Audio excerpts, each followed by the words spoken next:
here, once again, for Sunless Sea. Right. Let's see here. Doesn't seem to be anyone in yet, but that's okay. Sunless Sea is a slow-paced game.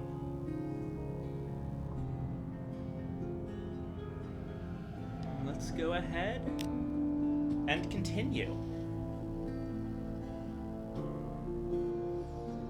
The Connet is full of foreigners who inexplicably consider Londoners foreign. Don't trust them.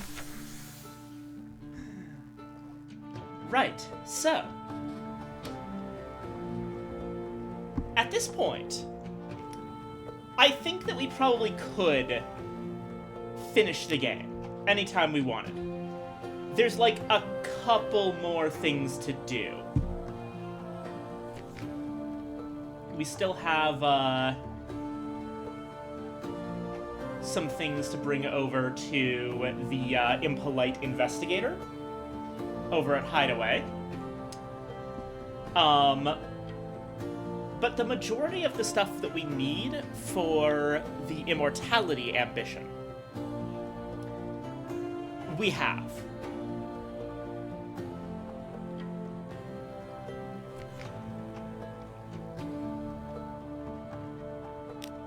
There are some additional things, including we want to help out the brisk campaigner. We've done a good number of character storylines all the way through. Unfortunately, if we finish the Irrepressible Cannoneers storyline, it will result in us effectively losing the Awakened Seal of the Red Science, because it turns into a forward-mounted weapon, which, unfortunately, said forward-mounted weapon we can't use because that's the one slot that the Clattery Heart doesn't have. But, we can turn in that weapon to multiple characters, in order to effectively, sway... The weapon is so powerful that we can actually use it to sway the balance of power in the Neath. And I think that that's probably what we want to do, is we probably want to not just get eternal life, but we also want to be a major player in politics. And it'll kind of be up to us what power is rising in the Neath.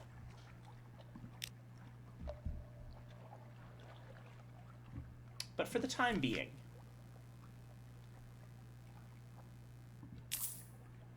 I'll go up to 35 fuel.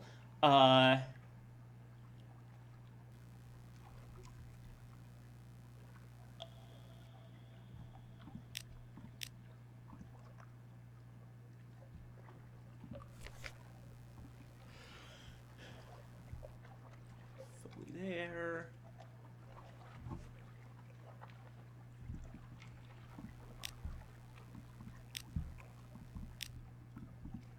One new recruit.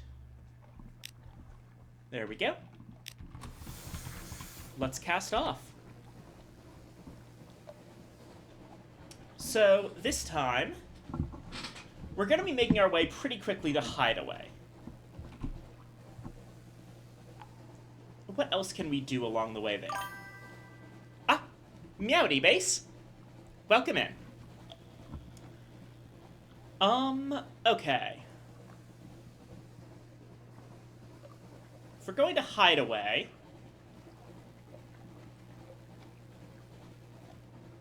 might as well hit up Varchus again along the way.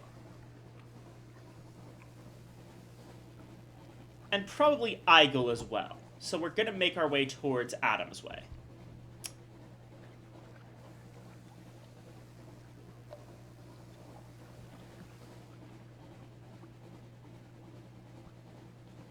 Do we stop at Port Carnelian? Or do we just go straight on to Adam's Way?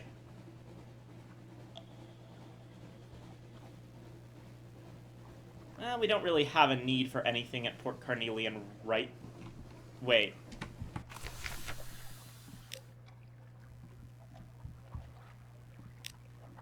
No, right, we do want to drop off a diplomatic agent at Port Carnelian, so... Yes, okay.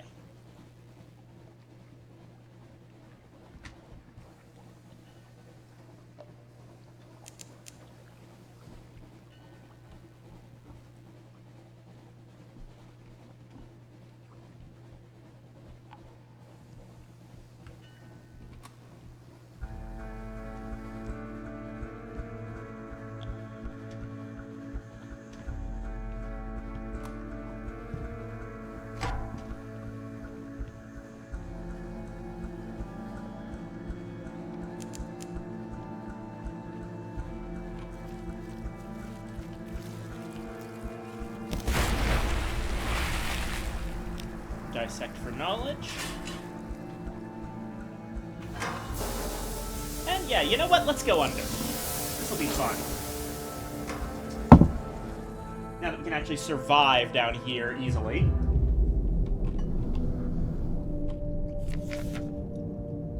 Oh dear. One moment.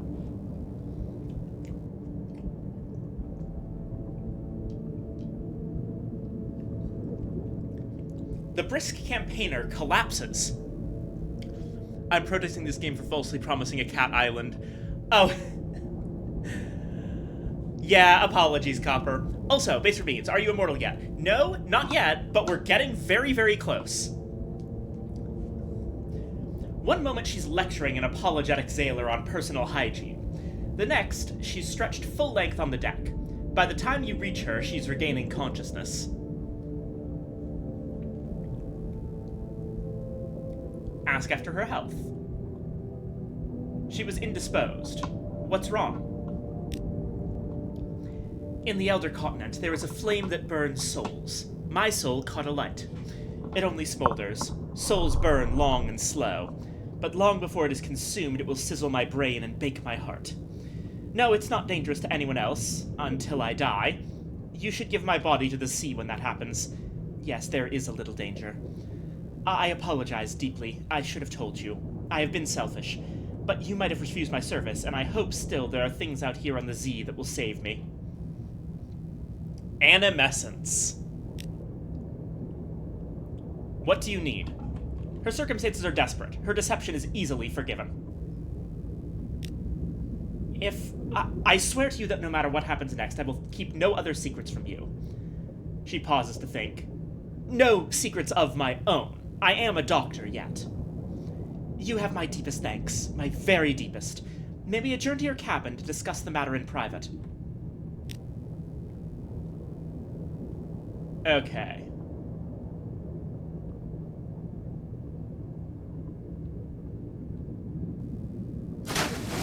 Wow! Ah! I am being watered. Snake. And stretched. Hello, Bippy, thank you.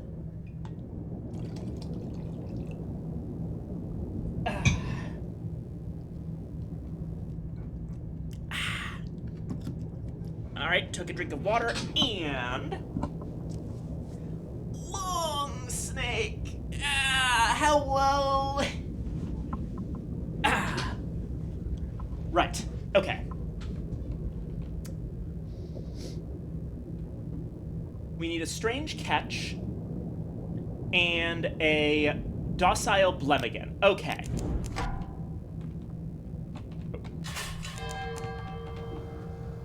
If that's the case, then we actually have something else to get from London.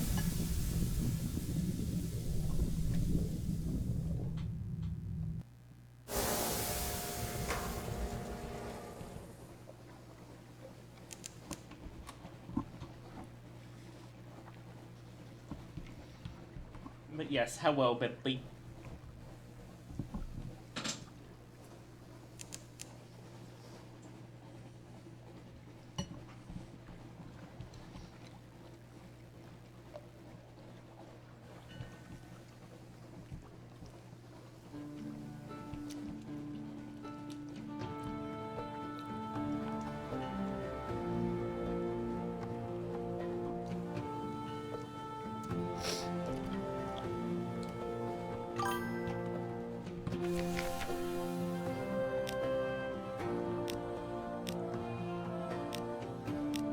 2 supplies from the scholar. Blemigans would evolve like pets so fast in order for that particular advantage, looking cute and becoming friendly. Yeah. Alright, so. We need an extra firket of prisoner's honey to trade for Blemigan.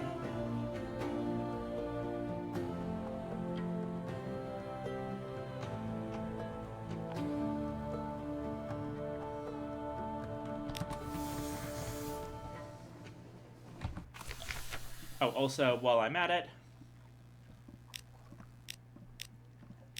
spend a free evening to reset my terror.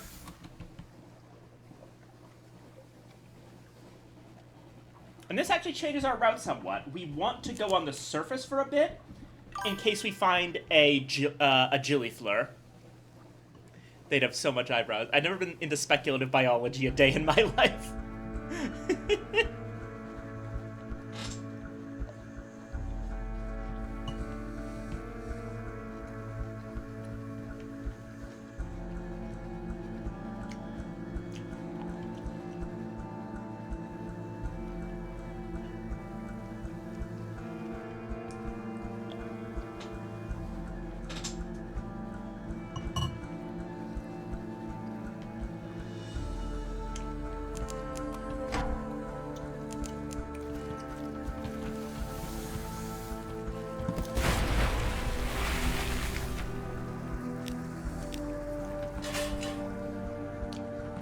You might notice now, by the way, that our firing arc now also includes a spot behind us. So now we can hit stuff while we are literally sailing away from it, which makes kiting these monsters significantly easier.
Alrighty. Plan is that we swing by the Iron Republic to get a little immediate stock up on fuel, while also looking for Gillifleur. And if we don't find any Gillifleur or other ways to get strange catches, then we'll just buy one at Hideaway.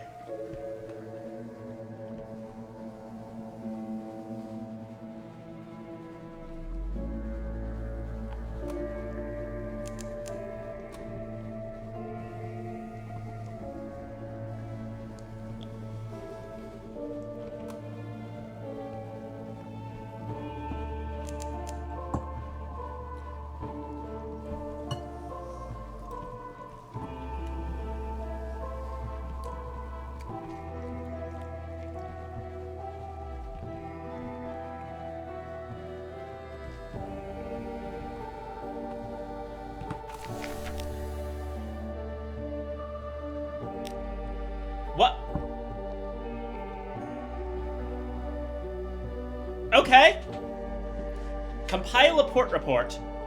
It won't be entirely straightforward. The streets won't lie straight, and the ink freezes whenever you look away from the inkwell. You've written something. Your hand cramps. Your mouth is thick with a vile taste, as if you had been eating wasps. Your tongue burns. Your throat is sore. This place is not right. We now have a port report, Fallen London. Yes, we know so much. We are home. We could potentially turn this in at the Brass Embassy to basically be a spy against London. Oh god, it's gonna just do it again each time. Okay, no, we're not doing that anymore.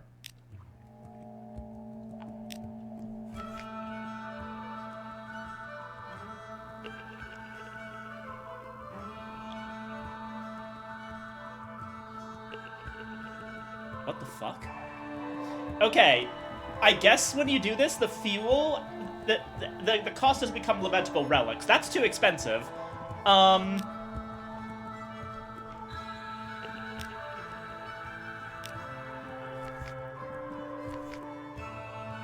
Okay, I managed to reset it.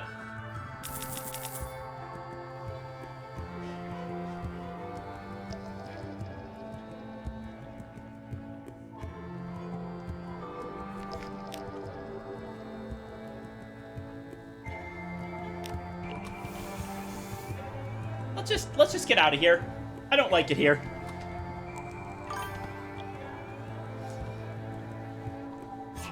London was weird there for a second. Don't mind the bazaar. Yeah, hell is just like that sometimes.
Grab that there. Fulfill our spy's needs. Right, we need to increase our veils.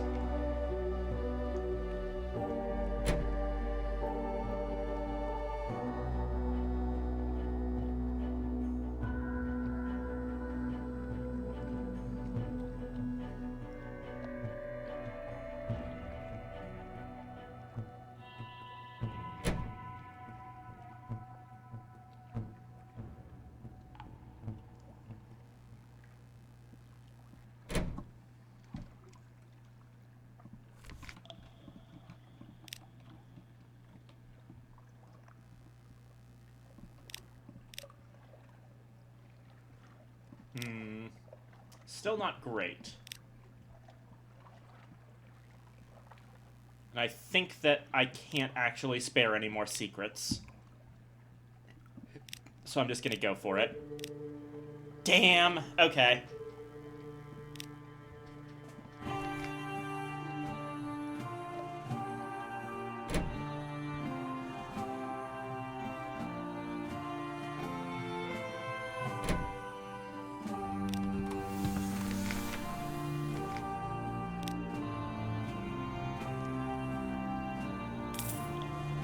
I'm gonna buy a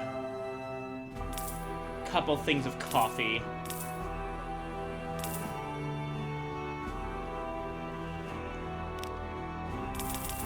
And fill up a little bit on fuel and especially supplies. Because we go through supplies quickly with a crew of 30.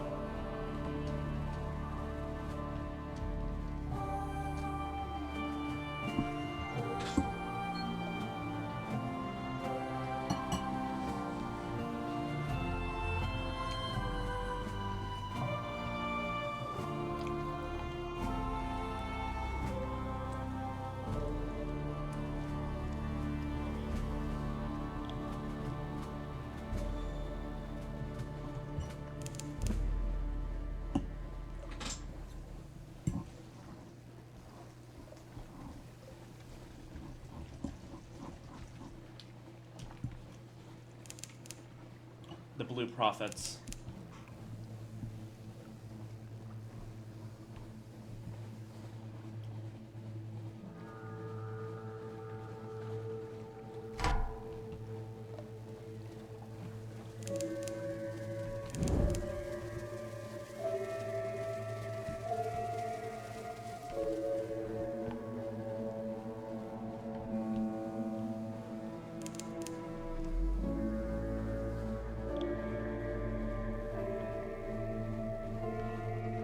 Oh god, more of them?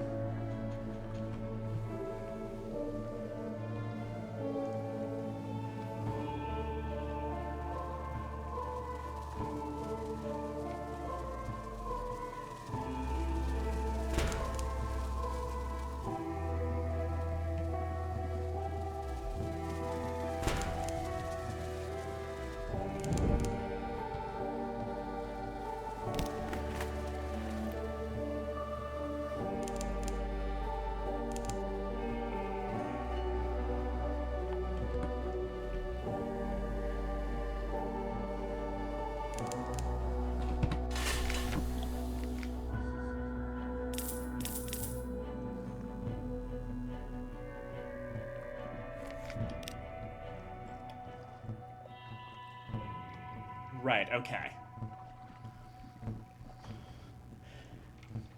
We can...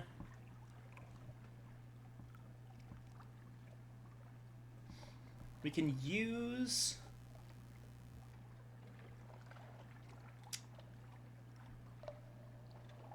our recent news to get a single day. Oh, hey. Go ashore with the adventurous. I'll admit it, I would like one last look around, but we're not going inland. The college would sniff me out soon enough. A distant light. You both climb to a hill to look out over the estuary. The Z curls below, smoke rises from the chimneys, the mountain glimmers on the horizon. You call her Stone, don't you? The adventuress says. The mountain, I mean. It's as good a name as any other. We have too many names for her. One for every day of the year. I could never get them right. And I resented her. I still do. She has all that life to give and none of it for me because my bloody father got greedy. She snorts. The bazaar is the mountain's mother, they say. Or her father. I don't understand how these things work. I wonder if she ever complains about her parents.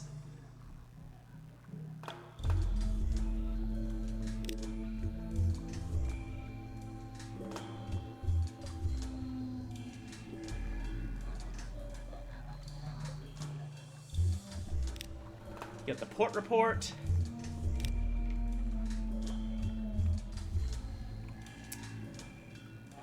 Assist at an animescence hospital.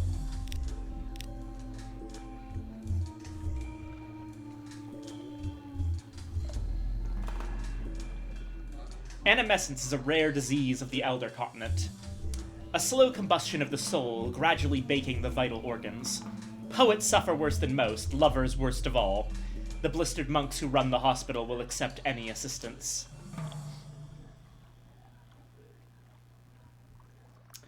Obtain treatments for the campaigner. No cure exists, but the monks claim they can delay the worst symptoms. We can spare a little, if your need is great. A gelid paste, a trio of astringent filters to be taken in an exact order and dosage. An epigram to recite as the treatments are administered. Will this bunkum really work?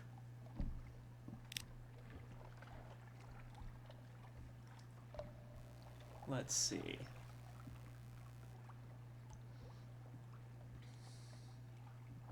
Root out a reckless poet. The cellarer has discovered scraps of love poetry on the pantry floor. The abbot wants the perpetrator found before they dangerously inflame the inmates' passions. You catch the poet red-handed, composing by candlelight in a cupboard. Her hair is damp with sweat. She clutches the page she was writing tightly, knowing you'll try to take it. You watch its corners curl under her heat. Sorrowfully, the monks break the poet's pen and spill her ink. They give her magnum opus, the courier's wish, to you for disposal.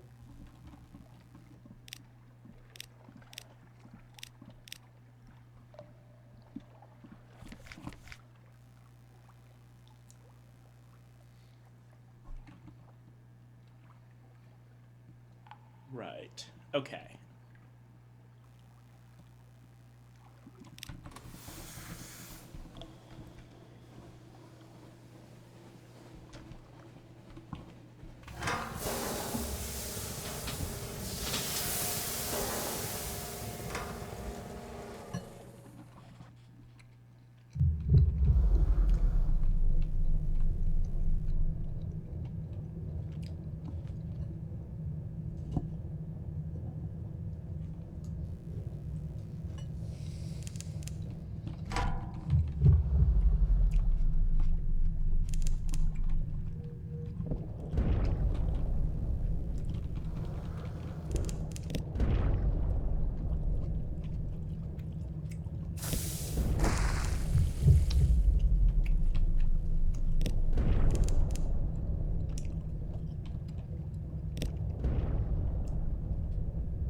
Damn.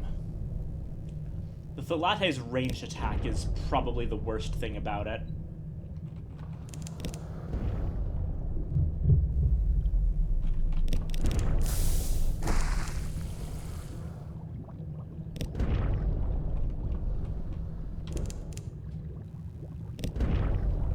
Alright. Okay.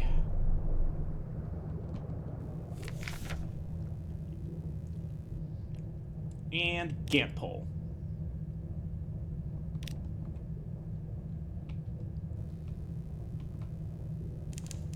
What the fuck is that?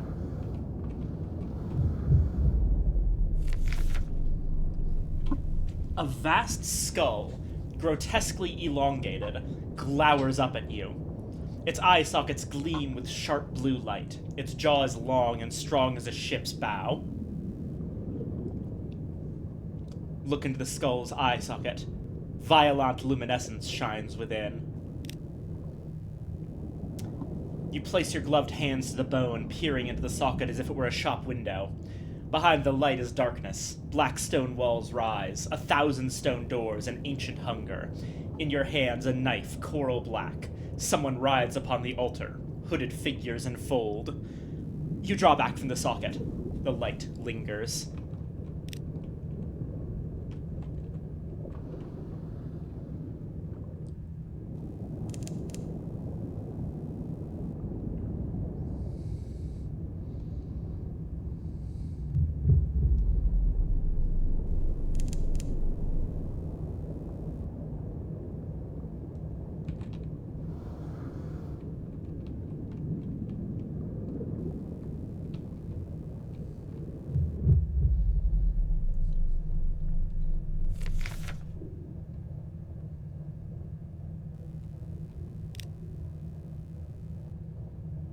Got a couple of lamentable relics there.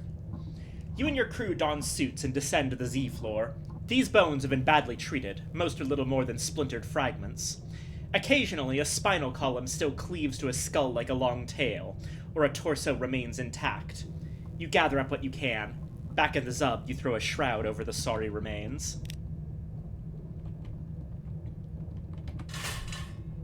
Okay.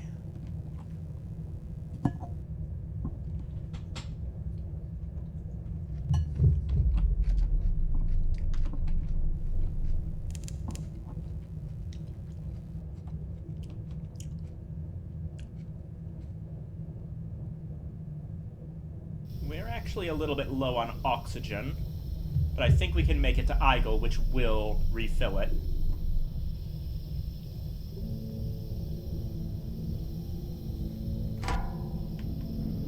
Oh, fuck off, the latte.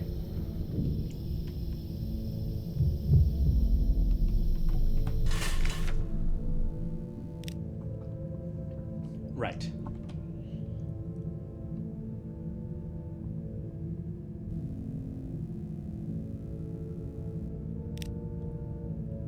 Report.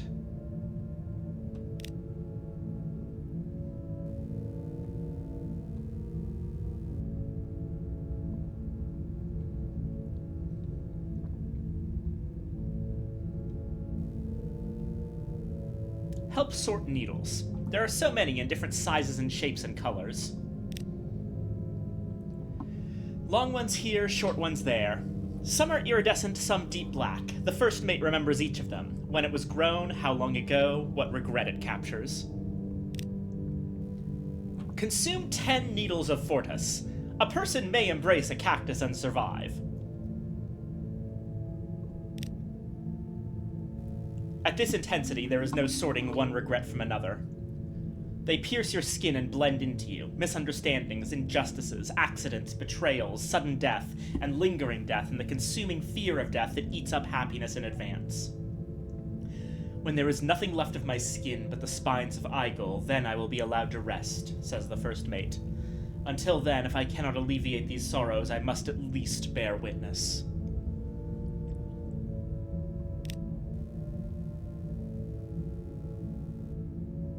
Ask the first mate about the captain.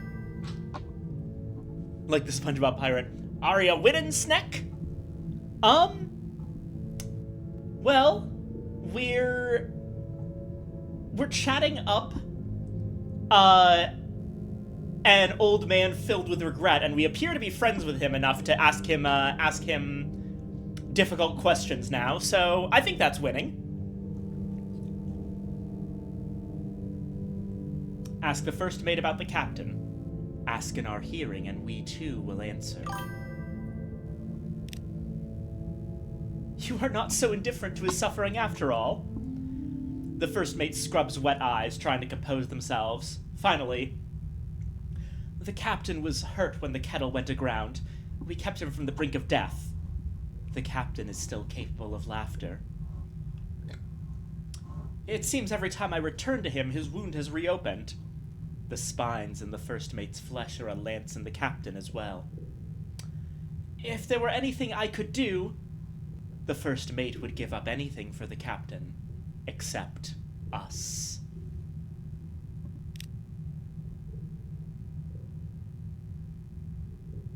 Okay.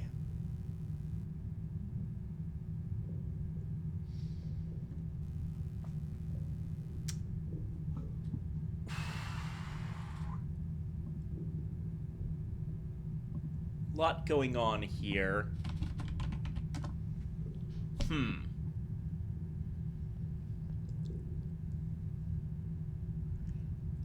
We could have the clattery air just fix this. But is that the right way to go about it?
Gonna ask my friend if I can use her address to get more free samples of something.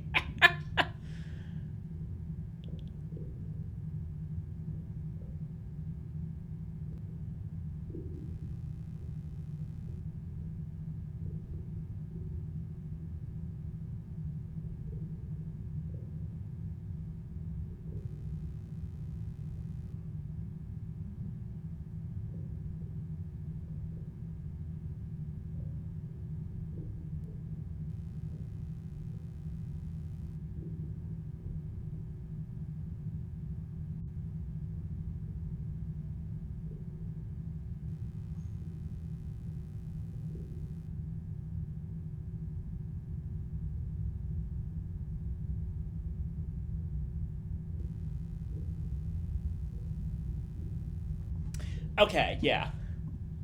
Got it. Pay a visit to the wounded captain. The first mate trusts you and grows careless with their keys. I have 10,694 points. Ah!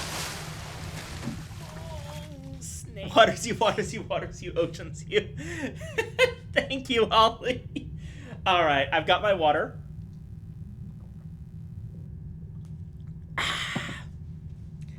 And long snake. Ah! Thank you for the watering and the stretching. I am everyone's Tamagotchi. Propped in bed. The wounded captain's bed is a tangle of blankets and bandages. A tripod of myrrh does not wholly mask the festering scent. But the captain's eye is bright and his laugh is hearty. I've heard all about you, he says, gesturing for you to sit. I won't say you've cheered up my first mate, as we both know that can't be done, but you've come as close as anyone could. He grimaces. It's about that time, he says. You won't want to watch the wound reopening. There's a lot of blood. Best go.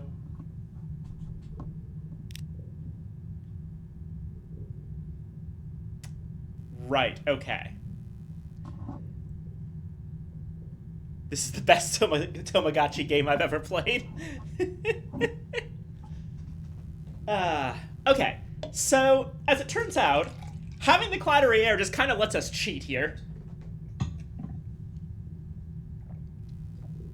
So normally, we have to convince the first mate to stop harvesting Eigel, because, as we've discovered, and I know it's very hard to actually put all of this together from what we've seen, Eigel is a type of fluke, a creature that is alien in origin from the planet Axile.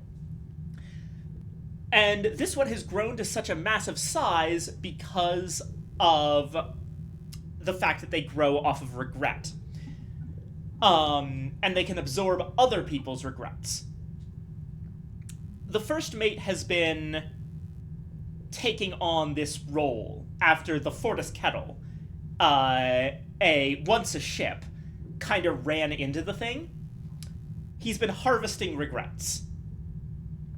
A way to let people essentially take the memories of their own regrets and give them to the creature. But the first mate's been watching them himself out of sentimentality.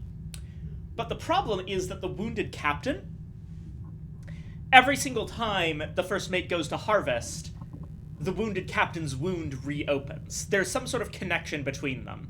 We don't really know exactly how or why that happened, but we need to convince the first mate to stop harvesting Eigel because it's hurting the person that he clearly loves.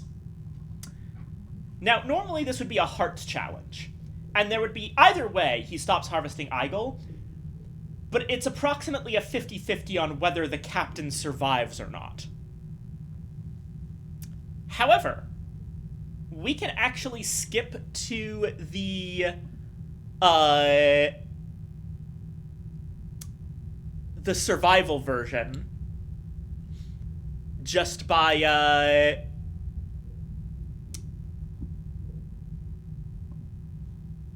using the clattery air here. Also, all of the statements that are in parentheses in these bits, that's the fluke talking. Have the clattery air remove the first mate's unhealthy need for Eigel. We hate her. Take her away. The clattery air takes the first mate aside. She is brisk. Visiting the sorrows of Eigel is an indulgence. The captain is freshly wounded whenever the first mate embraces a new sorrow. Can they not see this? Do they not understand? While she speaks, she is sharpening a blade. The first mate watches but does not forbid the operation. Afterwards, both captain and first mate keep to their beds, recovering from their assorted wounds. But they do recover. On the third evening, the captain is able to hobble up to the galley to dine with the crew. We get a secret, an extraordinary implication, and a clattery souvenir.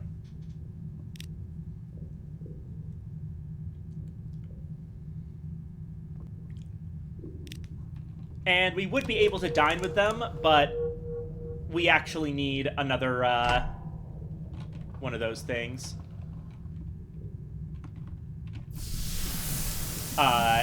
Something awaits you.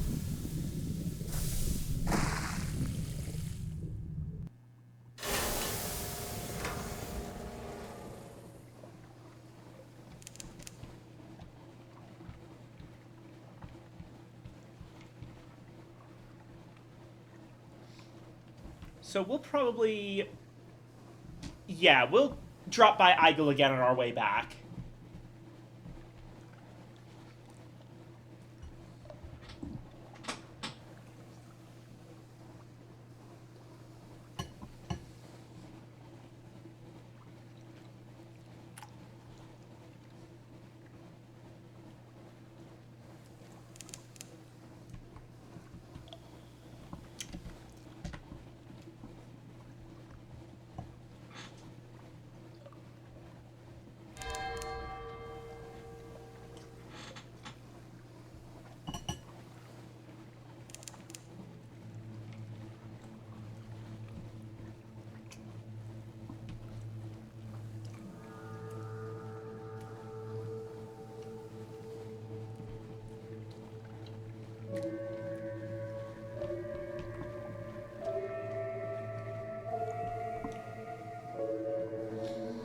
And here we are at the Utter Shroom.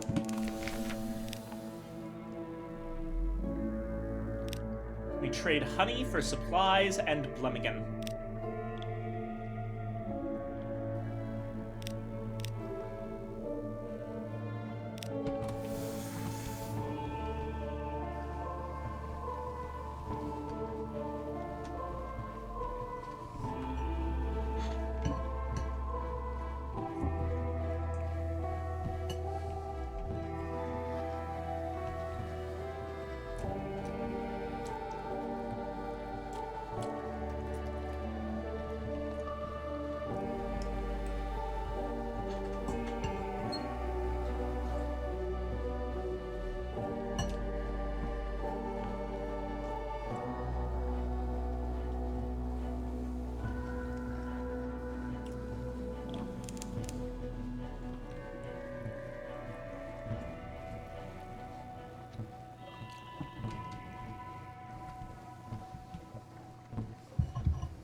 We're gonna spend a decent bit of time in the Easterville area because this is one of the best ways that we can get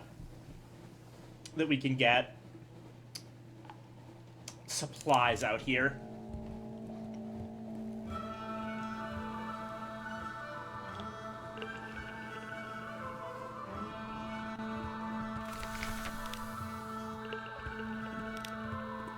Yeah, 8 supplies right there in exchange for something awaits you. And then we can just hop right back down to Hideaway. And then come right back here for even more supplies.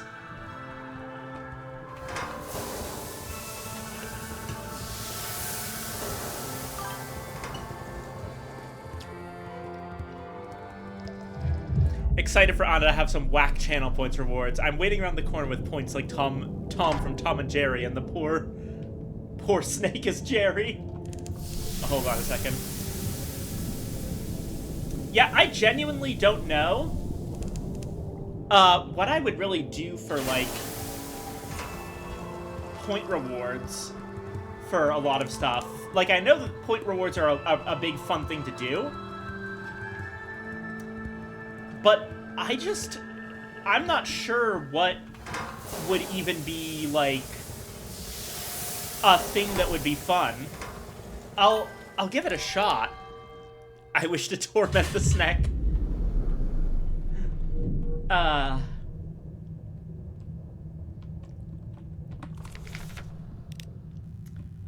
Report.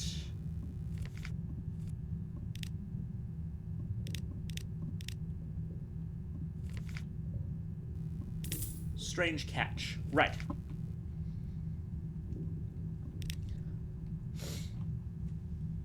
Here we go. A cure for animescence. I have an idea, but I'm going to need flesh from chillier kingdoms. Solace fruit from the Melting Isles, where the Mangrove College lies. And, yes, more mutosalt. I regret that it's not cheap. The absolute cartoon mallet that is 50,000 points. I'll come up with something. Eventually. Probably. Hold on, there's about to be an ad. Give me a minute.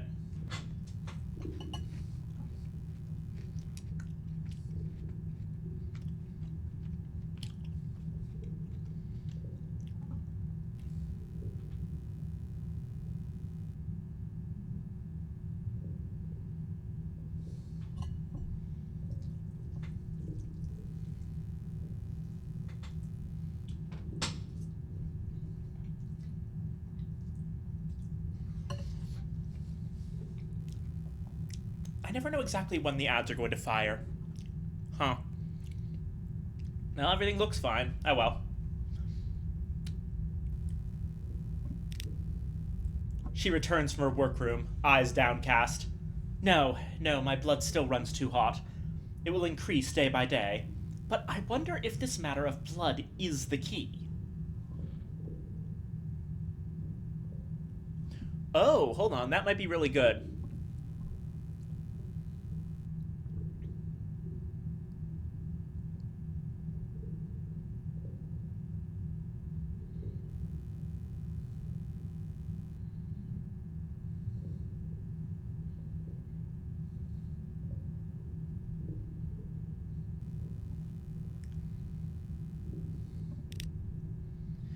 Skintillac and Solace Fruit.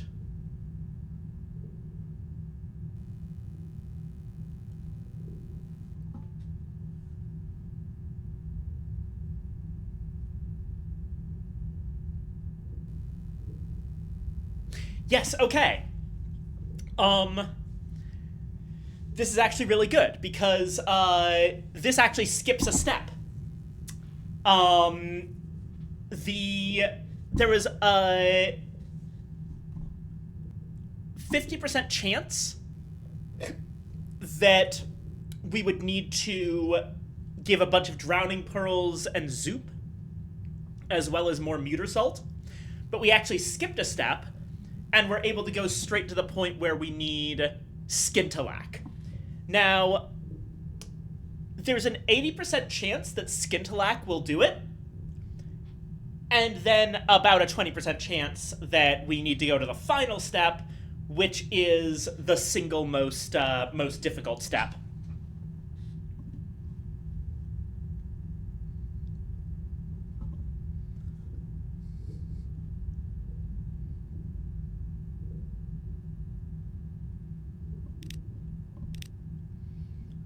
Right. Check on the investigator. Miserable realizations. The investigator is curled on his bed, but sits when he notices you. I need something to help me relax, clear my head. Anything. I'll try anything. Hideaway is doomed. It'll crack or be left on the Z floor, madam, and I'm the only one who knows. His eyes are bleary, red. It's Temtum. The beast is growing. Should have already shed its shell, but I guess it's willing itself to hold on.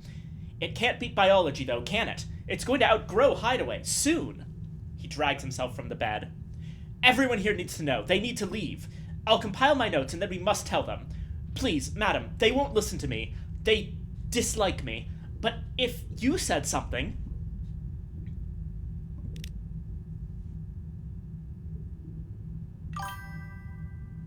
Protect Temtum. Speak to the sprightly visionary, who is waving to me. The sprightly visionary shows you a page of the notebook chained to his wrist. He has written a request for you. The investigator threatens to destroy Hideaway and everything you and I have worked towards. He must be killed.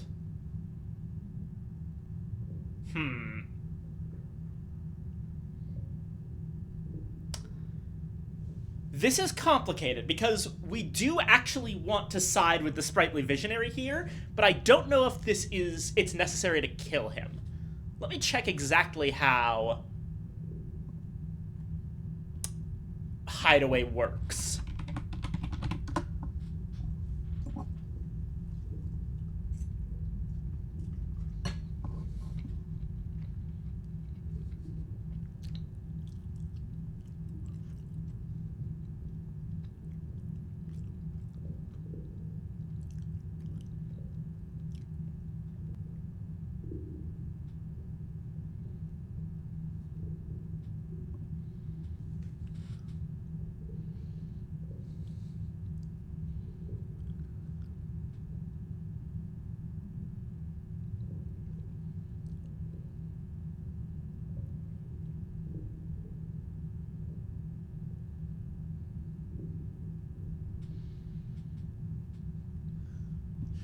Okay, so...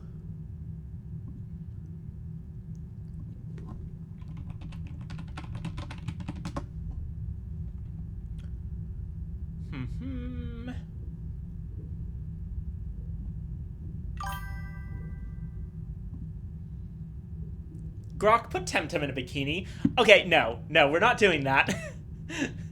Please don't.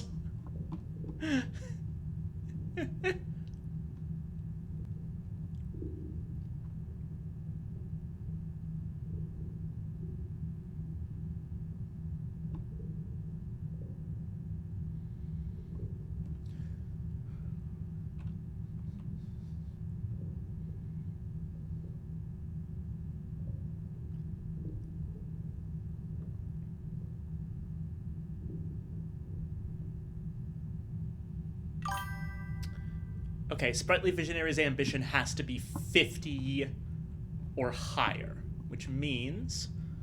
Okay. Killing the Impolite Investigator does immediately set it to 50, so that would let us do this quickly.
And...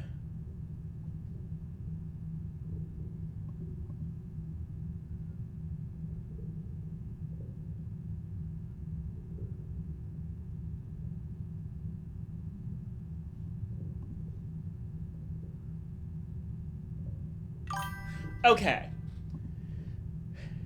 Fun fact. That's just gonna turn out as that Fruit Love Island slop. My desk is not a desk. I'm ready to on a coffee table atop a stretching table for height with a dismantled pink gaming chair for support, and it is surprisingly more comfortable than my actual desk. That is fascinating. Alright, so like, okay, there's two ways we can go about this, right? And it's kind of a moral choice, almost. We can skip ahead to the part where everything's fine and Hideaway is okay by just murdering the investigator. I was just too lazy to set up my actual desk because I want to paint it before I put it together. So if we murdered the investigator, who notably is an asshole, like that's something that we should remember, is that this is a guy whose entire, like, raison d'etre is asking people impolite questions. Literally, we picked him up in Khan's Heart, where he nearly got arrested for asking questions a lot. Hi, Paint! And then the moment that we went underwater, he started asking us about our love life for no reason at all. Just like, quote, there are I've interviewed the crew, and there are several people who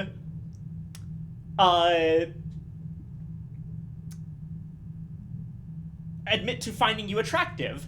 What are your thoughts on this, Captain? Are there any reasons why you have not indulged? And this guy's just an asshole. If we don't murder him right here, we can still finish the story in favor of the Visionary, which is what we want to do here. But we have to do a full-on propaganda war. Or we could just skip ahead to the part where the investigator is dead and won't reveal anything. But the trick is that with the propaganda war,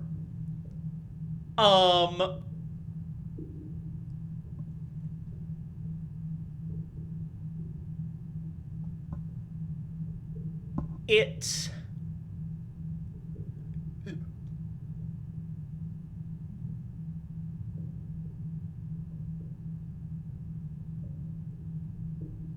Yeah.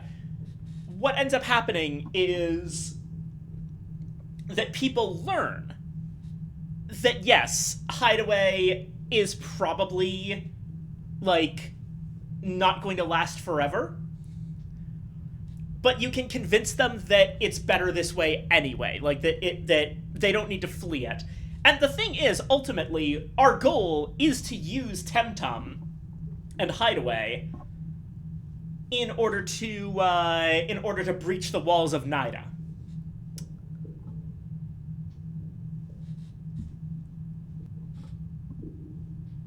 I think that if we want to be...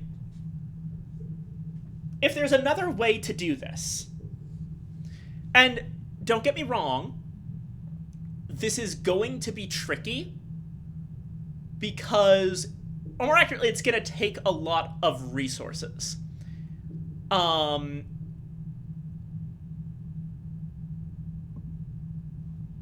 In order to win the war for hearts and minds,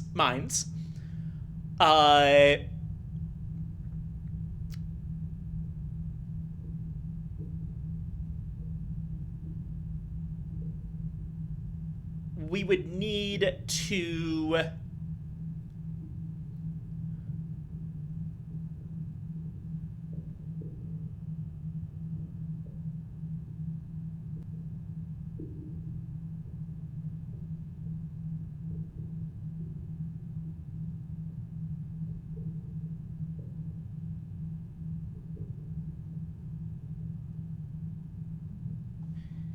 Yeah, we would need to throw 5 fuel, 5 Tales of Terror, and 5 hunting trophies. Which, admittedly, bit of a pain in the ass for something where we can just click one button and have it be over because we killed one guy. But on the other hand, showing off the war for hearts and minds might be kind of fun. And for second, I think, ultimately, that if our goal truly is liberty, equality, eternity,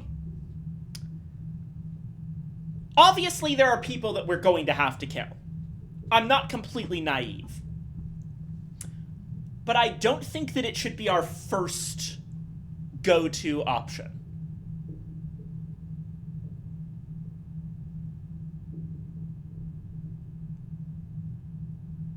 And I don't think that keeping secrets from the people of Igel is the way to go.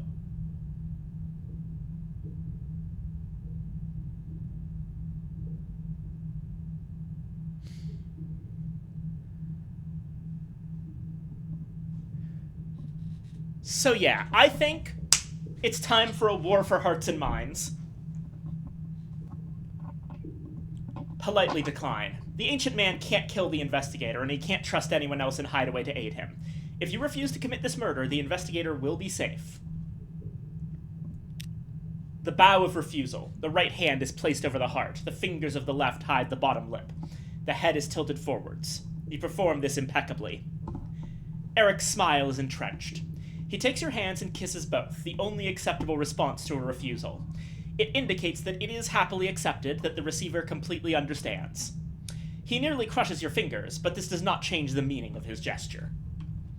Okay, Eric understands.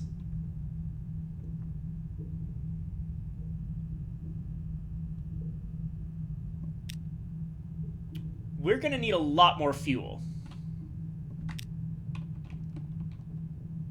We can buy that at the Isle of Cats. So that's going to be the plan here. We've got plenty of money. We can afford to spend a little bit lavishly on this.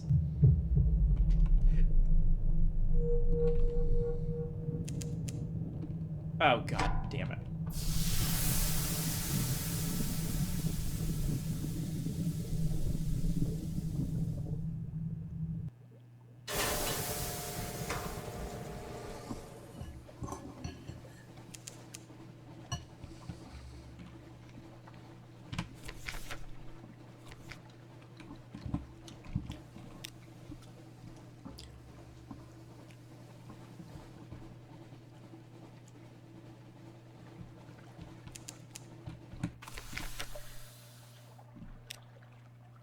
Nine more supplies.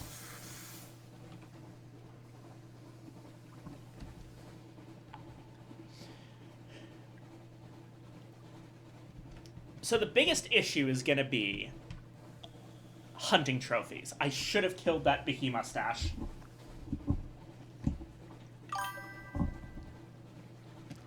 Sunless Sea seems so dreary and disconnected. I find myself not wanting to get into the lore like in Book of Hours.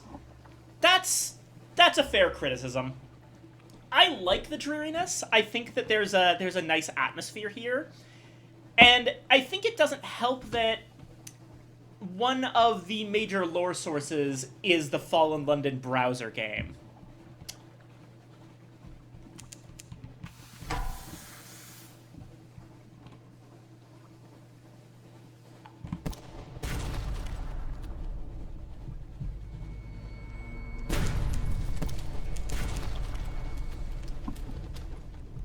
So it's a little bit harder to get into the lore, whereas there's a lot of sort of lore,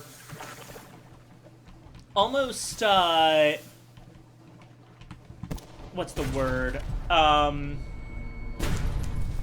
There's overlap. Like, all of the books that are major lore sources from Cultist Simulator are, for the most part, still there in Book of Hours.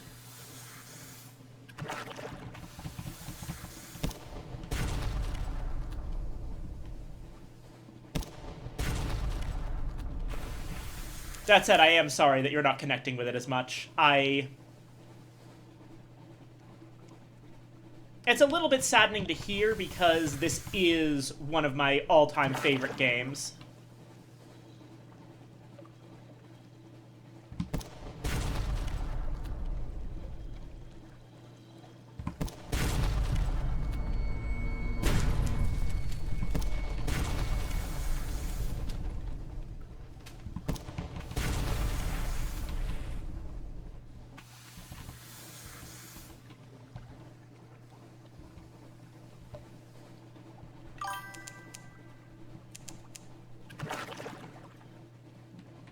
Did they not continue as many storylines from Fallen London as Book of Hours did with Cultist Sim?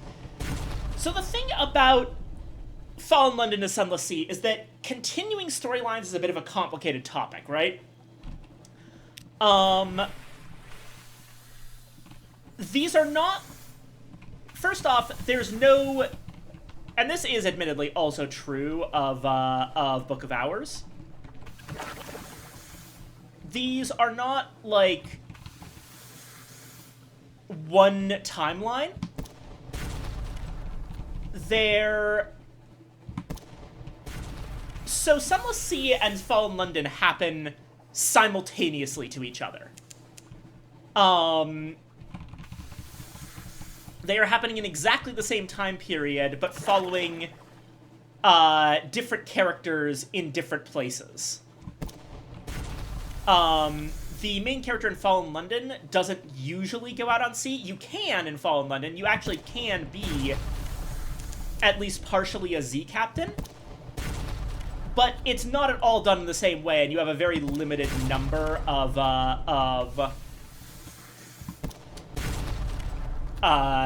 locations that you can actually go to.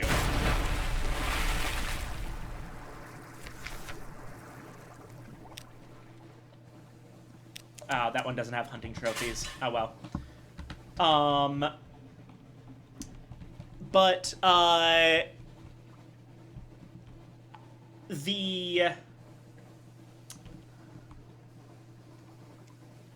generally, everything's happening simultaneously. So,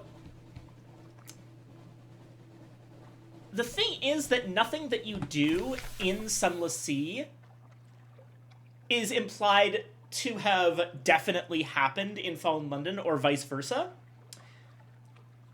Because both games are stuck in, like, what is the setting's kind of endless now. There's always stuff that's happening at the moment, and there are various futures that can kind of collapse into probability, but none of those futures is definite. It's kind of the reverse of how Book of Hours and Cultist Simulator and the Secret Histories universe in general works, where the present is a fixed point, but the past, there's multiple different pasts. The past is fixed in Fallen London, but the future is a blank slate, and there's a bunch of things that could happen.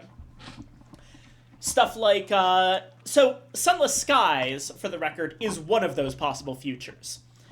There are many others, such as the liberation of night, which is a thing that could happen, or any number of other things. In the world of Sunless Skies, a definite, like, thing that happened in Sunless Sea was that the player did the Merchant Venturers storyline and opened the Avid Horizon gate, which leads to the High Wilderness. And so, in Sunless Skies, you actually can find the Avid Horizon from the other side. And there's, like, a direct through line between the Neath and outer space, which is how the London Admiralty did their whole space invasion and killed the King of Hours, which is a huge part of the backstory for that game. But, like, that's only the direction that that particular game went in. In terms of general storylines, there's a lot of stuff in Sunless Sea that is specific to Sunless Sea because it refers to all of these different islands that don't appear in Fallen London. Most of the stuff in the Fallen London browser game, most of the lore there is focused on London itself, the history of the 5 cities, the nature of the bazaar, the backstories behind figures such as the Claymen and the Rubbery Men, as well as things about the identity of various characters such as the Duchess, the manager of the Royal Bethlehem Hotel.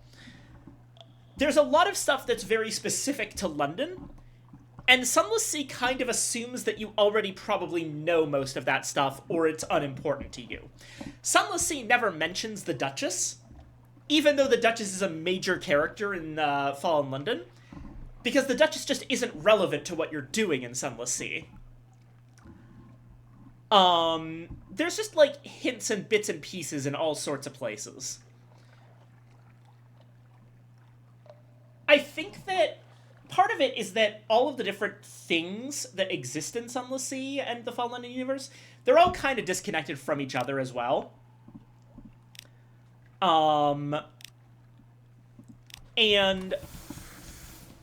I think that it was a pretty genius idea for Cultist Simulator Book of Hours to focus all of their world building on basically one central cycle of godlike figures.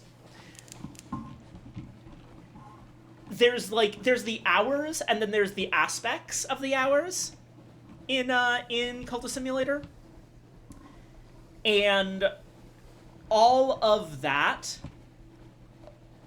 kind of all fits into one framework. Whereas Fallen London was written by a lot of people. Alexis Kennedy was the lead writer for a long time, but he was not at any point in this franchise the only writer. And I think that does kind of show through because of how disconnected things can be.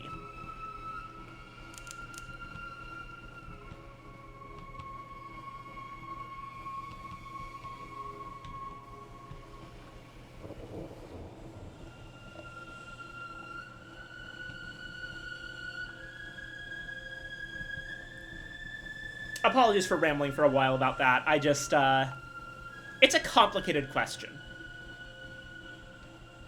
For the record, I would recommend Fallen London as a browser game.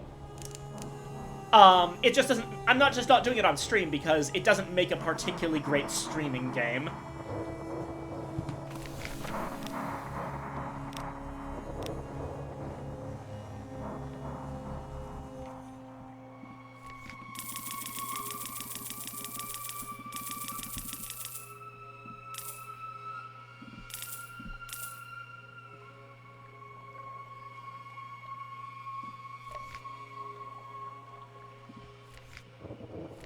Right, okay. I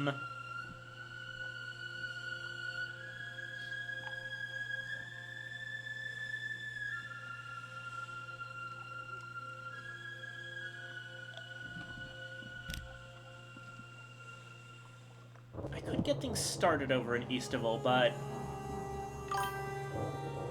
I enjoyed the rant. Not getting into the lore is not really affecting my enjoyment negatively. Okay, that's good at least.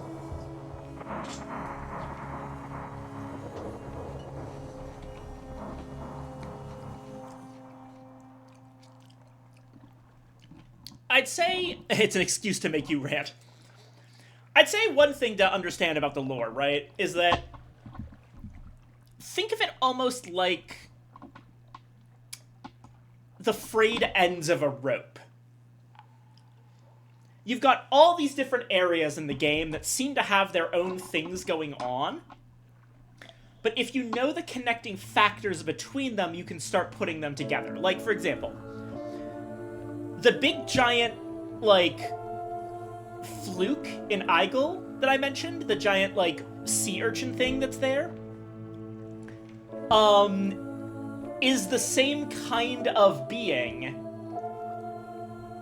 as the island of Port Cecil, the living island of Port Cecil that is a massive overgrown fluke. So both of those islands have a connection of being the same kind of creature from the same place.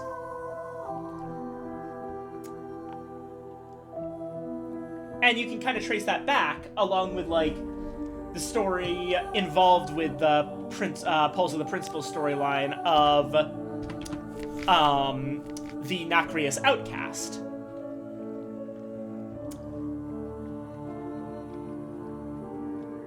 And there's a lot of little things like that, like how the Satisfied Magician storyline has mentions of the Finger Kings, but then also the Tireless Mechanic is involved with the Finger Kings in that bit very early on where we trapped a dream snake in a mirror catch box. the Finger Kings and the Dream Snakes are the same thing. So the magician also, like, his enemy that he kept talking about was one of the same snakes. And that snake is now trapped in our engine and propelling our ship. The Brisk Campaigner and Rosina were suffering from the same kind of disease, animescence. There's, like... You see the same kind of things from a lot of different angles. And eventually you start to understand how they work.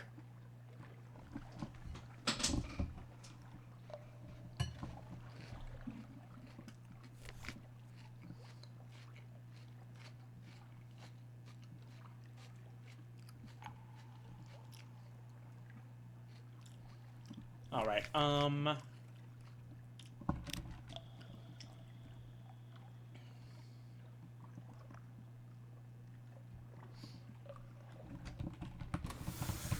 we're gonna go up towards Port Cecil.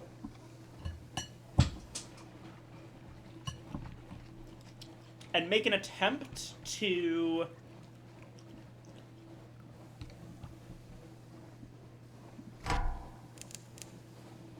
Let's take a moment to fuck with the pirate poet.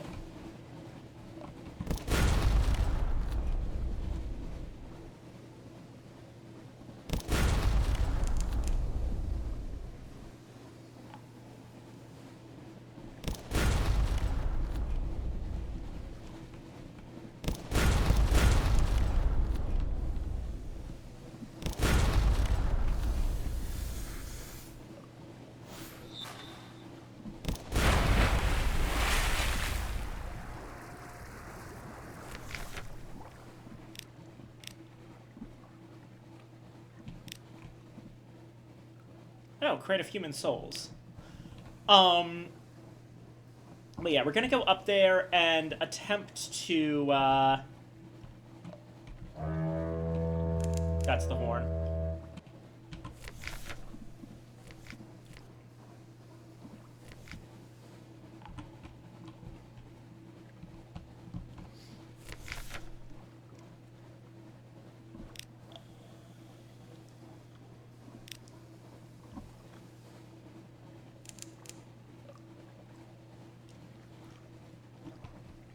Yeah, going up this direction.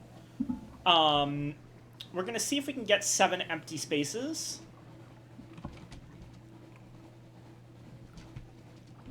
Of cargo hold. In order to get the Scintillack that the Brisk Campaigner needs.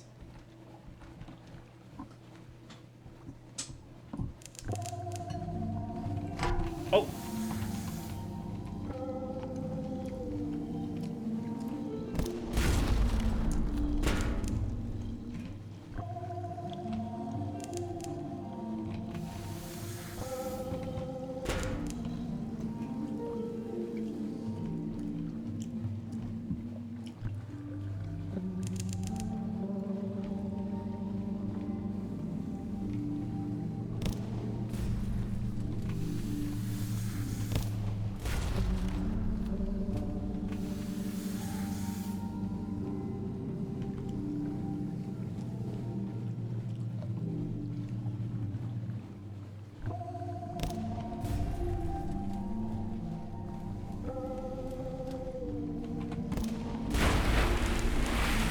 And there we go, Bound Shark.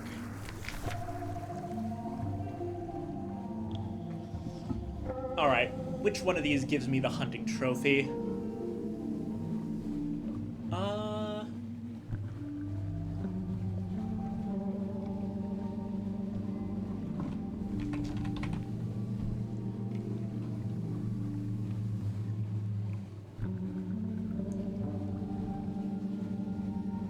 Yes, examine the cage armature.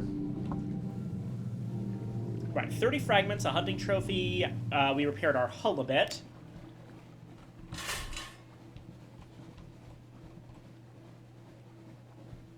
There we go.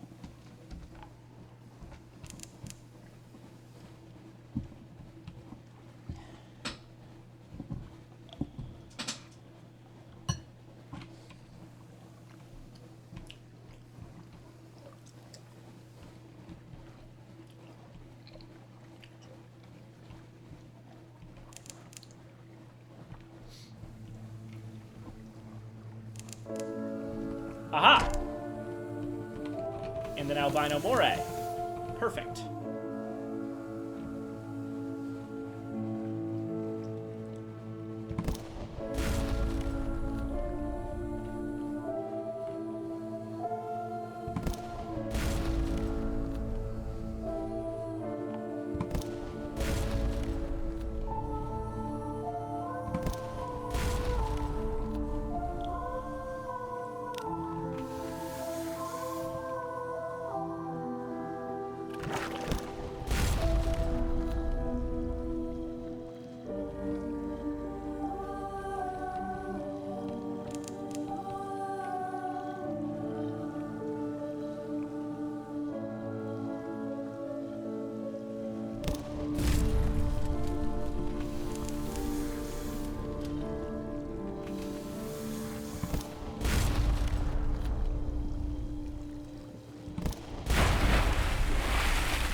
Go, albino moray.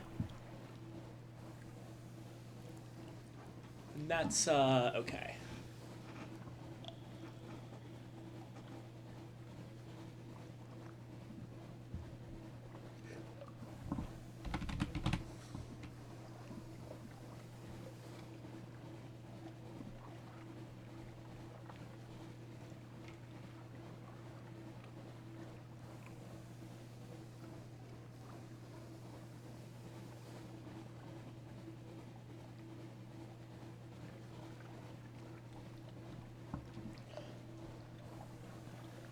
Let's, dissect for knowledge. Okay, there we go. Yep, hunting trophy, Stygian ivory. Now we just need one more hunting trophy.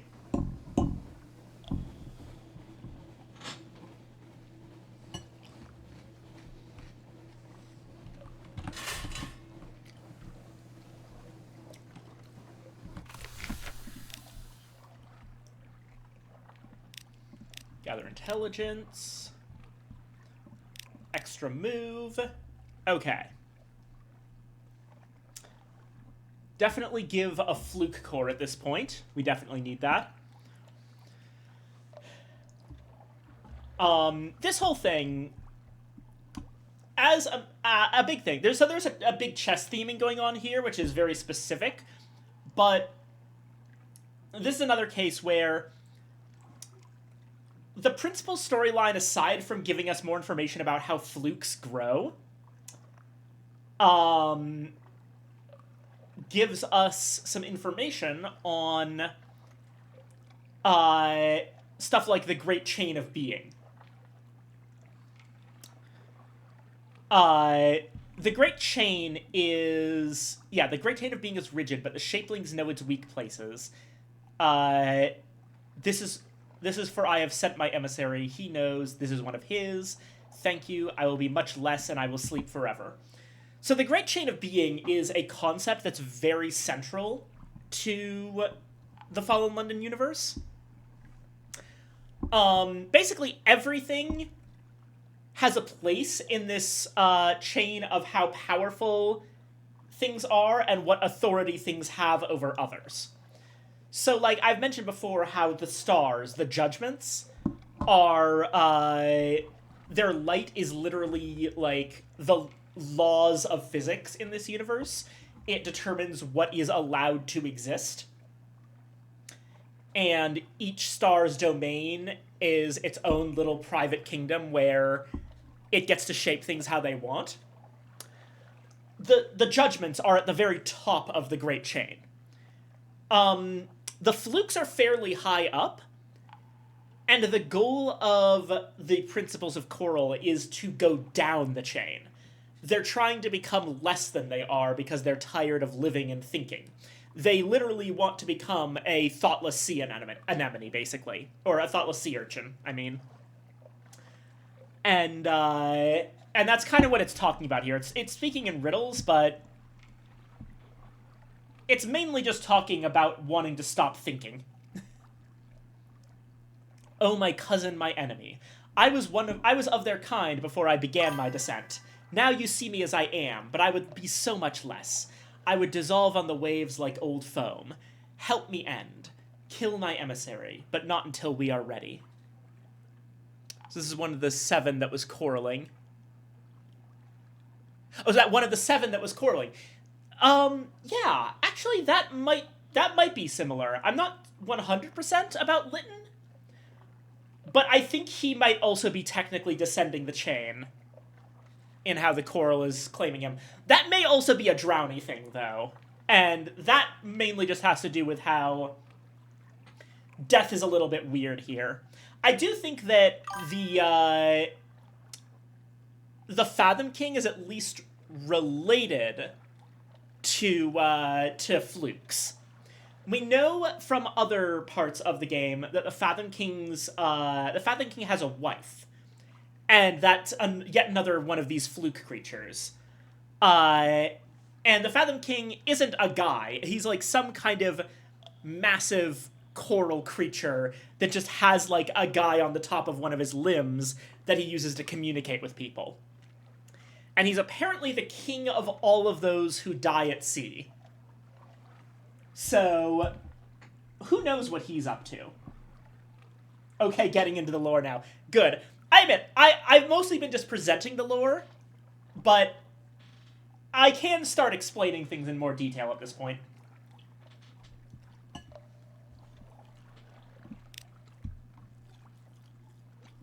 And there we go. Here is your Skintalak. My emissary recalls how it burnt. See him flinch. No matter. He will end when I do. Now your secret. These sea lords you slay, they give of themselves for the drowning feast. Kneel, and I will whisper you a fragment of the recipe. So, there's another thing. The drowning feast. It's implying that sea monsters here... There's some kind of secret about sea monsters that they give themselves for the drowning feast. I think that the drowning feast might have something to do with specifically the Bandaged Poissonneur's storyline, where he wants to create a meal to impress the Fathom King. It might be like an established thing, or the drowning feast might refer to the general food chain of the ocean. But even then, it's an expression of the great chain. Big fish eat little fish type thing. Anyway. The campaigner.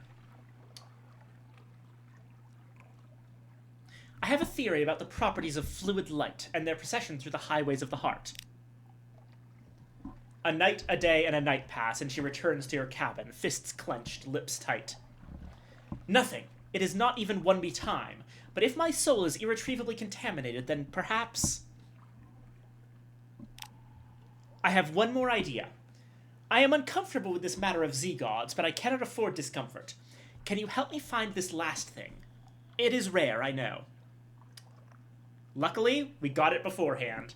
A Judgment's Egg and the attention of Stone, God of the Z. A kind of desperate delight. Days pass. False stars fade. The Z is silent. At last you find her, calm and grave, standing at the bow. She turns. I can report success. I can, but I am uncertain now of the I. Who am I? My old soul is gone forever. I have another, one less combustible. No, there is little more I can say. I promised you that I would keep no more of my own secrets, but I am another now. No, this is not some narrow slight. This is a holy mystery I would not curse you with. But you have my thanks, always. Always and forever. The brisk campaigner has recovered.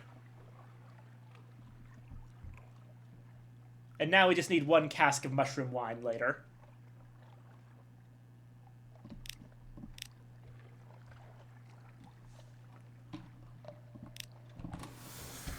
Okay.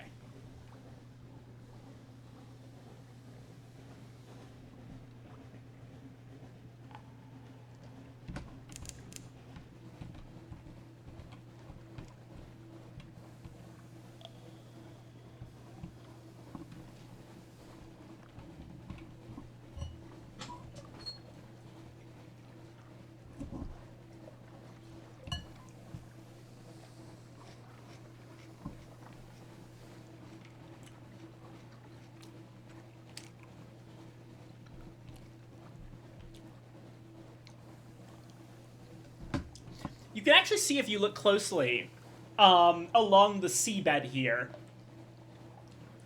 On the underwater coral and around the, like, underwater edges of all of these coral, like, islands, there's a bunch of bits that are sticking out like spines.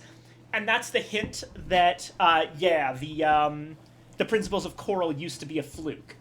You can literally see them where my light's pointed right now, just endless spines.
And we got some extra zoop.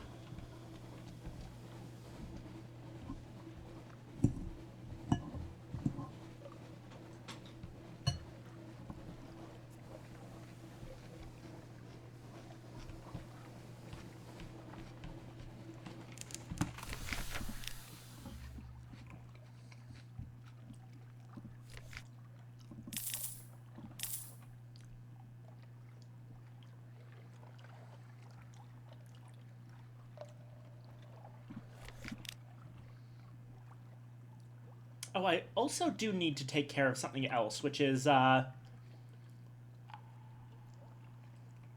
gonna buy a shipment of red honey. You could sell it for a profit elsewhere if you were inclined to take your chances with the revenue, man. The mellifera's sister seems reluctant to sell the honey to you until you show her your silver key to the cage gardens. You are an intimate of the Pirate King, she exclaims. Well, why didn't you say so in the first place? We'll need that before we're done here. Alrighty, over to the general vicinity. Oh, bound shark, bound shark. That'll be our...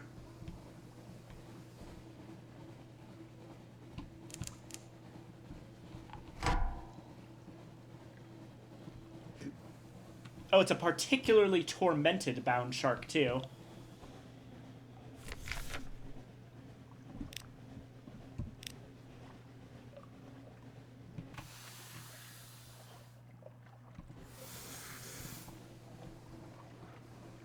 Alright, come on, buddy.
Damn it.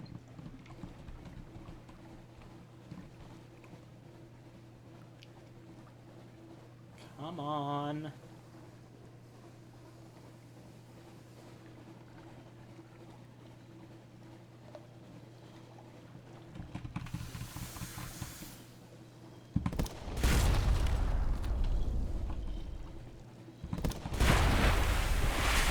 Oh, holy shit, that was a dodge. And that's our 5th hunting trophy. Okay, we have everything we need for Hideaway now.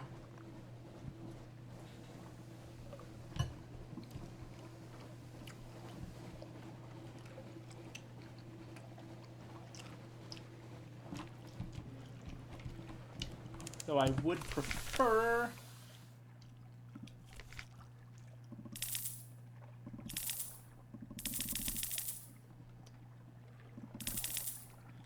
if I had just a bit of extra fuel.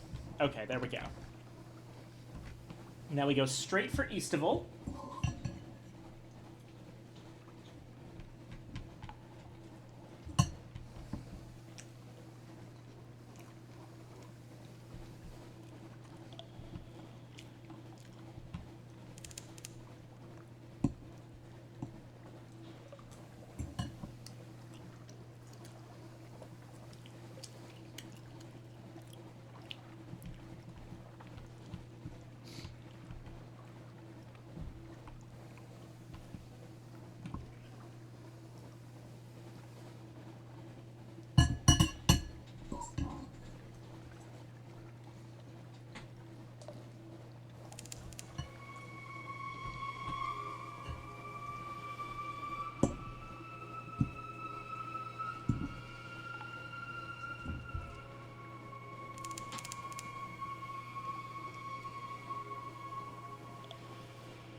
Right.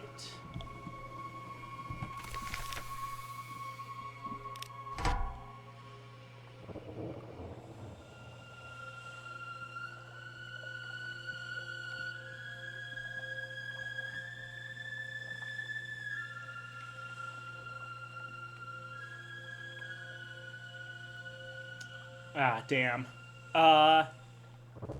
Shoot. Got 5 extra.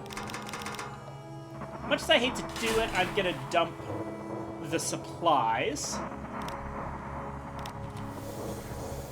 Because we're about to lose some fuel, and we can always come right back to Eastival after Hideaway.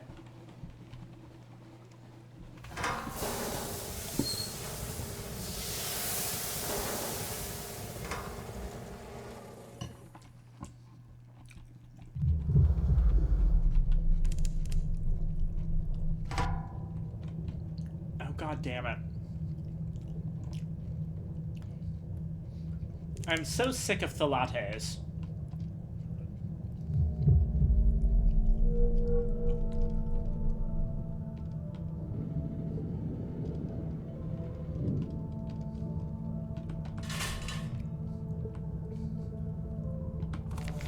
Okay, here we go. War of Hearts and Minds.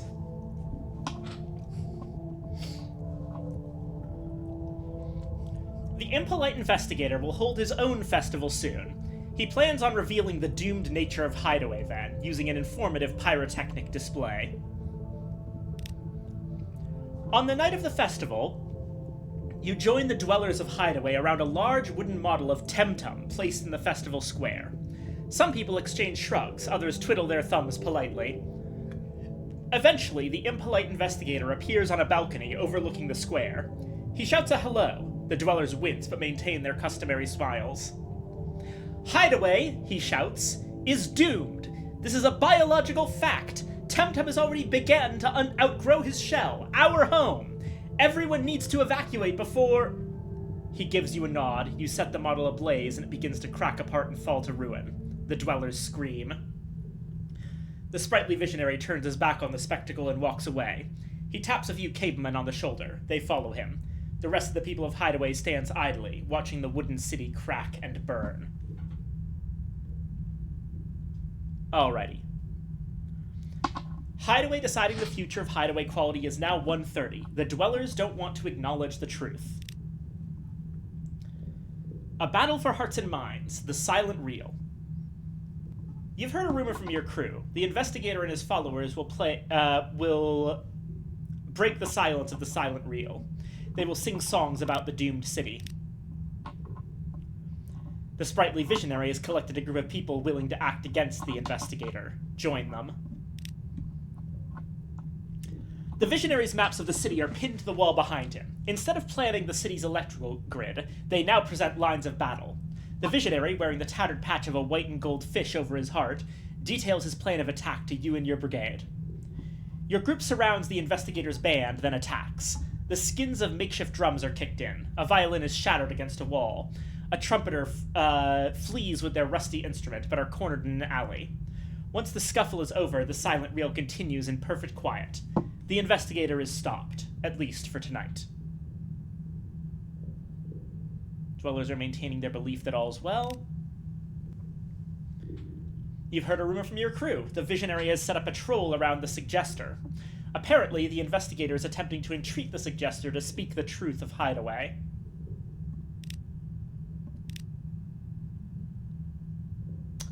The suggestion is used to make the people of Hideaway consider only their gratitude towards Temtem. The suggester mustn't be weak-hearted. They must be honest for the good of all they love. The work never stops, and the nightly festivals continue, but the dwellers' gestured communication has become sharper, more abrupt. Their faces are contorted with tension. Let the people have their festival. They've never needed to reflect on the positives more. First, the investigator's followers come disguised as friends of the suggester. Stern, but still polite, gestures are enough to deter them. When the investigator's compatriots later return in force, more physical means are required. They're sent away bloodied. The festival proceeds like all others before it. The suggestion is that the people should reflect on Temtem's friendship. The offerings are intensely thoughtful, and the explanation of the offerings are unusually long. The slow-blinking vendor performs the sign of togetherness over and over again, until she's shaking with tears and must be led away.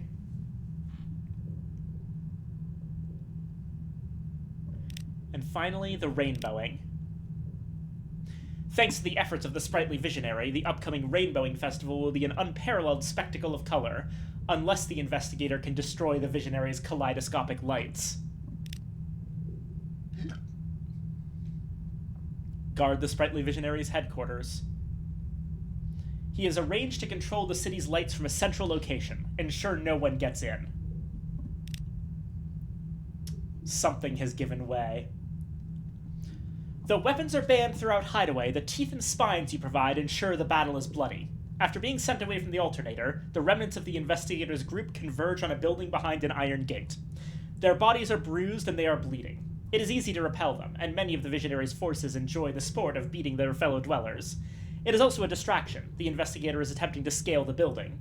You pull him away from the window. He only stares at you as the lights begin to cycle through their colors like a kaleidoscope.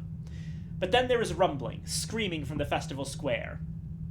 Everyone runs to the violence.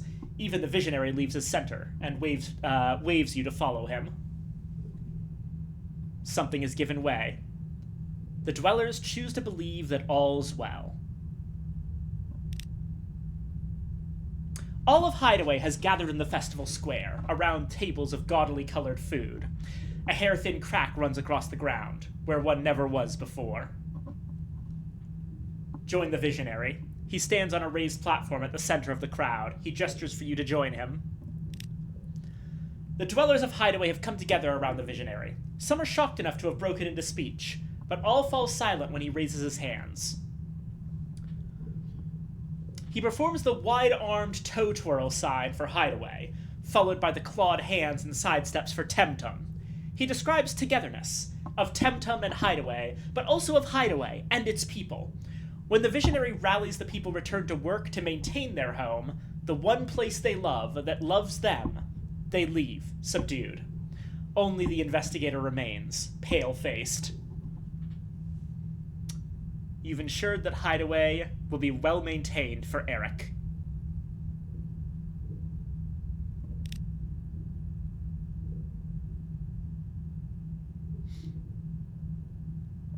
Leaving Hideaway. The sprightly visionary stands by the impolite investigator. The visionary passes you a note. I have a request for you. Will you accept? The investigator only stands sullenly at his side.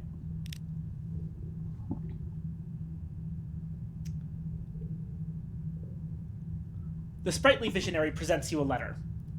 Unmask the Governor of Wisdom. Tell him his captain orders him to Hideaway. Say, I swear by Lady Miriam the consequences will be morbid if duty's neglected. He then performs the bow of gracious thanks and departs. Once he's gone, the investigator whispers, I'll ask my questions of the Salt Lions. I don't care. Just get me out of here. So the investigator wants to go with the Salt Lions. Sprightly Visionary wants the Governor of Wisdom to come to Hideaway. And at least Temtum will not be alone.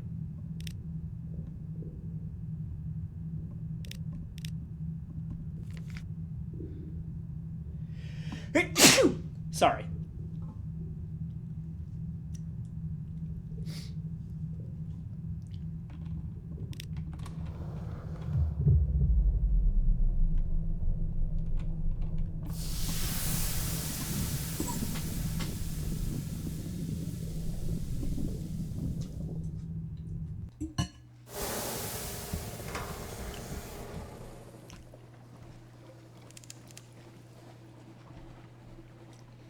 Alrighty, we are very close to done with the Hideaway stuff, and we're ready for that to be part of the plan to take down Nida. Temjimin Timothy.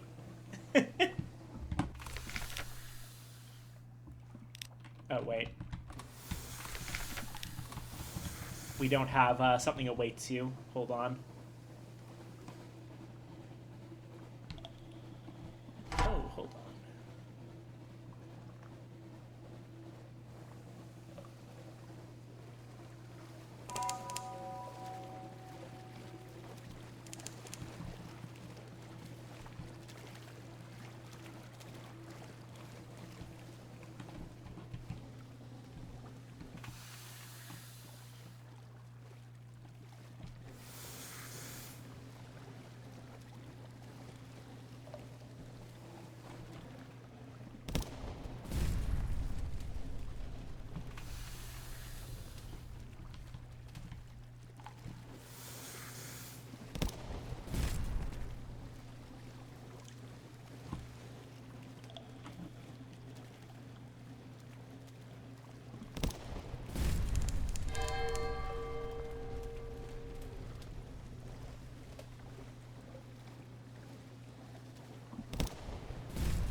Ah, there we go.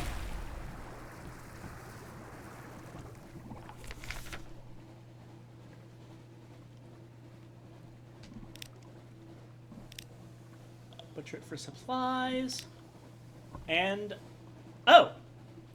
Hi! Some kind of case or a box is encased in the salty jelly. You lever open the lid, and a bandaged head turns. Already? Its voice creaks. I'm so tired. A tomb colonist. Do you have space in your hold? Okay. I guess we just have a tomb colonist now.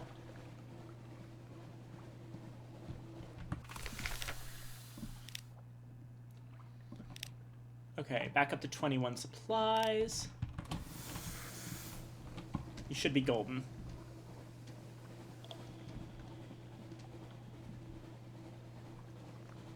Now that we're done there...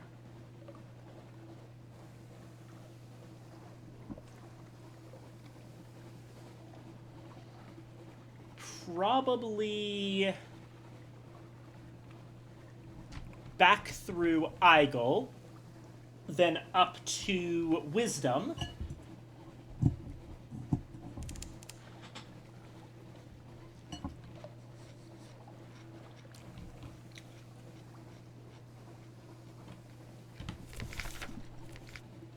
And then...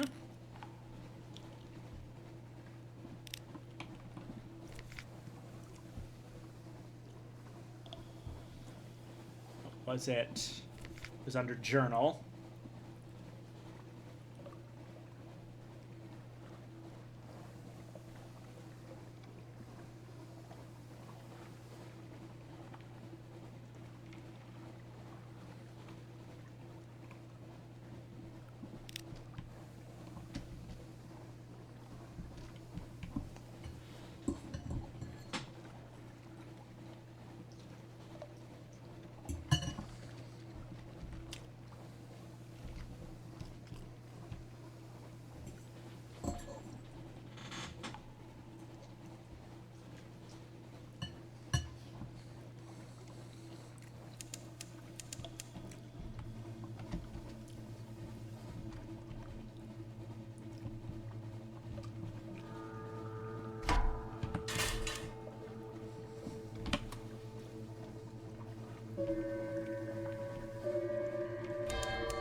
There's Igel.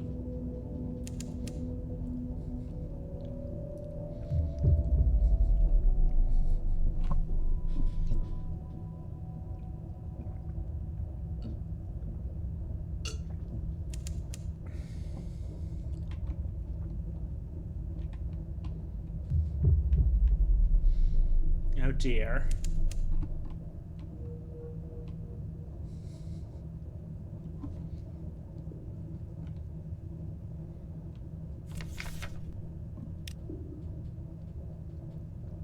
Got a discovery from the wreck. A hemp sack full of drowning pearls.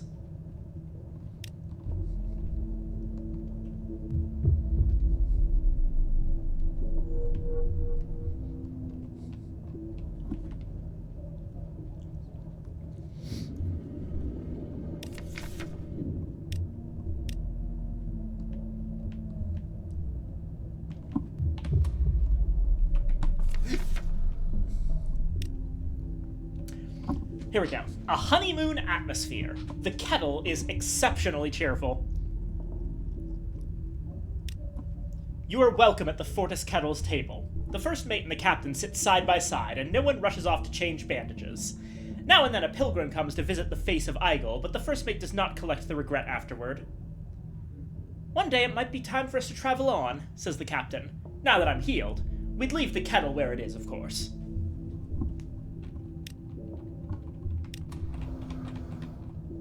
So yeah, everything seems to be very nice here in Eigel now, that we've kind of fixed the whole first mate unhealthily obsessing over other people's regrets thing.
In case we need to ever do anything at Dahut again, I'll grab a white molly flower here.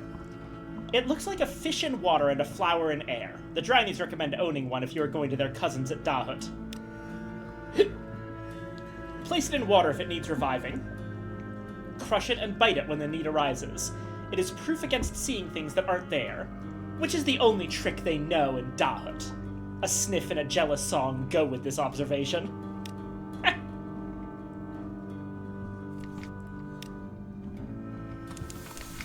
Oh. Heck.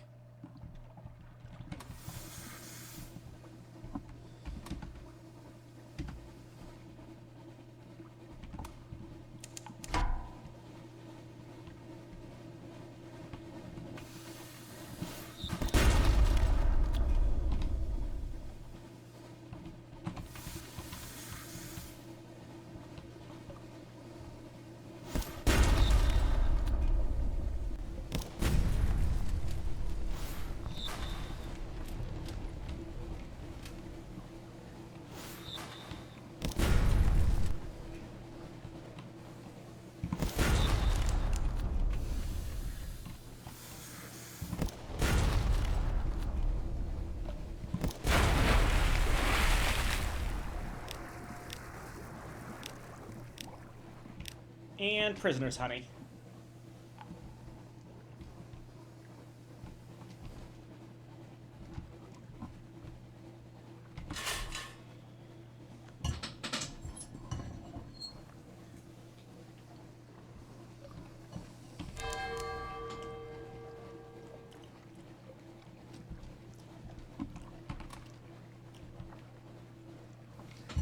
All right, going by wisdom.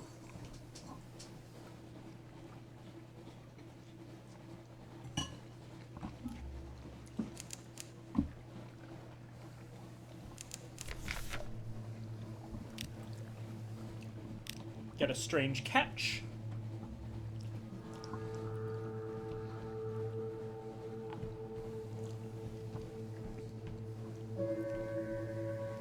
Yet another bound shark, though. I think we can leave this one alone.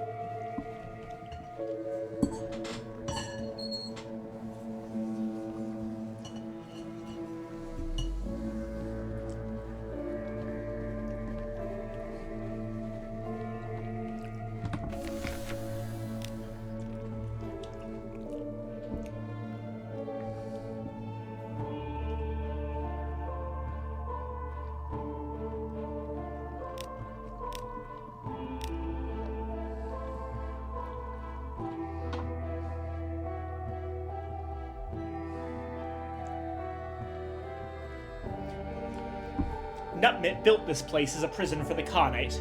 Now it answers only to its governor, and its governor answers to no one. Unmask the governor and present the summons to Hideaway. The governor is a ferocious, feared man. Do you dare honor the sprightly visionary's request? When you pass through the last gate of brass and iron, the governor does not welcome you. He only sits, unmoving. You approach, he raises a hand. You leap to his desk and rip off his mask. Hello, you've seen his scarred face elsewhere. Polythreme has a high bounty on his head after he captured their vessels long ago and led them to their doom in some forgotten escapade. The governor roars and pulls a pistol from beneath his desk. Before he can fire, you relate the sprightly visionary's orders. He stands, knocking over his high-backed chair. I will begin gathering my men at once. He bows deeply.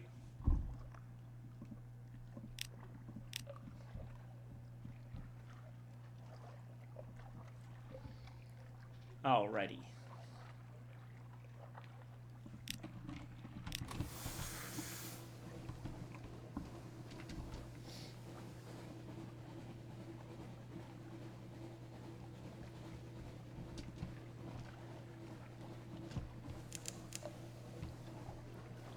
And then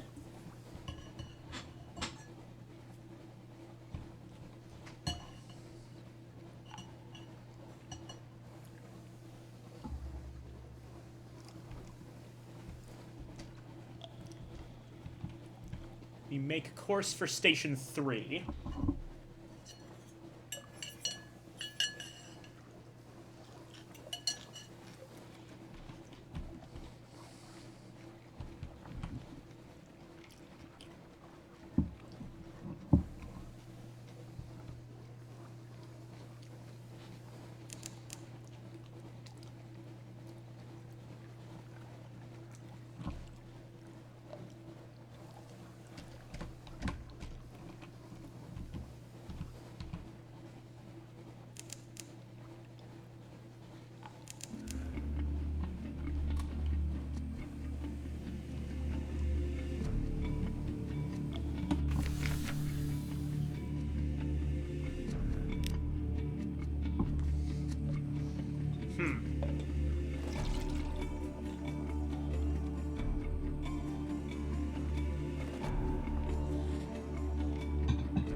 I think it's about time that we actually make the Memento Mori and do something with it. A Clayman directs you with a minimum of enthusiasm and even fewer words. The smithy is a long, low building that you missed on your first survey of the island. The smith is a quiet man with a pinched face, who works entirely in heart metal. The cannoneer greets him with a yell of delight. The smith winces, puts down his hammer, pinches the bridge of his nose. It's you, he says. 2 of you. Ah, right, okay. We would need Devilbone dice as well. Ask the smith to construct an assembly housing for the cannoneer's weapon. Why is the smith so willing to help? Just how many outstanding favors are owed? The cannoneer shrugs the question off, smiling. I made a lot of bombs back in the day. A lot of bombs. For a lot of people. Who don't like me to talk about it. I think that's why the university threw me out. I never dared to go back and ask, though.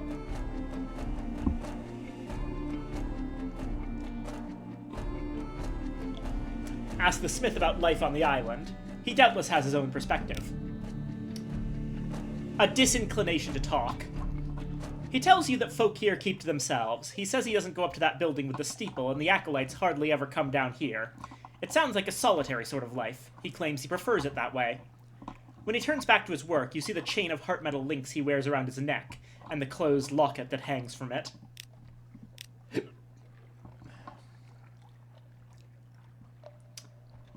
Deliver a long box to the acolyte.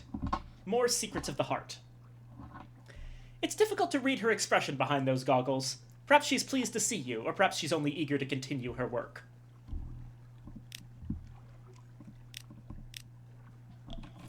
And there we go.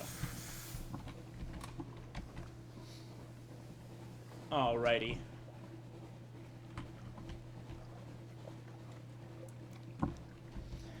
And from here, we're running low on fuel, so we're just going to head straight back to London. Which is no longer a threat for us, because 2 of the timed storylines that we were worried about, the Brisk Campaigner and the Snow Child, we have finished both of them.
Oh!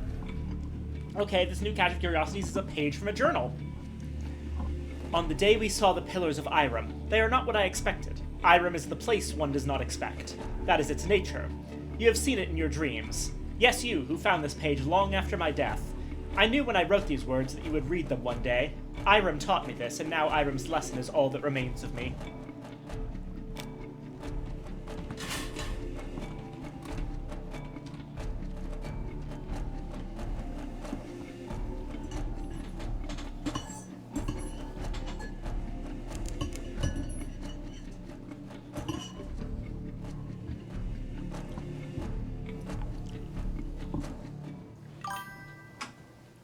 So Iremi are people who get the time shenaniganry. Yeah.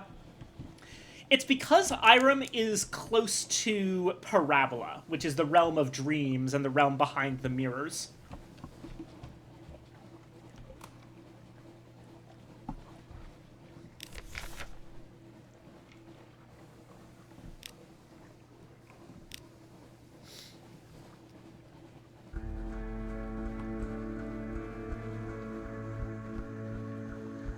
And here we go, back to London.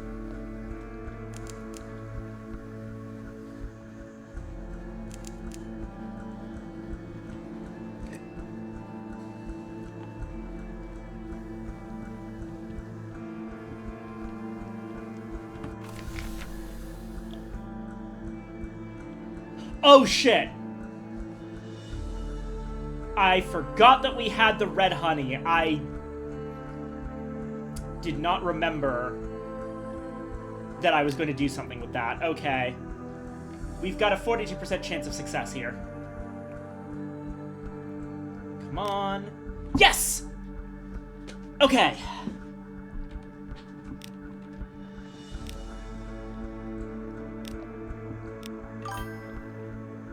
Peak's neck. Yes, yes, yes, yes.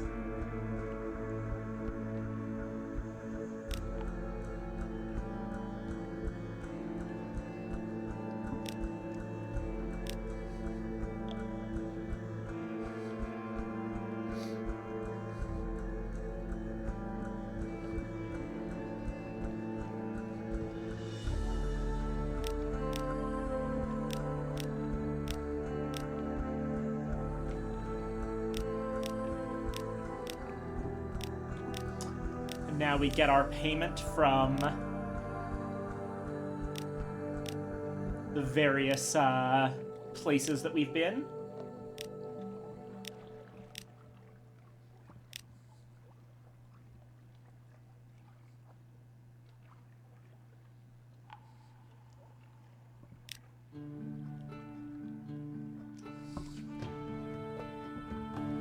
A starving poet is looking for solace fruit.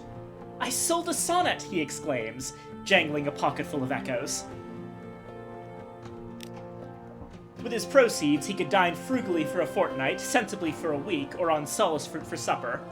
He takes a tiny, careful nibble as soon as you hand it over, careful not to spill a drop of the juice.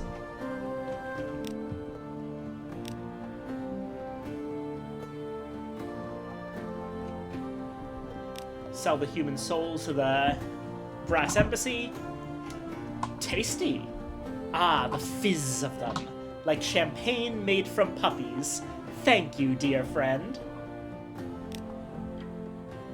Alright. I need to make sure of something.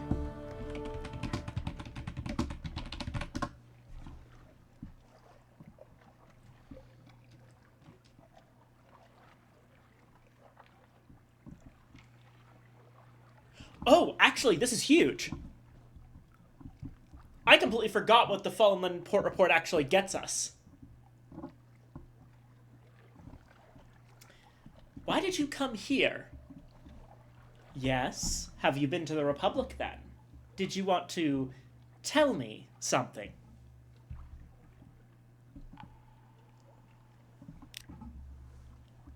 There was something in your throat. It crowded your mouth. It was hard and knobbled as horn or coal.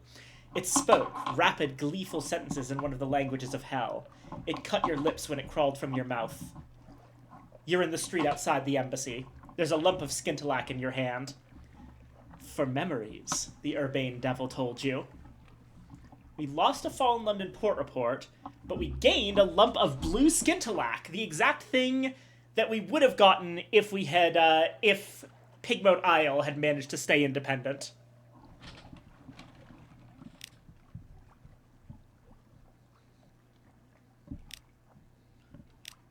Pick up an agent from the Voracious Diplomat.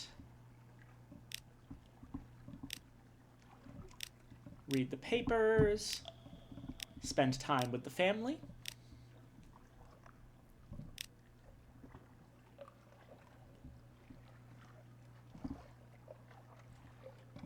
Rest in the townhouse. Twice.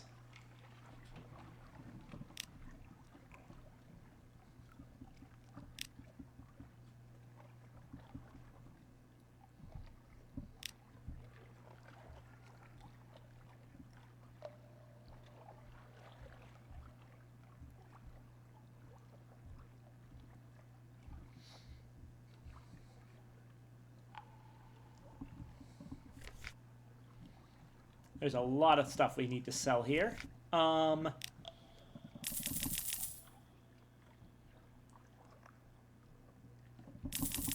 We no longer need any of this zoop.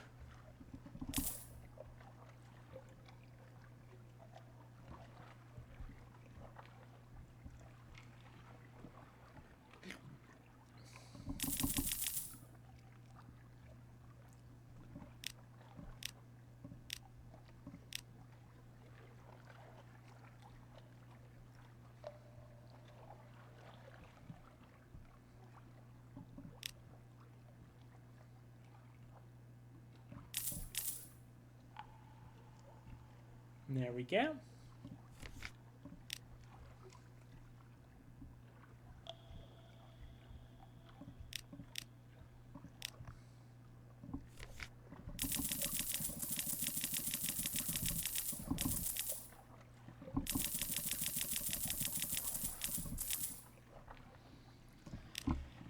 Okay.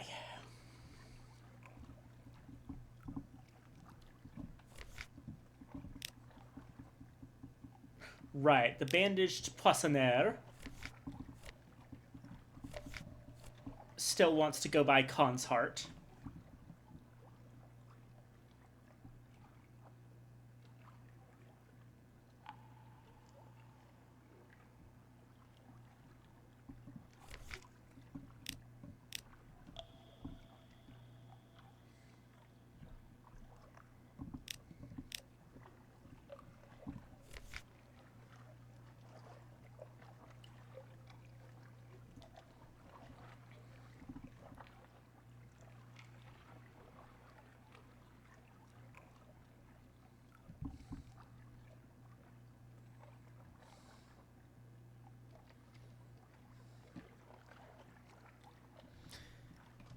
Another quick note, by the way, about this lump of blue scintillac is that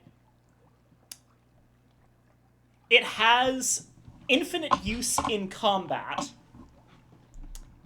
And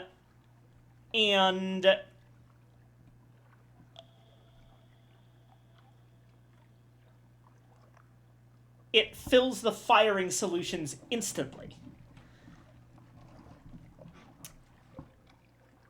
So that's actually huge.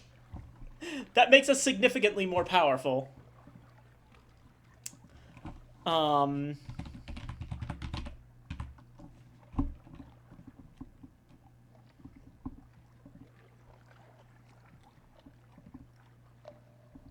Right.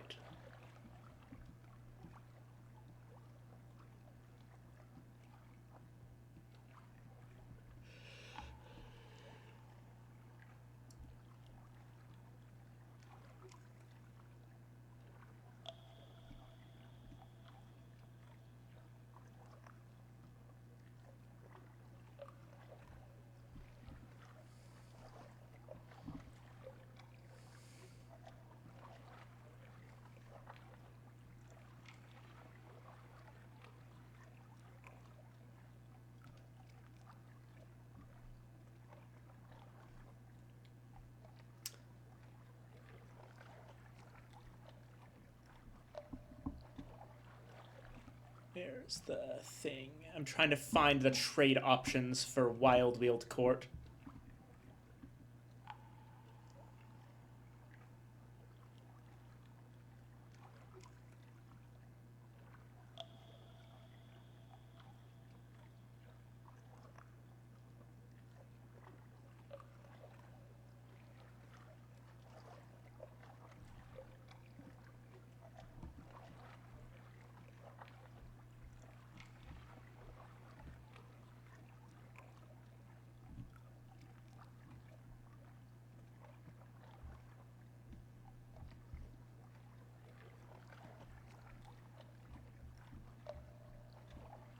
Civilized exchange of gifts. There it is. Okay.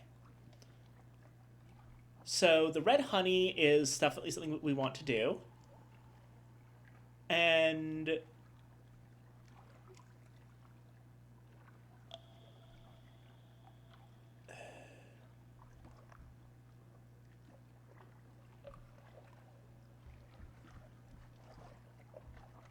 where is...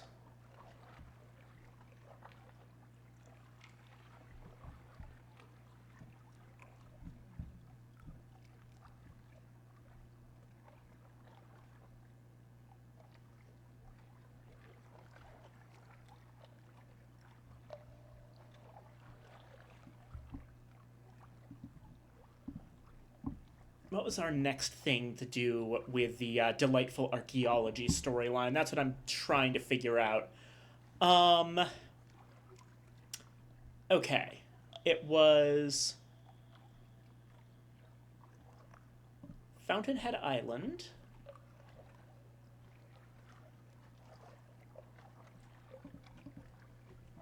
Vault of the First Emperor. We were doing the translation bit.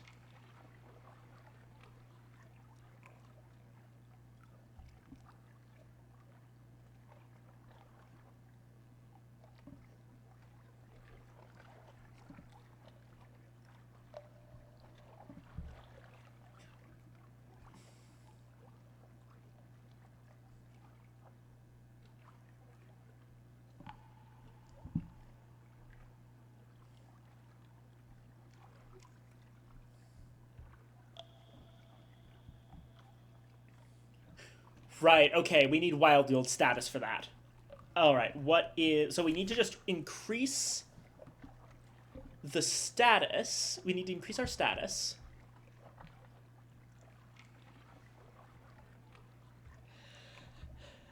At the court.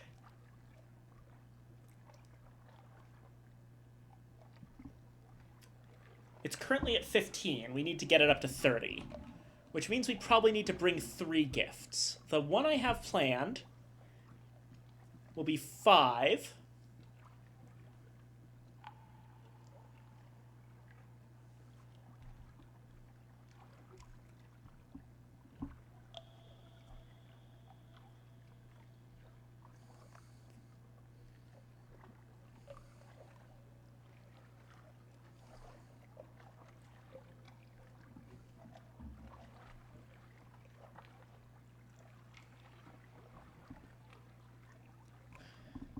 Okay, and then we just need...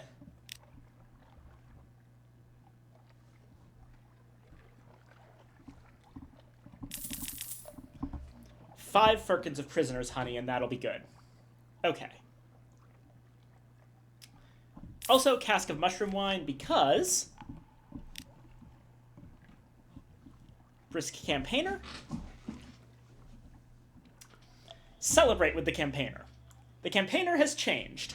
The irises of her eyes, which were brown, are now charred black. The flesh is shrunken on her bone. She's aged 10 years, but her back is straight and her voice is clear. Wine, she says incisively. Wine! You and the campaigner toast her rebirth. Not a rebirth, she corrects you. Perhaps a pre-death. Hush, don't look at me like that. I'm a realist. Have another glass of wine. She has survived. She has found a cure. If anyone could, she points out, it would be me, after all. You're lucky it was me who fell ill. Her wisdom has been tested, tempered, and not found wanting. Well, quite. But you were an invaluable assistant. A fine vintage, this. Another glass? She's getting a bit drunk. You and she are safe, and all shall be well, and all manner of things shall be well. Your very fine health. We've lost a brisk campaigner, and we've gained the indomitable campaigner. Death, where is thy sting? Where indeed? Don't mess with the campaigner, Death.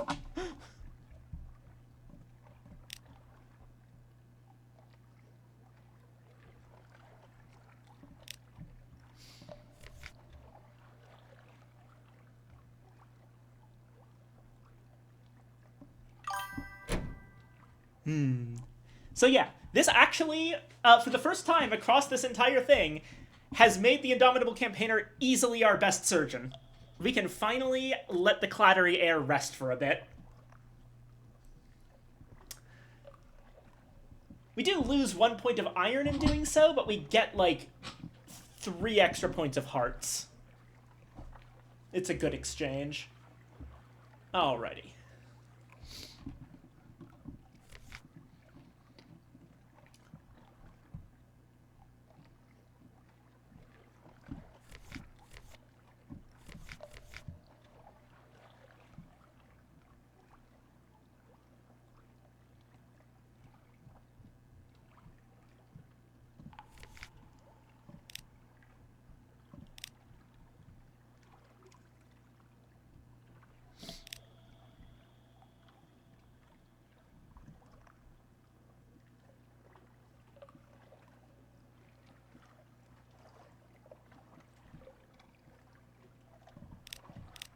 Dry dock the ship.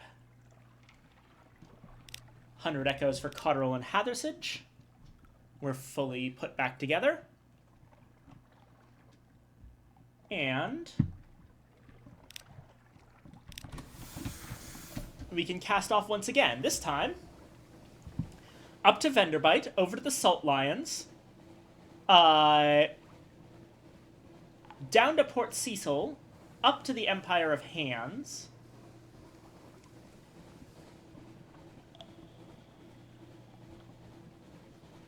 And then from there, we can decide what to do next. We can go down to the Gant Pole. That's one thing.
Nightmares of a Vast Eye again.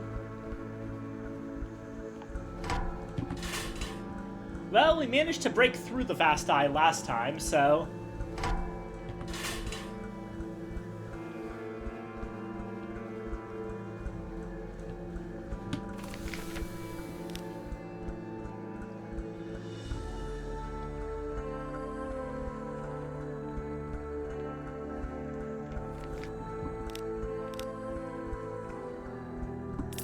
Drop off a tomb colonist that we had for payment.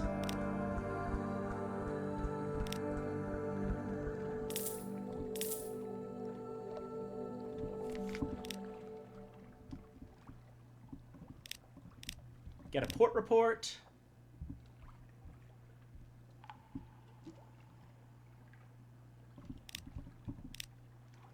Explore vendor bite. You know, I don't actually need another crew member right now. But I'm going to pay his passage home. An act of generosity. Thank you, Captain. All I can give you is my blessing, poor raggedy thing. And this cloak, raggedier yet, but it was good con at work once. Safe seas to ya. We got an outlandish artifact, which is worth about 100, so we really only paid about 150. And we lost 5 terror, which is decent.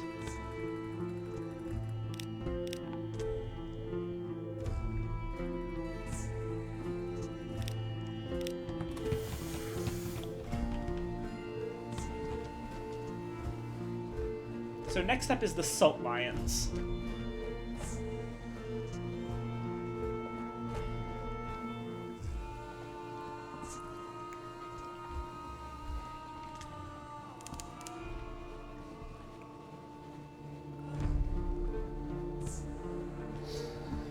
So, to talk about lore a bit more, the tomb colonies are pretty heavily hinted to have Aztec origins.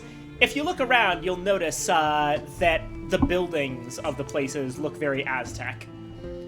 A lot of the current tomb colonists are actually remnants from the third city.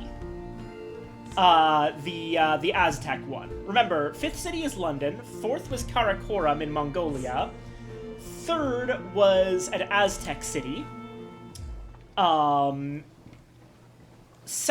was Amarna in Egypt, and the 1st was Uruk in ancient Babylonia.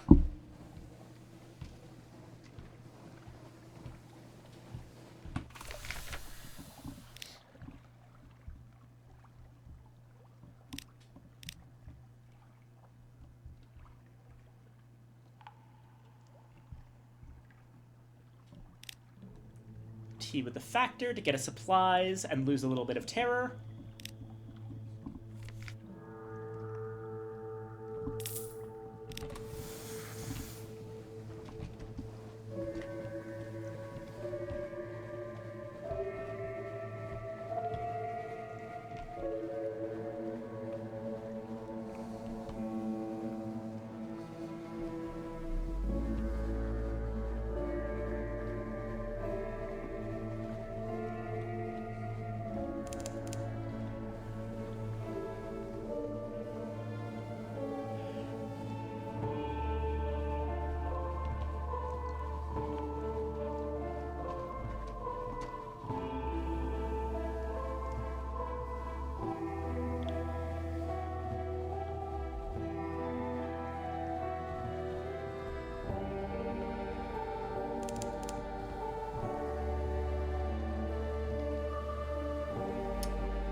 Sorry, I got sidetracked with my brain. But yes, the tomb colonies are the remnants of the third city in a lot of places. Not everyone. There's a bunch of people from London who end up joining the tomb colonies, and there are probably some people from Karakoram as well. But the Aztec groups from the third city are still around here.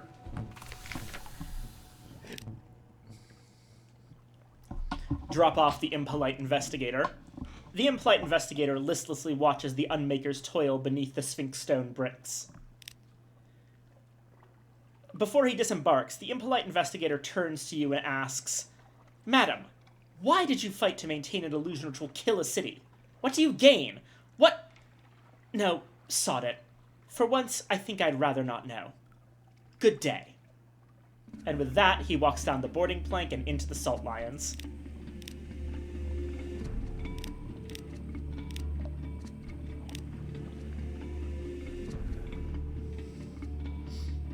Visiting the Unmakers. And we're at 0. Whatchamacallit? 0 terror.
Stop off at Khan's Shadow to compile a port report.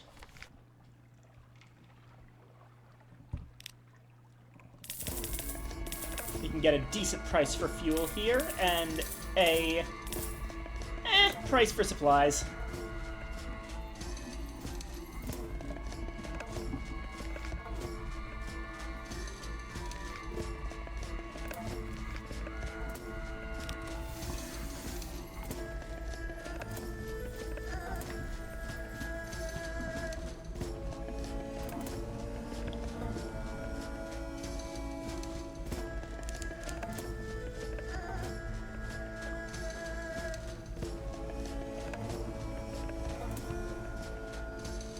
Now back to the principals.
Intelligence gathering and ambiguous Aelith.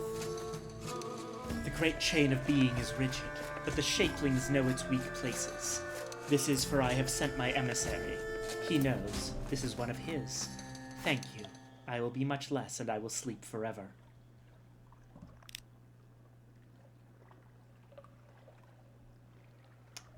Kneel. Kneel, and my emissary will gift you Skintalak, the secret. The bazaar brought us all us shapelings, axiles, the flukes, the misers, even my emissary. Why?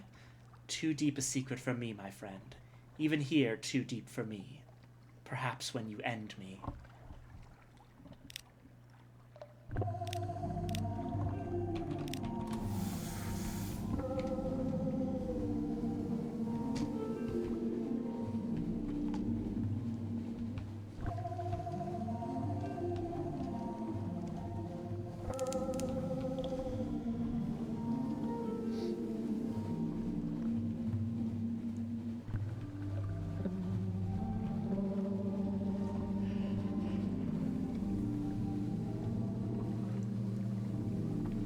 That's Port Cecil done with.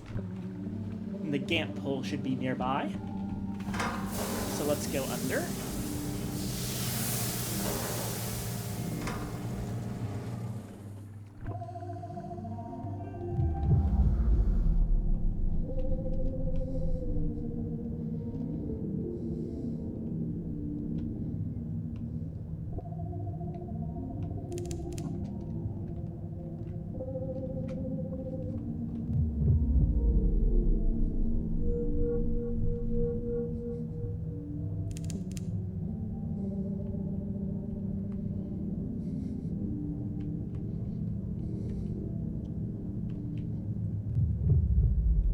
There's another fluke on the Z floor.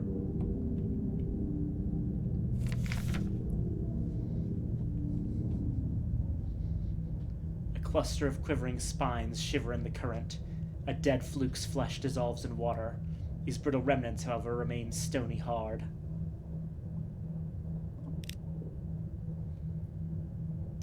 Your crew watch from the observation deck as you reach for the skeleton, speared like a hooked fish. Your mind fills with song, solemn, echoing, watery, faltering, like the last notes of a baritone drowning in his bath. You know you will never see that place where you sang of your shameful disgrace. Your crew reels you back inside and pry the skull from your hands. Gradually, your ears empty of song. So I think I mentioned this in another one, but the mention of shameful disgrace. There's this poem that's associated with the flukes and with Axile. Do you recall how we came to that place, and they spoke of their lightings and shameful disgrace? We tilted our vanes and ennobled our spires. They welcomed us then and commingled all choirs. As far as we can tell, it's an allegorical retelling of how the flukes made some kind of deal with the bazaar, which wasn't followed through on, ultimately.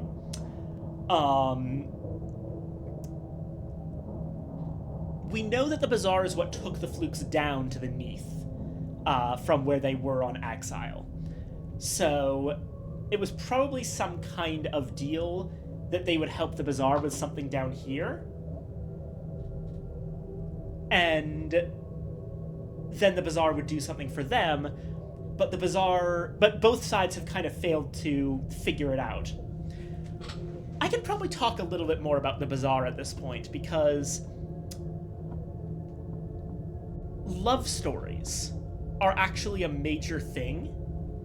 It's mentioned a couple times here that there's, the bazaar actually goes looking for love stories.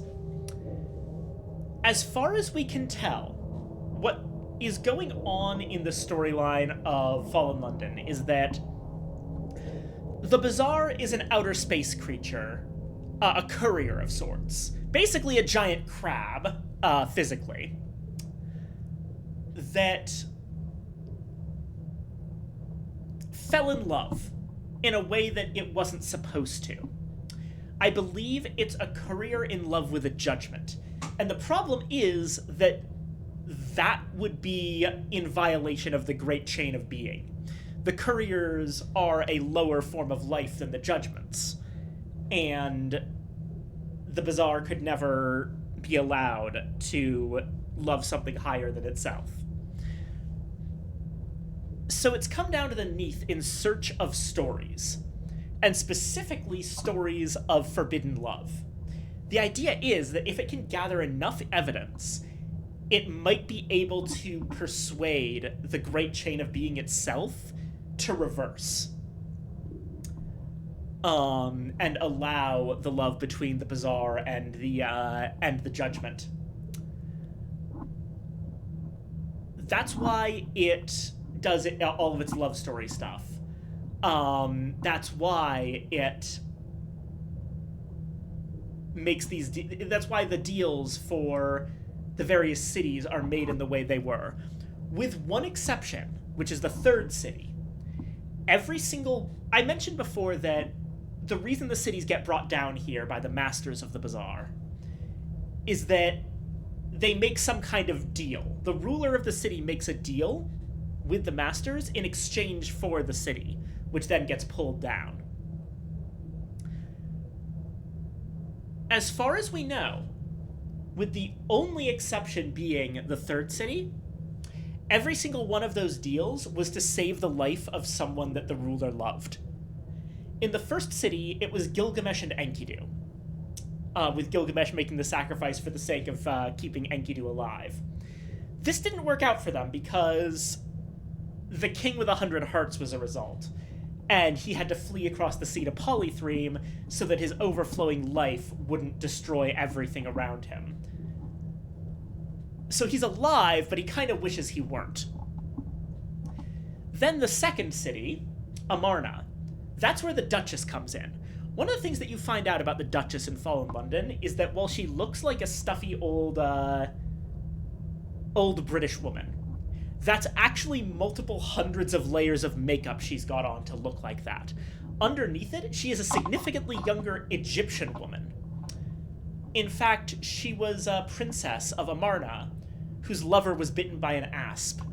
I think it might be, if I'm remembering correctly, there might be some implications about potentially being a historical character, but I don't remember which one.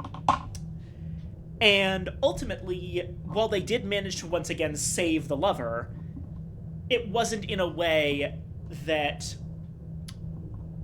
anyone would want. The Duchess's lover was transformed by the asp's venom into the Cantagaster, a horrific sack of poison that is in terrible pain at all times on, like, being alive. The masters, or the rulers, plural, of the third city, they wanted something other than a love story. The fourth city, I believe it was actually the Khan trying... So that's why his venom truly kills you. Yeah, because it's conceptually magnified snake venom. Good on you for remembering that, by the way. The fourth city, I believe that the Khan was trying to save his daughter. It's been a while since I played the Silver Tree browser game, which covered that bit of the lore. And the fifth city, it was Queen Victoria attempting to save the life of, I believe, Prince Albert. And we never actually see exactly what happened to Prince Albert, but from what I've seen the few times I've gone to the Shuttered Palace in Fallen London, it wasn't any better than the other ones. The rest of the royal family appears to have degenerated somewhat. So, who knows if any of these stories were what the Bazaar was looking for? The masters of the Bazaar, the Space Bats, they have their own agenda. They're using the Bazaar to try to do something else, but we're not entirely sure what it is. Each of them seems to have a different agenda. And there's also the matter of what the heck happened with the third city. The rulers of the third city, who are Mayan princes named after animals. I believe that Redbird is one of them, and I think the name Redbird is mentioned at least one place here. They wanted to eat the flesh of a god to make themselves immortal. So, do you remember when I brought up the entire Mr. Eaton storyline? Same. I talked about seeking the name. let me talk a little bit more about it and what I've found.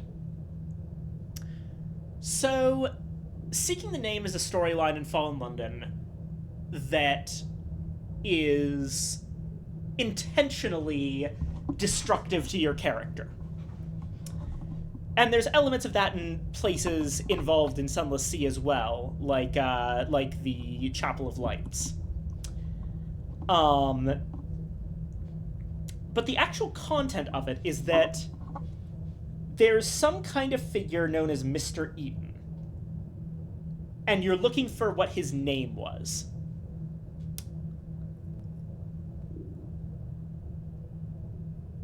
So, the thing about the name Mr. Eaton is that all of the Masters of the Bazaar have a name that is a Mr. then some... usually a noun. Mr. Iron, Mr. Mirrors, Mr. Veils, Mr. Pages, Mr. Hearts, Mr. Apples, Mr... what? There's like a bunch of them. And they all cover some aspect of commerce. That's the Mr. Iron that the Clattery heir was so convinced that she was descended from. Mr. Sachs, right. Well, okay, I actually have to say Mr. Sachs is, we find out in Fallen London, he's actually not a separate master. Mr. Sachs is just the various other masters wearing the outfit.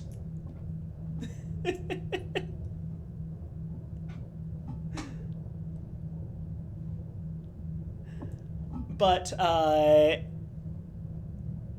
the thing is that there was another master. One by the name of Mr. Candles. And in order to fulfill the wish of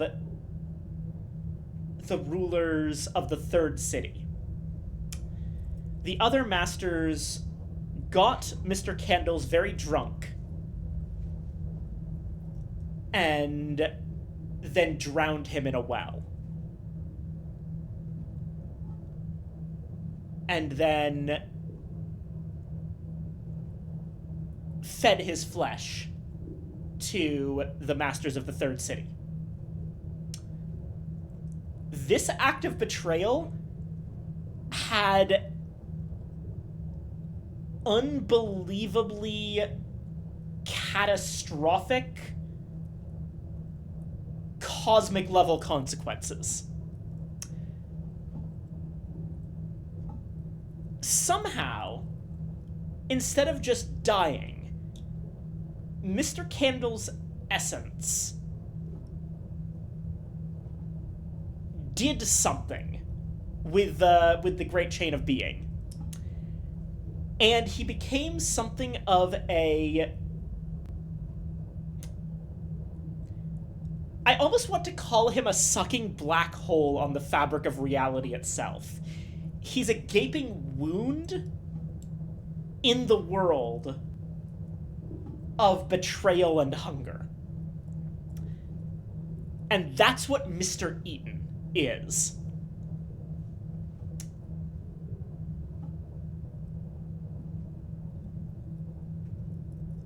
He's also sometimes known by the name The Drowned Man, which now you know why. But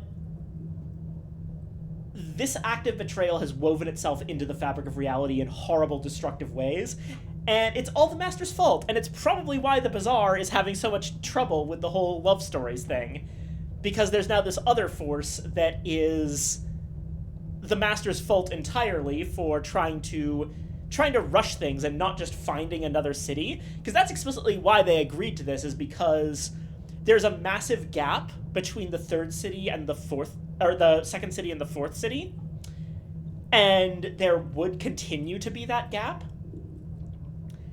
And the Masters were like, okay, we need to actually do something during all this time, because the Second City isn't giving us what we need, so let's just cut some corners with the Third City and not have it be a love thing, and just kind of give them whatever they want. Like, oh, they want a flesh for God?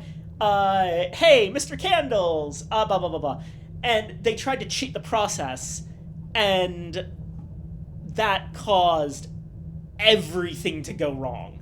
And they're still trying to kind of pick up the pieces years later, and it's still causing problems.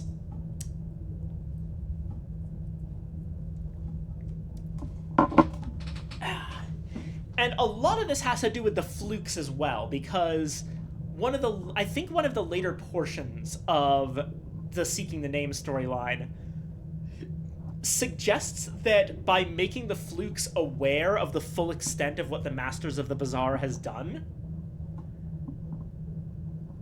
the fluke's own ability to absorb, like, regret and negative emotions would cause them to effectively lay siege against the Fifth City and destroy the Bazaar utterly. So that's now a massive weapon that could be pointed directly at the Bazaar.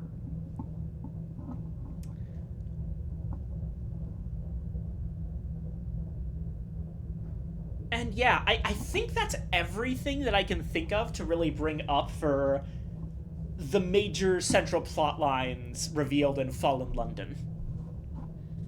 At least that's my understanding of them. I could easily be wrong about a lot of this. I mean, I'm pretty sure all of the things I said are correct, but I might be misattributing, like, the reasoning that different characters have for why they acted the way that they did. But I think I'm right here.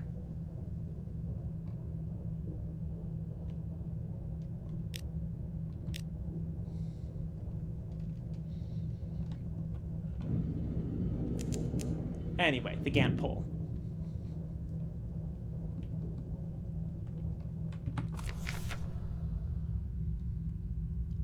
Assist the fading Haruspex with that Thalate.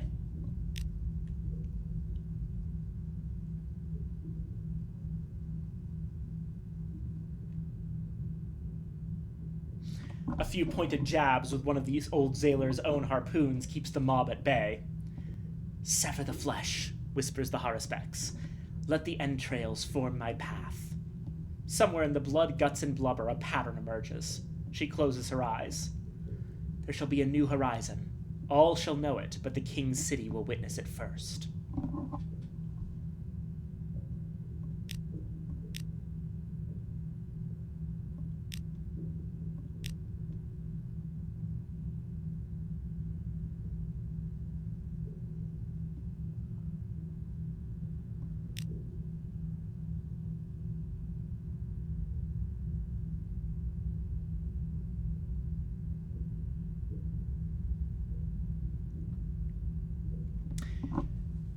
Painful memory. For many years I considered Wither my home, a city where answers are forbidden. It was quite relaxing after more than one lifetime of being expected to have them. But I broke the rules to spare a child's tears, and for that I was cast out. I will return with the fabled question that can only be answered with truth. The Haruspex cackles, resting a hand on your arm. Ah! You think I waste my final years on futile revenge. It is a purpose, a dream. At my age, it is important to have one. Xibalba writhes with living corpses aspiring to be nothing but dust. My kings do not need another. Interesting. I forgot about that. So I mentioned that the rulers, like the Red Bird and all that, of the Third City, being in the tomb colonies, Xibalba is where they are, named after the underworld from, was it Mayan or Aztec mythology that Xibalba is? I think Aztec is Xibalba. And the living corpses aspiring to be nothing of dust are the tomb colonists. And the kings that she mentions are probably the kings of the Third City. Which means she's been around since the Third City, most likely.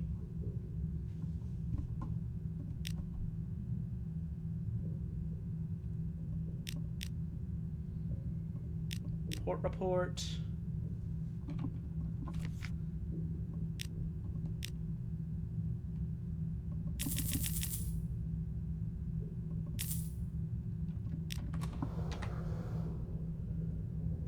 And now we want to go to the Empire of Hands.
As you can see, the blue Skindalak is really powerful.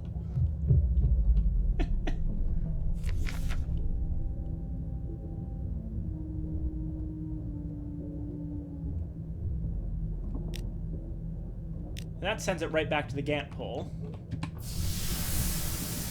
Which, thankfully, is not too far away, so it's not going to have a particularly long journey.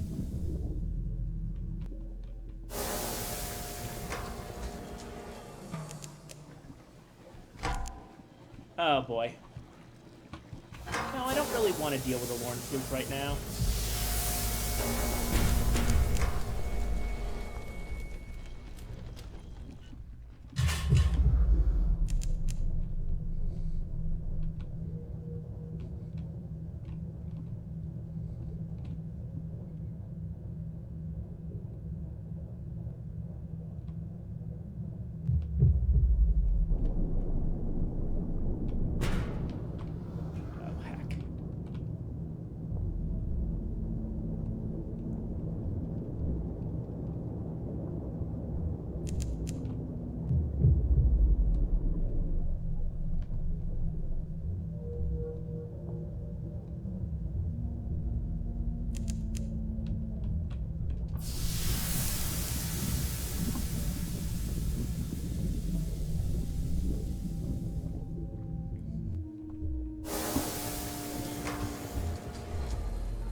Report.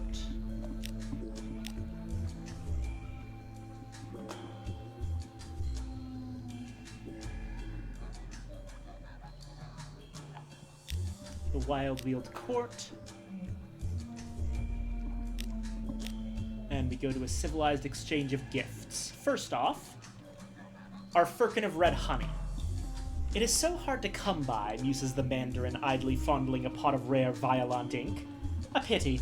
The exquisite seneschal is known to have uses for it. A deliberate accident. Did you pick up the pot of Violent ink instead of the honey you were showing to him? How clumsy. At least you have the perfect substance should you feel the urge to write a polite apology note at some later date. So, we've traded a firkin of red honey for a pot of Violent ink. Luckily, the pot of Violent ink is not illegal. Violent, the color of necessary but troublesome connections. According to other traditions, the color of blood shed in a spired place. It's very hard to forget anything you've written in Violent ink.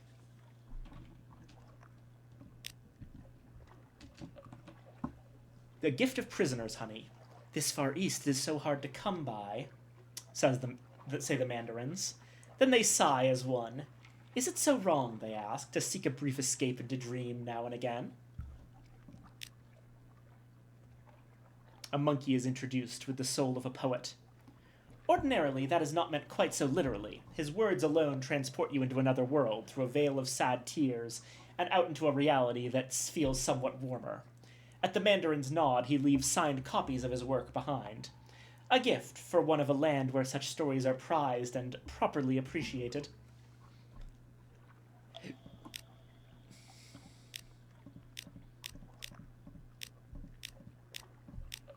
And there we go.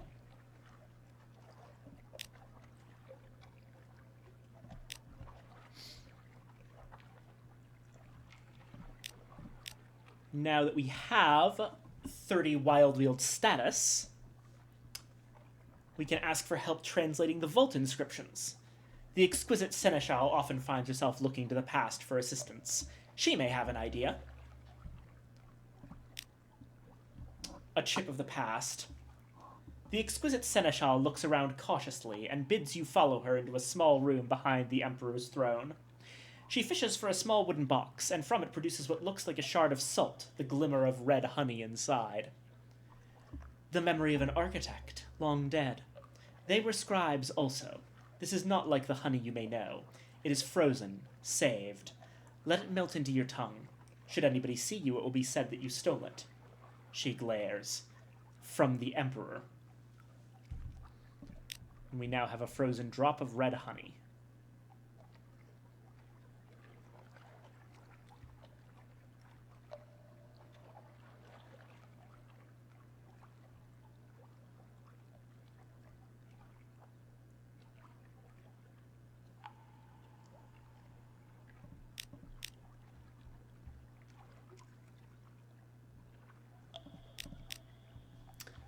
Alrighty.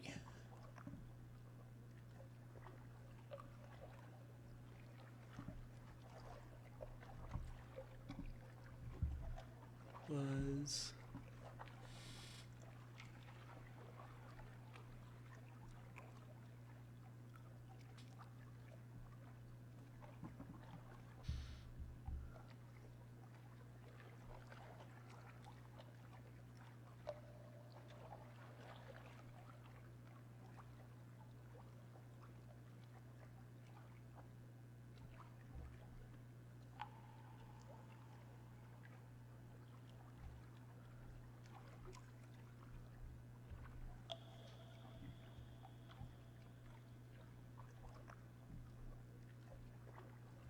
Fountainhead Island, right.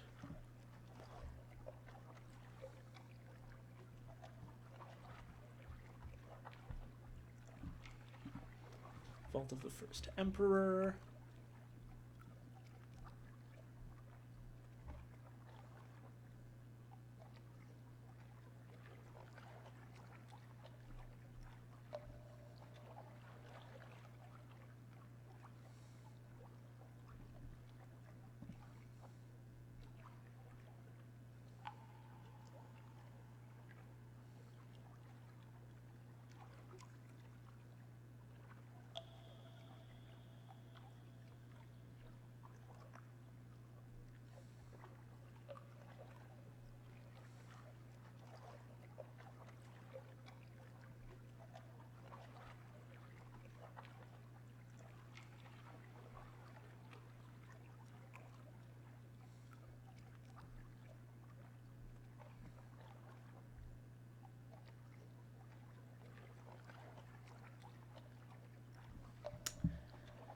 Okay.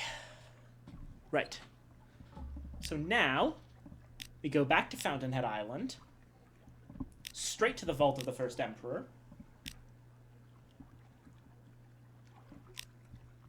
The exquisite attempts to read the inscriptions. The exquisite seneschal said that this frozen drop of red honey might help. You place the chip under your tongue. It is not the usual rush of red honey, but a slow, fizzling scent as it spreads through your mouth. For a moment, you have the sense of your body being too big, your blood pumping wrong. Memories hang at the edge of consciousness, unclear, faded. As you look at the inscriptions, though, chaos melts into meaning.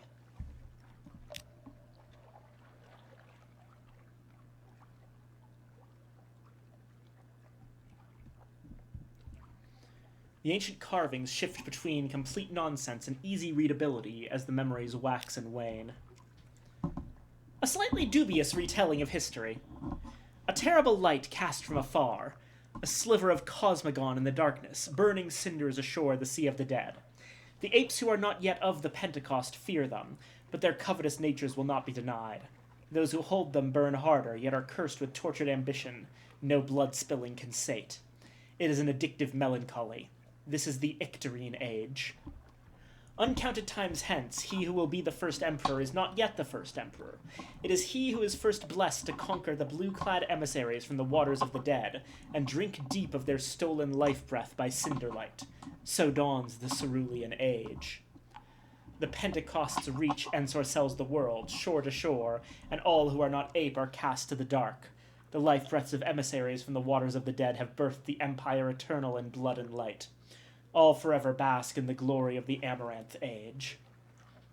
So it sounds like originally what happened is the monkeys were uplifted from normal monkeys by Cosmogon cinders from the roof. And that probably has something to do with the hole being burst in the roof by the seal of the red science. Then the monkeys end up taking the souls of drownies, it sounds like. The blue-clad emissaries from the waters of the dead sound like drownies to me. And that's where they get their first souls from. And from there, we just kind of escalated.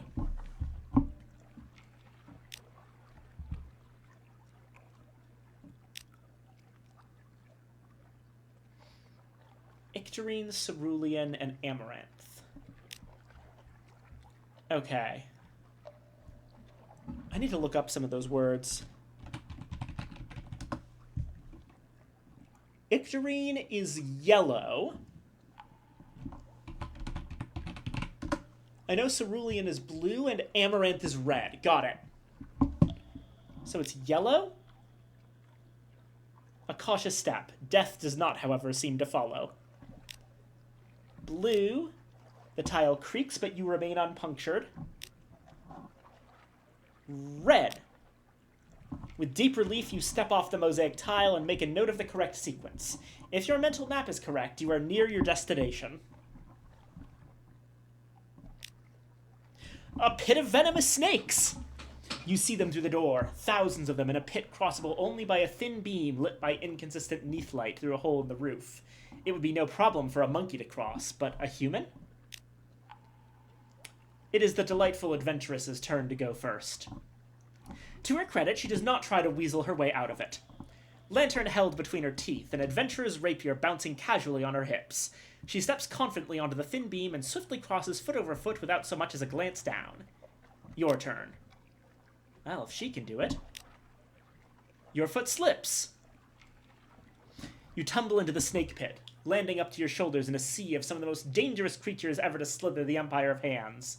Already you feel their teeth lunging, the venom pounding through your system, No. You feel nothing. Except the weight, the cold, dry skins of hundreds of dead snakes surrounding you. The delightful adventuress peers down. Well, that is what happens when one decides to build oneself a fancy-dancy snake pit, and neglects to think of a way for the poor darlings to be fed, isn't it? Come on then, get up from there. No sense being a big girl's blouse. Okay, the Empire of Hands is unforgivable. These are actually the worst people in the entirety of Sunless Sea, because they are responsible for the mass death of hundreds of snakes. And Yeah, no, they're not getting any more help from me.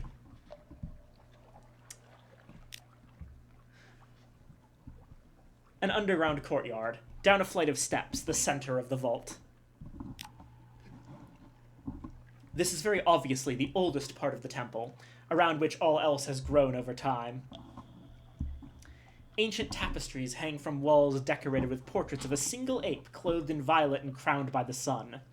He is the first emperor, the 100-souled founder of the Empire of Hands. His authority reaches across time. Not much to look at, is it? Declares the delightful adventuress. They say they buried the old bugger with all of them. 100 of the finest souls. A hecatomb, if you will. She laughs for a moment at a joke only she and perhaps 3 others in the Neath would appreciate. Mark of respect by the primates, you know, to say no one else could do half as much with them. Her eyes glint. Let's do something about that. Hecatomb. A hecatomb is an ancient Greek or Roman sacrifice. Basically, you sacrifice 100 cattle to the gods. So 100 souls sealed in a tomb along with the emperor is a hecatomb. Ha ha.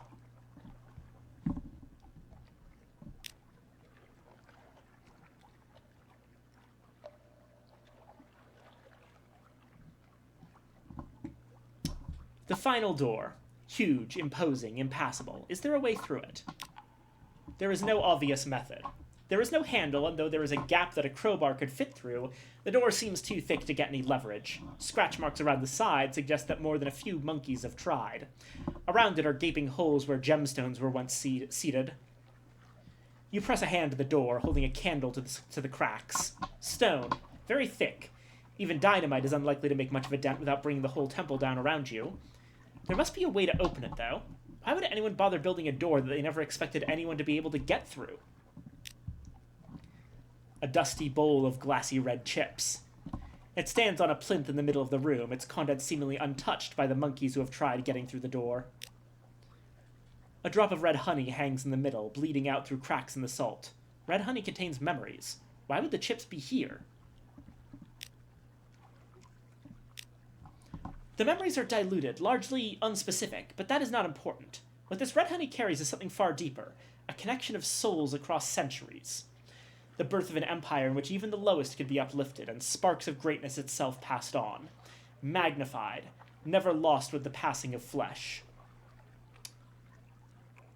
This was the dream of the first emperor, one of unity and evolution, transcendence and glory. His memory was placed here that all could see their true destiny, purpose. Instead, it is as if the emperor himself is receiving a glimpse of the empire his dream became. His tears run uncontrollably down your cheeks. So it sounds like the idea of the first emperor was that his souls wouldn't be buried with him, that they would instead be passed on, and that the idea would be that souls are passed from monkey to monkey so that while any one monkey doesn't know much, over time the knowledge gets passed down directly.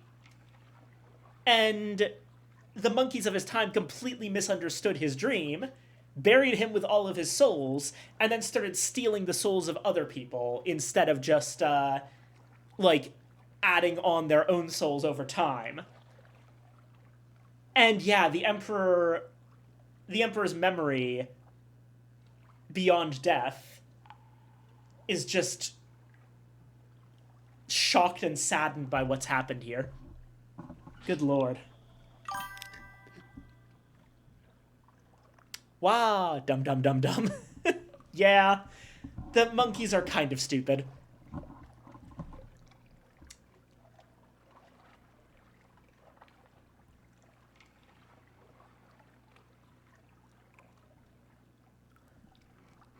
Alrighty. Open the Emperor's Tomb. The memory fades, but something remains. Only one who is as worldly wise as the first emperor hoped his people would be can open this door. Z story and a tale of terror. And a memory of distant shores. It seems like such a simple thing now. It is slightly more complicated than simply pushing the door open, but only a little. The lost treasure has been found. Now for the easy bit. The first Emperor's bones lie in state, surrounded by souls and spheres of blue, green, and silver. The delightful adventuress applauds politely. "Oh, very, very fine work," she declares, taking a moment to admire the architecture before turning her attention to the souls. Now, unless my eyes deceive me, there are not 100, not even close. Blasted legends and their exaggeration. This will complicate matters. Oh well, Barnabas, do be a dear and gather those up. And as for you," she adds, drawing a rapier that glistens at the end, "kindly remain where you are."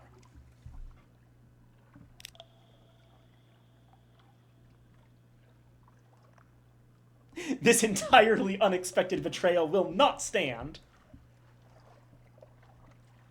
Yeah, no, it's pretty obvious that the delightful adventuress is evil and was planning on betraying us.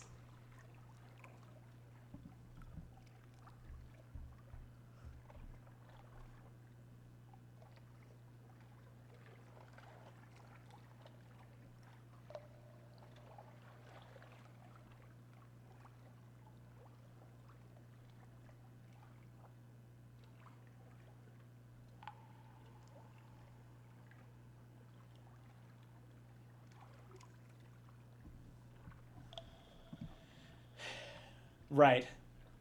So, if I recall correctly, this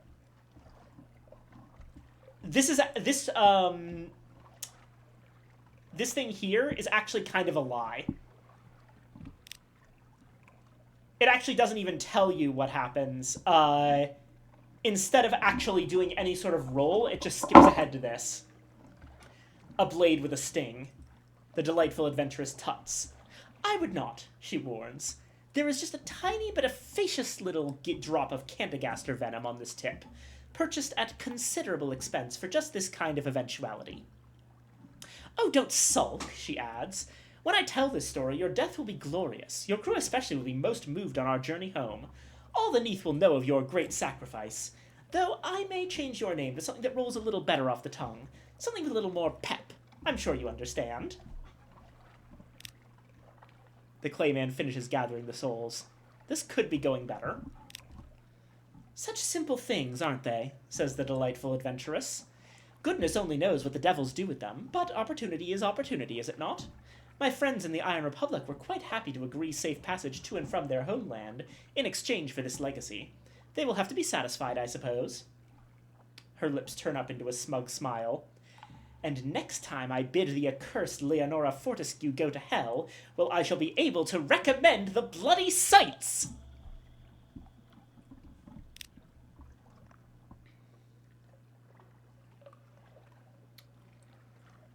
All right. At 42...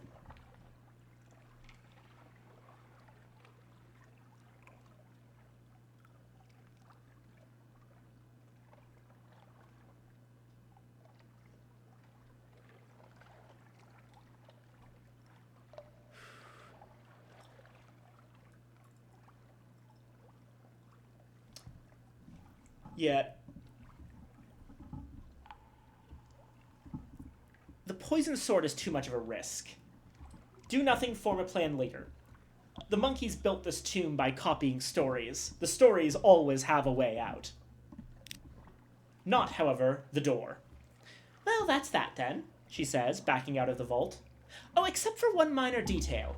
Barnabas, I thank you for your loyalty and fine service. As a final courtesy, please do the honors and ensure our friend here remains buried. It is such a fine resting place, is it not? Such a shame it be wasted on just one ape." The Clayman lurches as she produces one of your confiscated sticks of dynamite, lights it, and drops it in the corridor.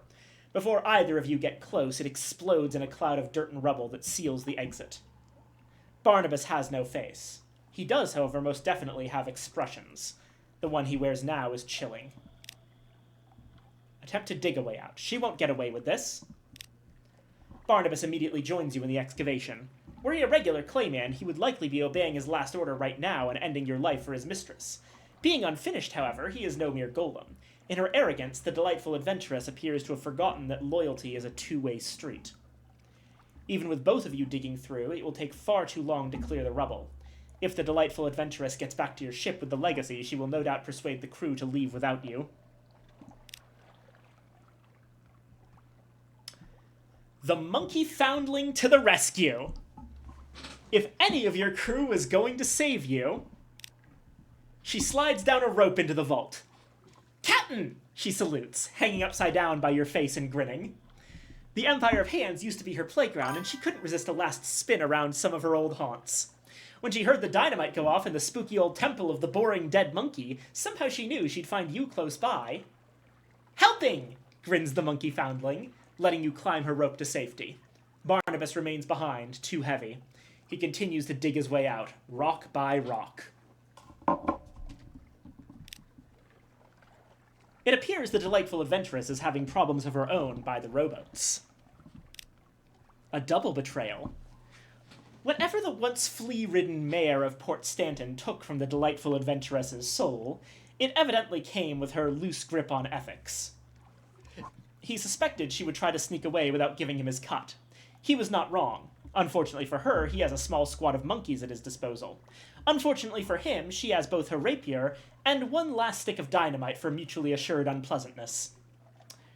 Well, says the delightful adventuress, seeing you approach, this is an irritating stalemate.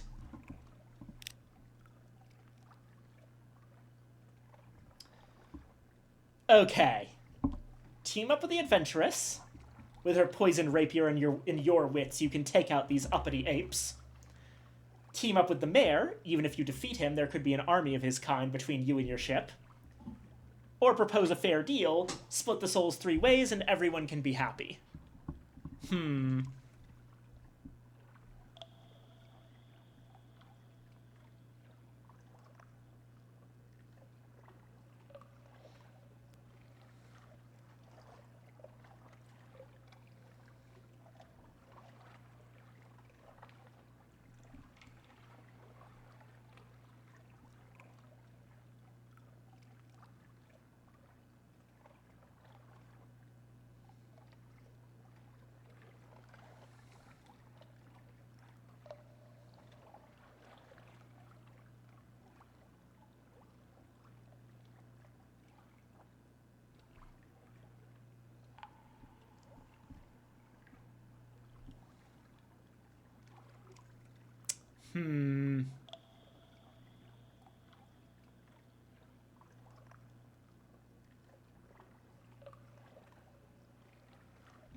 So on the one hand,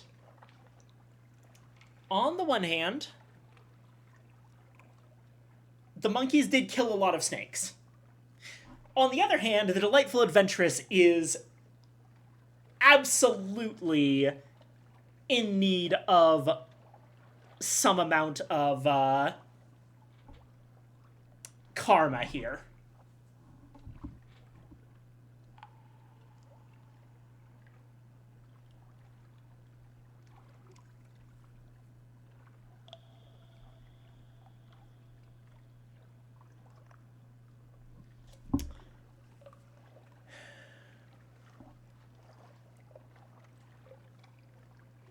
What do we do? Everyone sucks here. Yeah. There's not really anyone nice on the Empire of Hands. That said, I'm already not going to be helping the monkeys with their stupid ship. You know what? I feel like getting in the way of the adventuress.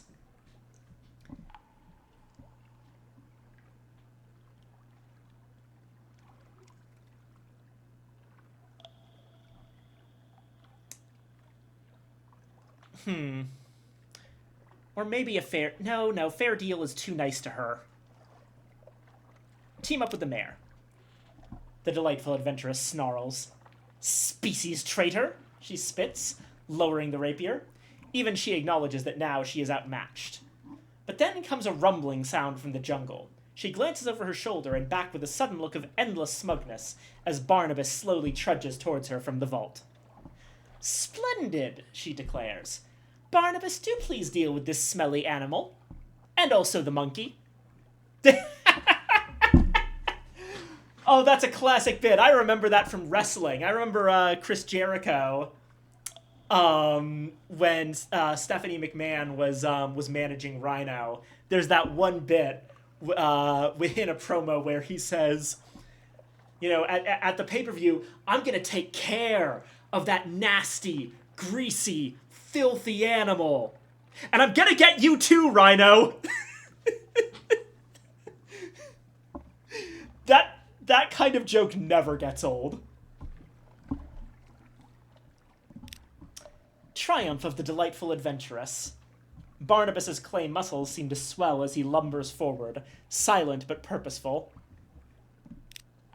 An unfinished man of clay. Claymen are obedient. Claymen are loyal. Claymen are reliable. Unfinished claymen can be all of these things too. They can, however, be them by choice rather than nature. They can also hold grudges extremely well.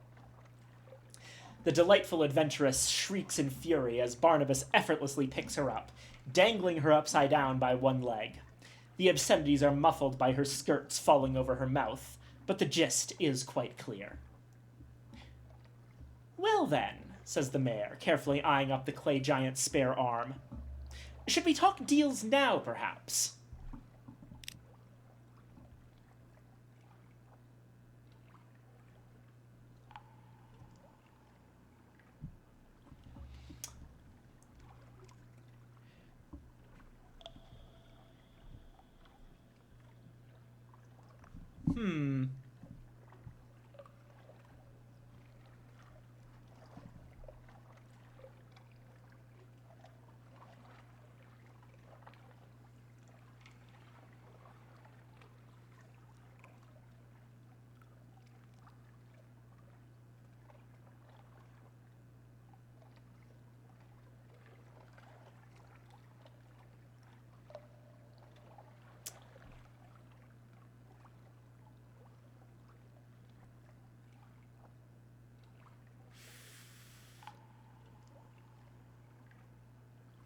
The thing is, splitting the legacy 3 ways just gives us a bunch of crates of human souls, and the thing is that we actually don't have enough space at our ship for too many of them.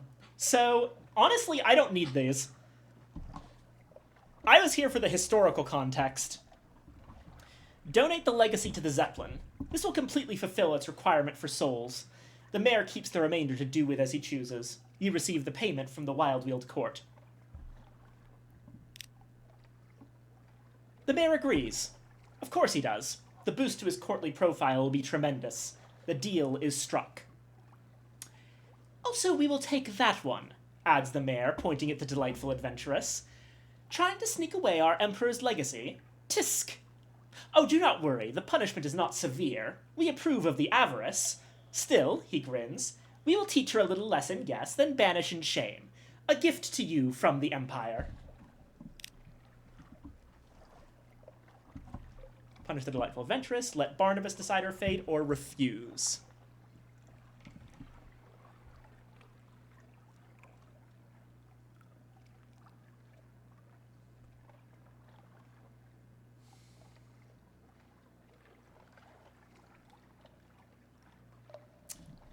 Yeah, I think, honestly, I think Barnabas deserves it.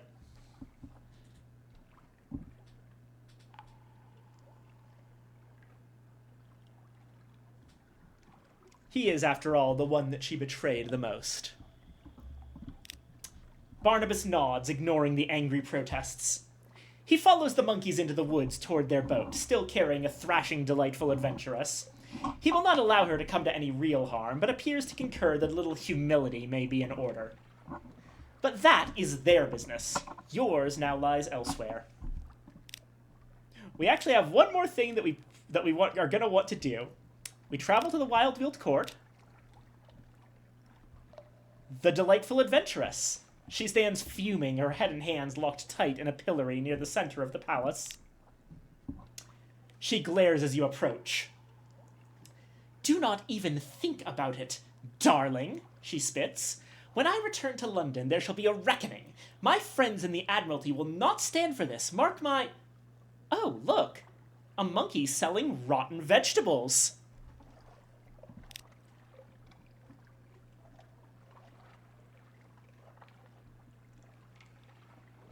Barnabas stoically stands by his seething mistress, ensuring the monkeys do not take their fun too far. His bruised loyalty does not, however, stretch to interfering with the opportunistic monkey selling ammunition. Buy a tomato. Heavy and squishy in just the right stages of rot. Juices drip down your hand as you squeeze its soft skin. A direct hit. The rotten tomato splatters into the delightful adventuress's face, dripping from her hair and chin as she splutters incoherent rage. The monkeys cheer wildly. Oh hey, that brought it down to exactly 12,000 echoes. Excellent, excellent, excellent.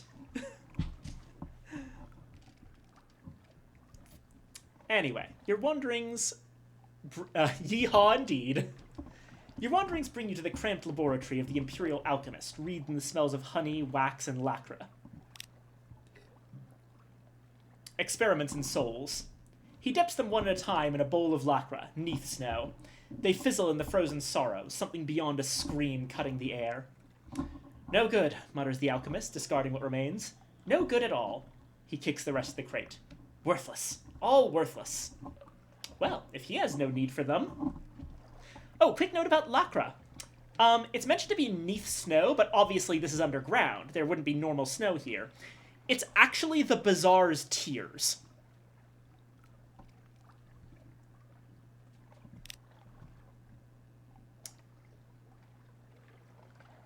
I don't remember if I've tried to eat it in Fallen London.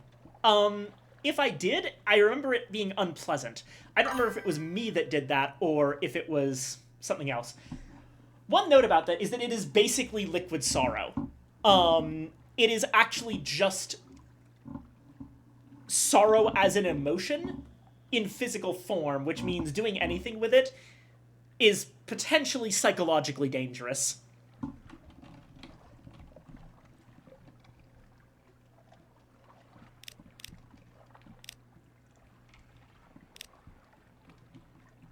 And there we go. Oh, actually...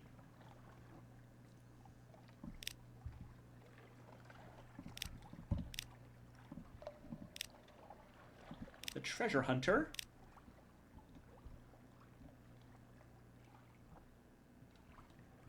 Persuade him to give you his map. It could be a profitable kindness.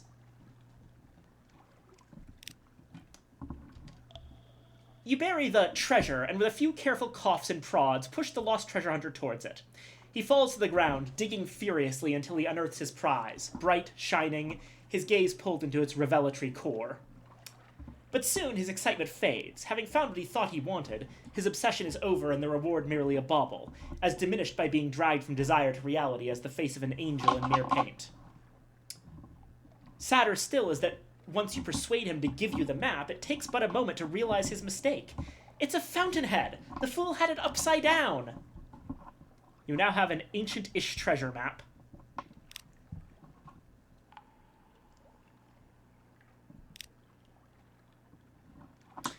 The lost treasure hunter. He is holding on to what remains of his supplies now for his next adventure. He looks up, eyes gleaming. I have it, he declares. The Fountain of Youth. That's what the treasure was telling me. See how it glows? It's a map. I just need a ship and a crew and... You back away, leaving him to it.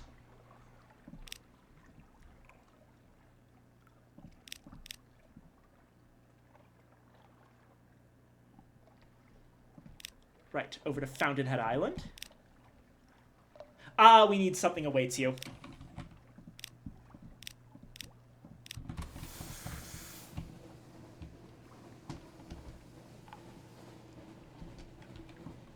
I'll head on up to Irem.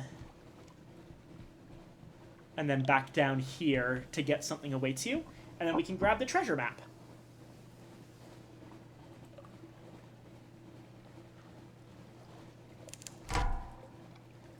Oh god, these things are so not worth it.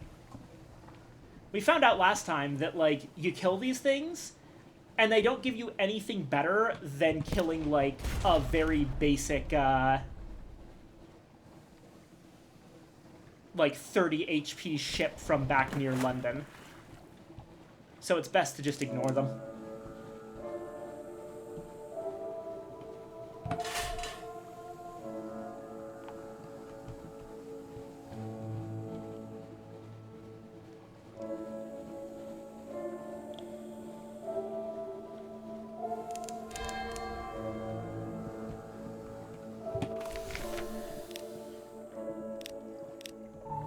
Report.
Now we go to Fountainhead.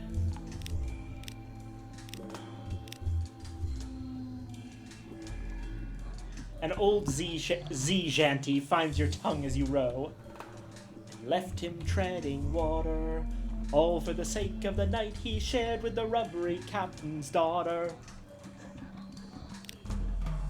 Secrets are buried here, ready to be uncovered. The map of the island shows where to begin. The instructions on the back explain the rest. You only have time for one dig attempt per visit. Every time you return to the valley, you will begin at the correct point for finding the treasure. And we now have X and Y coordinates. 7 and 3. Right. North for each city the bats have brought down, then east to the river where no man fears to drown. Venture south for each island the empire can claim, and west for each bearer of the emperor's name. Head straight for the horizon, then take a step more, letting west end your search with a 1, 2, 3, 4. In the shape of an X, find a seeker misled. Nothing but eternity belongs to the dead. Okay. North for each city the bats have brought down. That's 5. 1. Something scuttles in the branches as you push past. You climb over slippery, slimy rocks and continue. Something's, oh, that's branches again. That's 3. 4. 5. Then east to the river where no man fears to drown. So we go east. You feel an itch as mud leaks into your boots.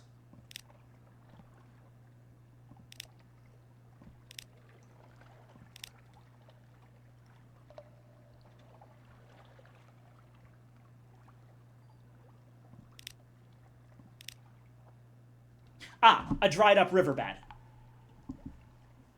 Yep, that's a river where no man fears to drown, a river that's dried up.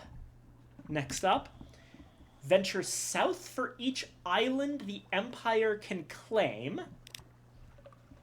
So that's, okay.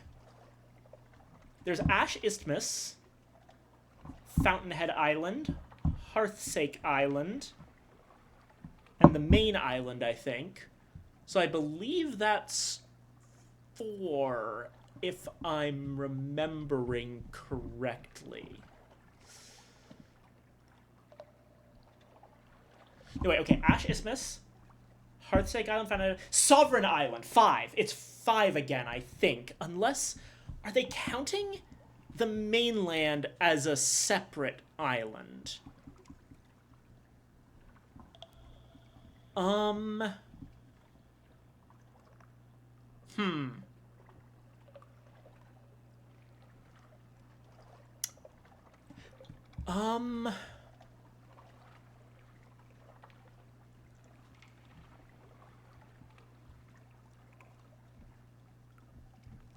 Shit.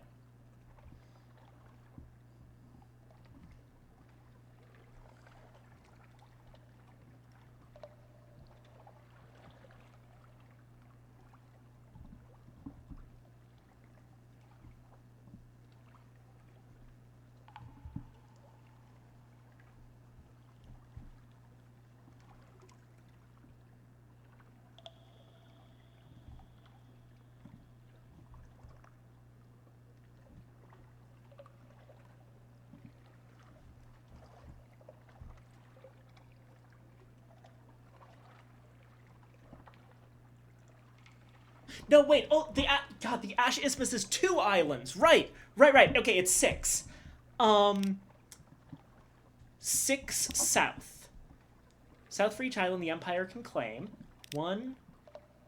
Branches whip at your face as you push through the trees. 2. 3. 4. 5.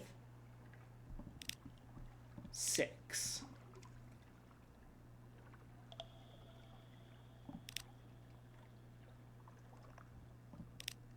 And west for each bearer of the Emperor's name. Okay, so the current Emperor is Emperor Crispin IV. So there's been 4 of those.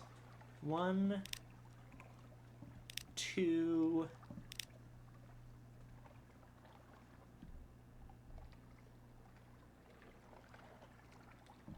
3, 4.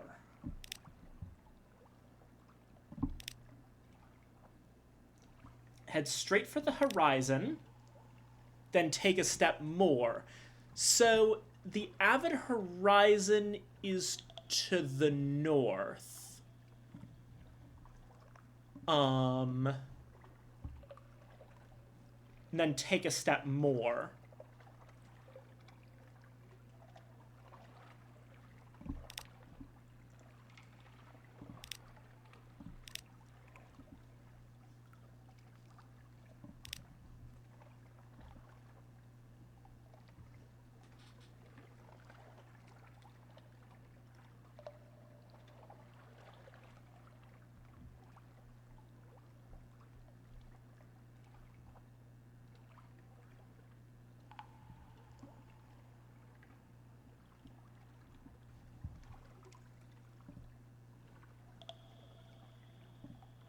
And then let west end your search with a 1, 2, 3, 4.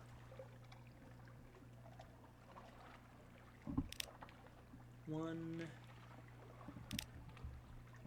2,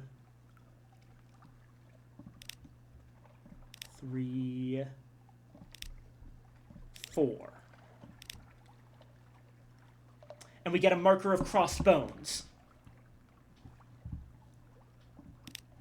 In the shape of an X, find a seeker misled. Nothing but eternity belongs to the dead.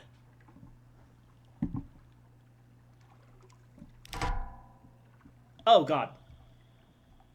That's a lot of sapphires. Okay. Where can I actually sell this romantic literature? Because I might end up tossing that out.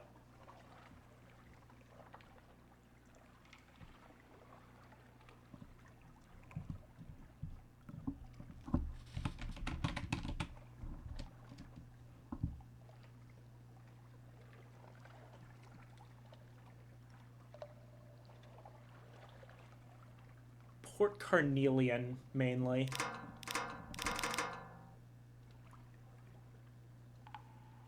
That's not worth a ton.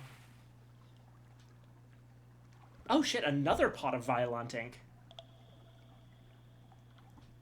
The heck do I even do with that? I only needed the one. I completely forgot that this gives you Violent ink.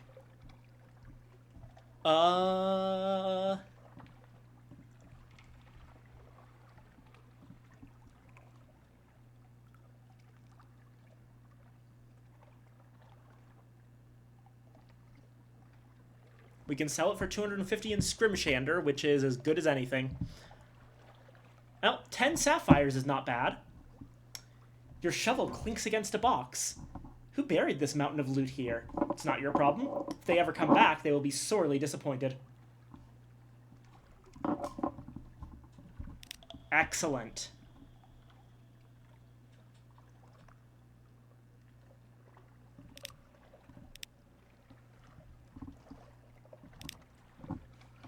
Right. And now, we can finally leave the Empire of Hands.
And here's Poly 3.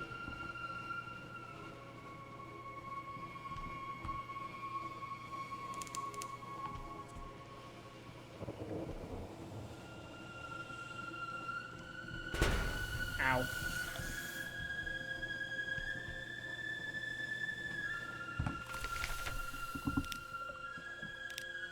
Gather intelligence. An audience with the king with the 100 hearts. The clay broker, leaning on his copper staff, examines you coolly. The king will see your little friend, he says. No, he won't see you, not just now. He gestures for you to hand him the watchful curio. That night, the hill of Polythreme quakes. The words on the walls uncurl themselves. The birth cries are everywhere heard as claymen sit up, opening incurious eyes, awaiting their tithing to London. The clay broker waits on the quayside. On the flat palm of his broad hand, the watchful curio squats, but it is changed. Our regards to Stone, is all he says. So he changed a watchful curio for a wakeful idol.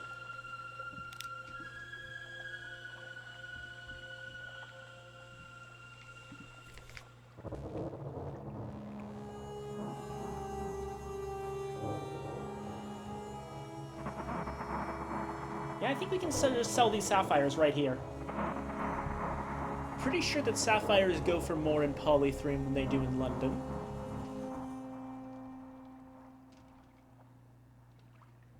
Yeah, London does 90 for this.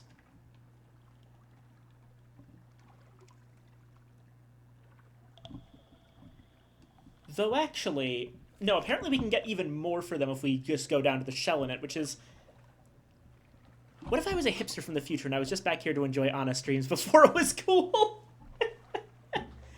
Well, I would say, I I'm going to be unpopular here and say that wanting to enjoy things before they're cool is a completely valid reaction, and I would appreciate that.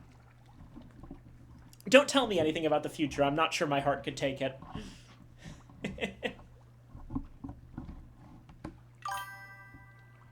Heck yeah.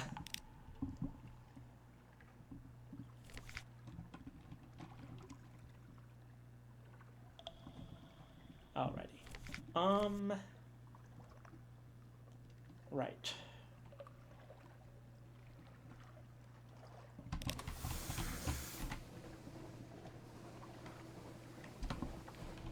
Right, yeah, we wanted to stop off by the Gant pole as well. And we want to exchange our Skintilac for more drowning pearls, because we'll need that eventually.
Not to complain, but 3 good Shiv builds lost to the Timekeeper and Slay the Spire 1 today. Big lame. Damn, I'm sorry. Oh, here we go. Assist the fading Haruspex. She has enough in her for 1 more divination. This is your last chance to watch the Haruspex at work.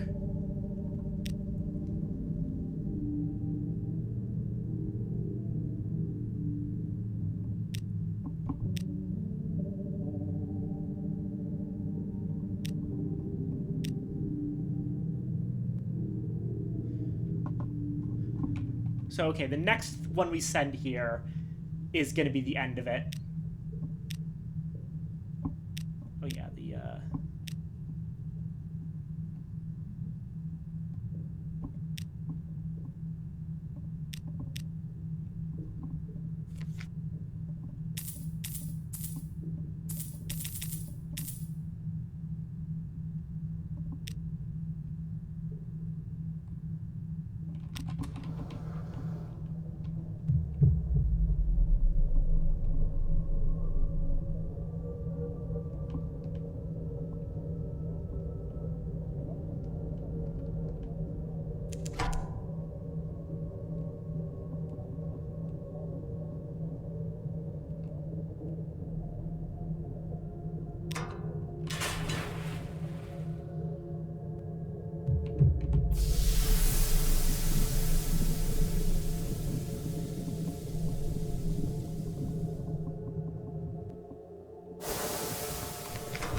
flesh to the Redolent Flesh Merchant.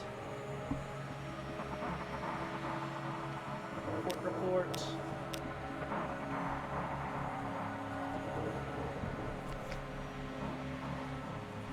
And here's where we sell the sapphires for maximum profit.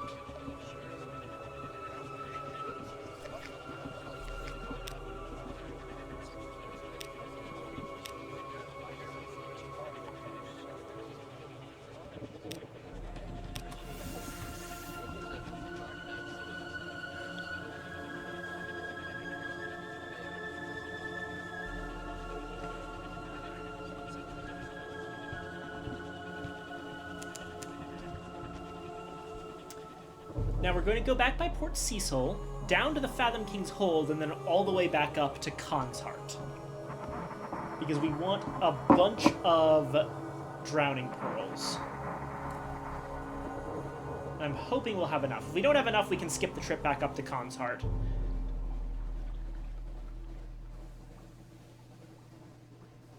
because we are going to be continuing the chef's storyline. This is honestly what I'm doing at this point. While I'm poking at ways to continue the Nida storyline and our main objective, we're so close to the end now that I'm also trying to finish up a lot of the unfinished business we have with other plot lines. Sort of like how it was a while after we technically had the ability to, in the Book of Hours playthrough, that I actually did finish it up.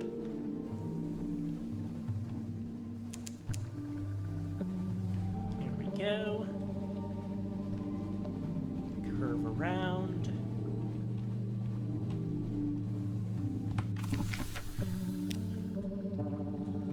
Extra move. Give the principals a wakeful idol. That gorgeous little spark, a counterweight. I will devolve and my emissary must end with me. To satisfy the chain, we must have an ascension. This little fellow will rise as I descend. Perhaps you can take her with you. Here your Skintilac. Another secret. I have so few remaining. Will you despoil me further? You will. No, I am tired. No secret for you today. If you press me, I will sulk. I am old. I want to be less than I am. I want to be only coral. Call that a secret if you must.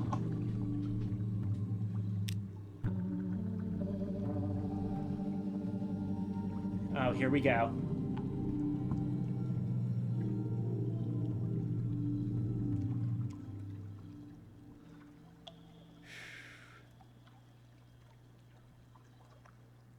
The last game. I will miss chess most when this is done.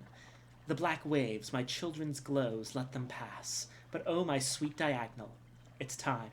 Afraid I find, quickly, the board awaits.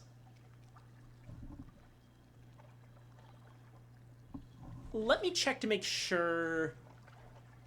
I don't know how much what they give us for the end of this storyline exactly, and I want to make sure I have enough hold space.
Worst things to do at work, though. I'll take my time on that one.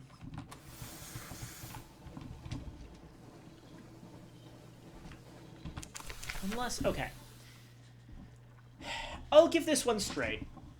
Because this is another moral dilemma situation, and it's a tricky one, because we do actually get more for doing the thing that is arguably worse in some ways, but better in others. I don't know.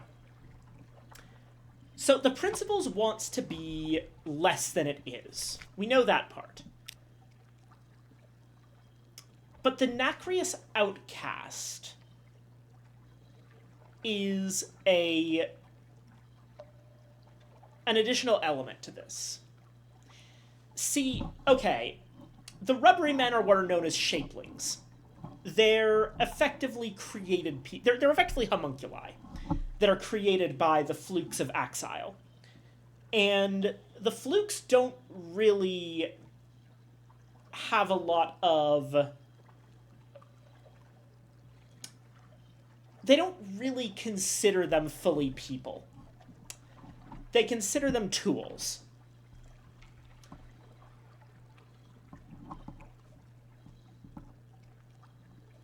In this case, as part of this whole shebang,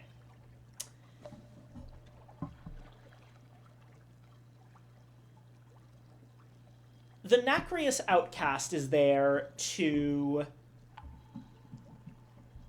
effectively act as the principal's avatar for the chess game that's coming up that we've been preparing for. We've been putting together a very, like, meaningful chess game with various pieces of the world and remnants of exile as part of this ritual to help the principals descend the chain. But the thing is, when the principals becomes mindless coral, it will also destroy the mind of the Nacreous Outcast because its master will be gone. And the Outcast like, when we actually do the chess game, the Outcast looks terrified of this.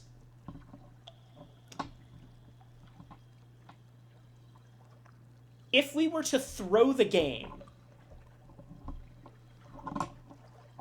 we would get the Nacreous Survivor. Now, the Nacreous Survivor is a significantly better officer than the Outcast. Hearts 4, Pages 2, Mirrors 2. The Survivor's stats are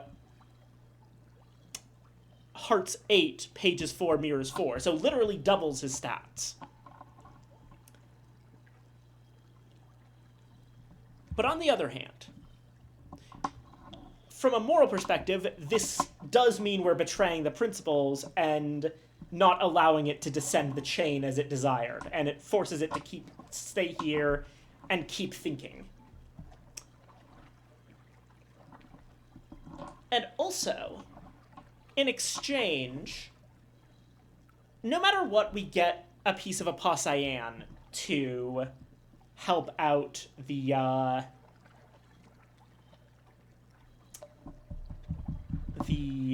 what's his name? The last curator back in Venderbite. But also,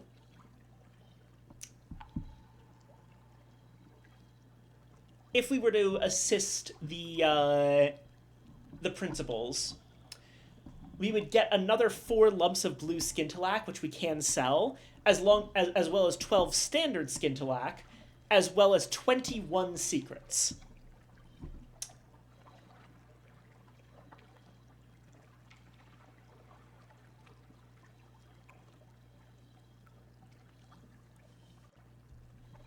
Meanwhile, losing the match doesn't give us the secrets, it doesn't give us the Skintilac, it doesn't give us the blue Skintilac. It only gives us the chess piece to satisfy the Apasayan chess piece to satisfy the curator. 1 Memory of Distant Shores, which you would get anyway. The Nacreous Survivor, and a Searing Enigma. Which, Searing Enigmas are valuable, but they're not as valuable as everything else that we would be giving up. In addition, the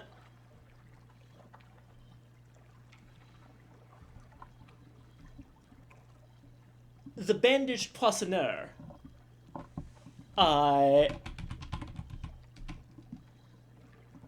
when we finish his storyline,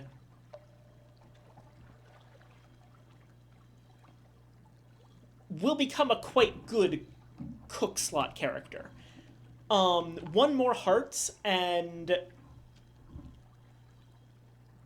1 more pages than the fully upgraded Nacreous Outcast, but without any mirrors at all. So,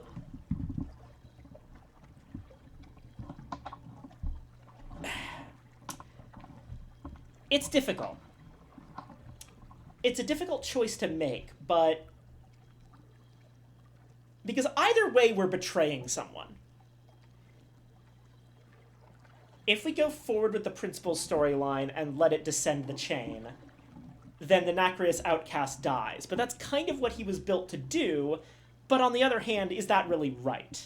That he was built to do that. But on the other hand, if we save him specifically, then we betray the principals and destroy its chance at descending the chain properly. So yeah, that's a very difficult choice to make. I'll say that normally I'm sympathetic to the Nacreous outcast, and I tend to rescue him. But that's not necessarily right. I'm just sympathetic towards Rubbery Men.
Trade Skintillac for Drowning Pearls.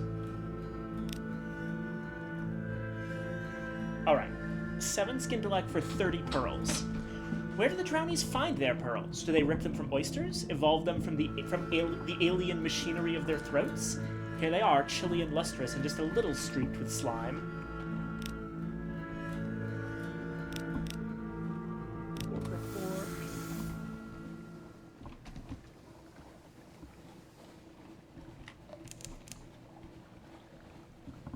I am going to stop by Port Carnelian and probably refill on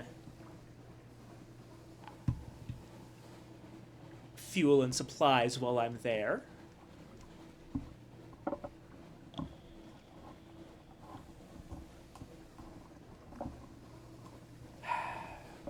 Okay.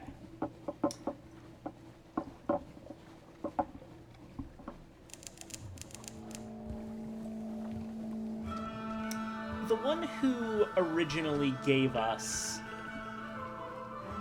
the Nacreus Outcast in the first place was the Principals.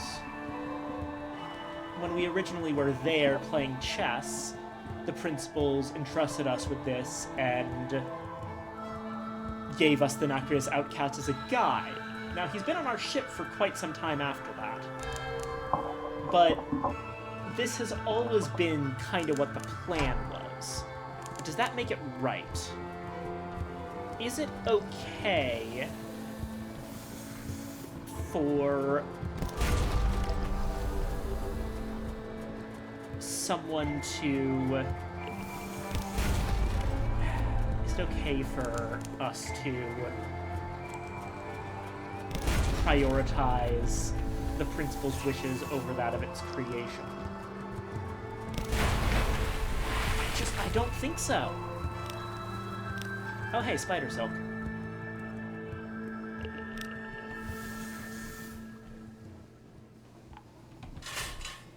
No matter what the Principals wants, like,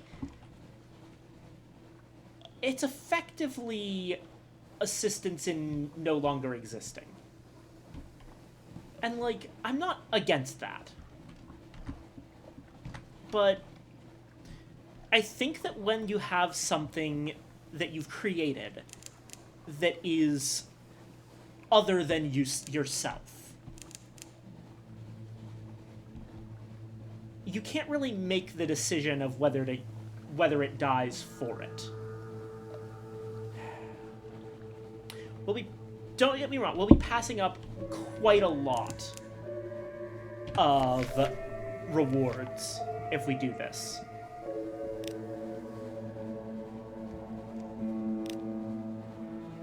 So that reminds me, I can at this point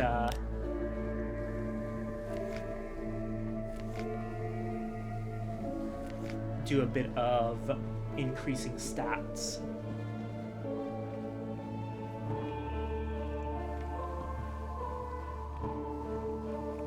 Consistently, Veils has been the biggest problem I've had.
On a platter. There we go. Your agent's opening gambit is to find, chart, and usurp an existing network. It belonged to a surface spy, an agent of Russia. His interrogation was tedious, padded with tales of a damp St. Petersburg childhood.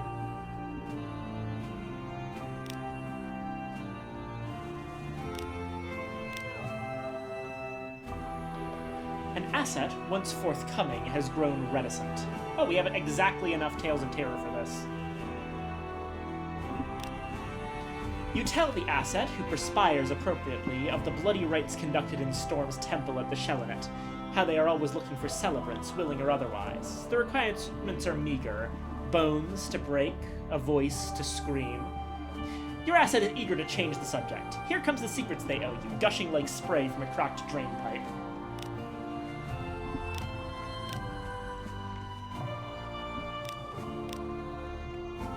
Oh ho! Romantic literature! Excellent! Excellent, we have that. The governor relies on a cadre of docile native tigers to act as intermediaries with their fellows. One of them has a weakness for pot boilers.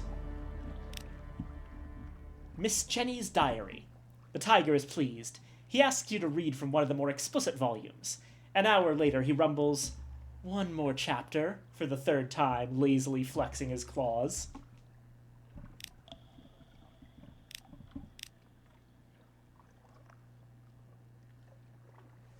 Our authority. Oof. Okay, that's potentially dangerous.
Yeah, no, it's a bad idea.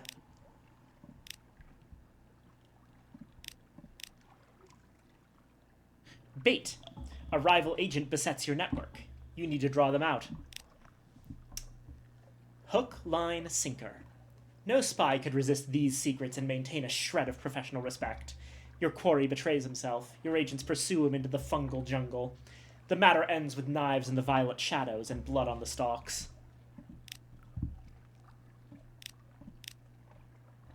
And now we need another diplomatic agent. Okay. And it gets harder and harder each one. Oof.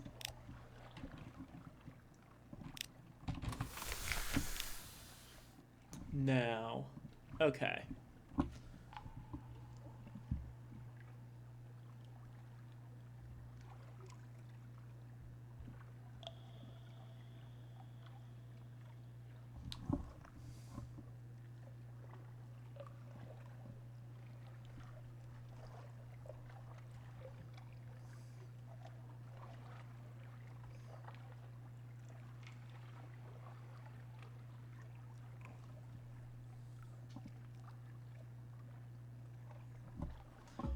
We only actually need one more level.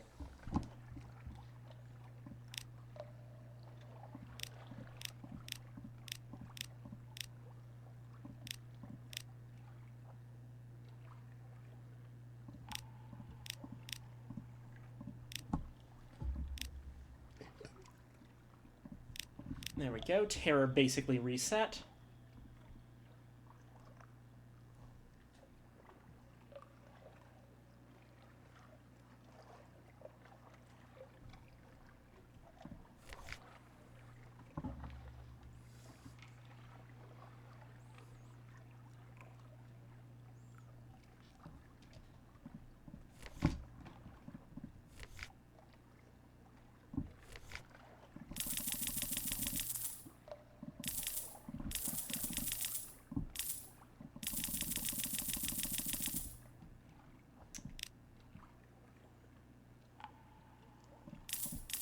We'll sell a couple of romantic literature books.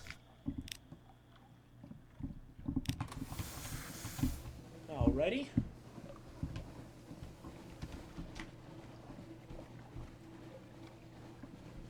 Now now back in the direction of the Fathom King.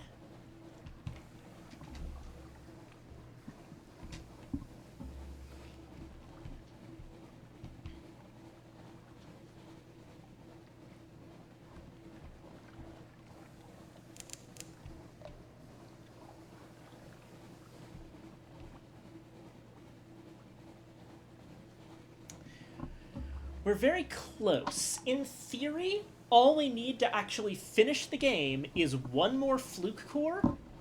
Which, yeah, I probably should have killed that other fluke earlier. Oh well, I forgot I needed 2. And... yeah, one more fluke core. And a... 1 extra level of the Port Carnelian spy network.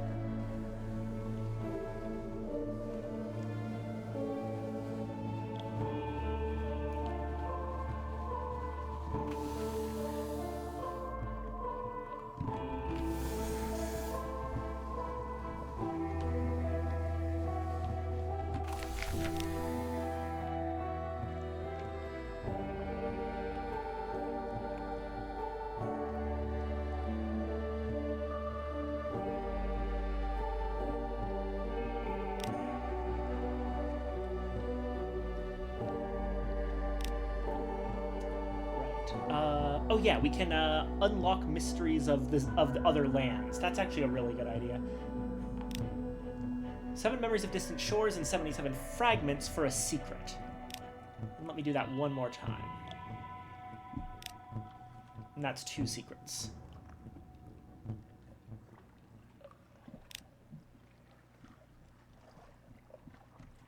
Gather supplies.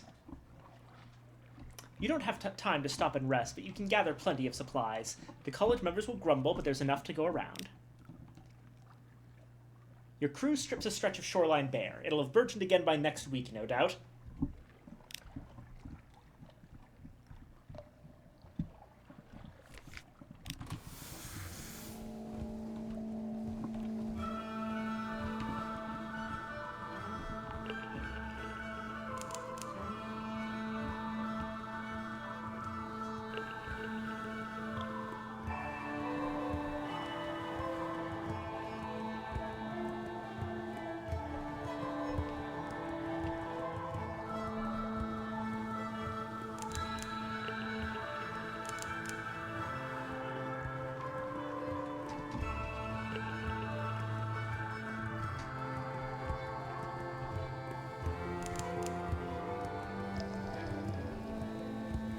Round the horn here, and on towards the Fathom King's hold.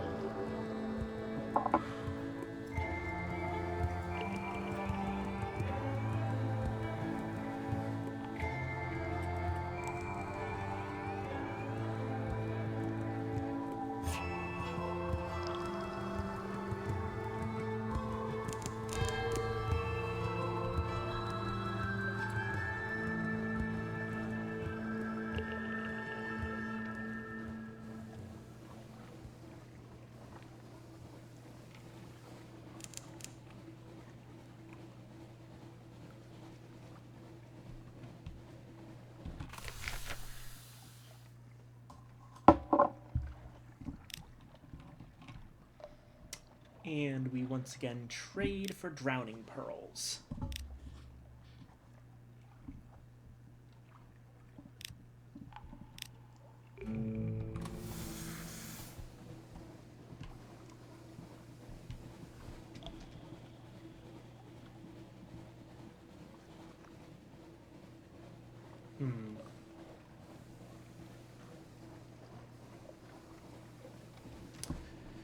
I think we would need like 80 drowning pearls, and we have 75. And that's unfortunate.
There's unfortunately not really a consistent way to get them.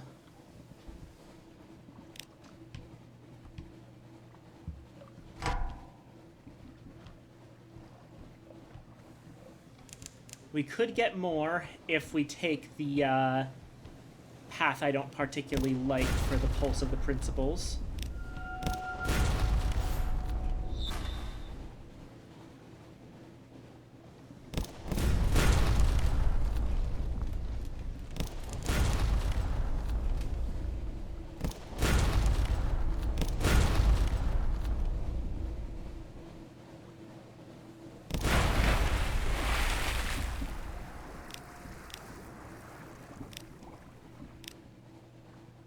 We got Zoop.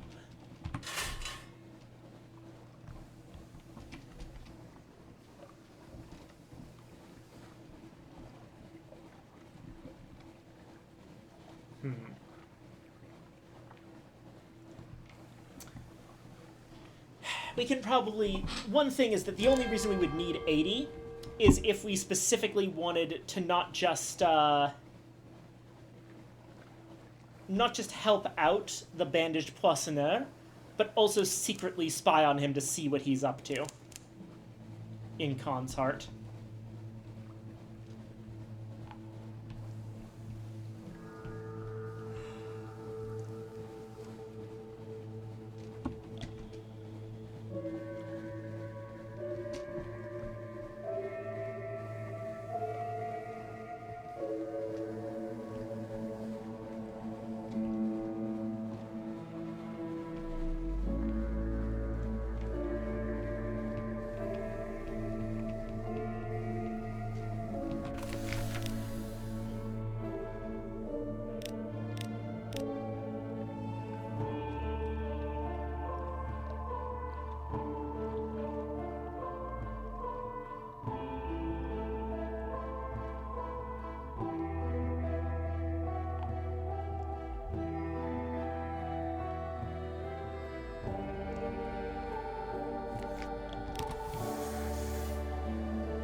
There's a chance we could get Drowning Pearls at Nuncio, but not enough of them.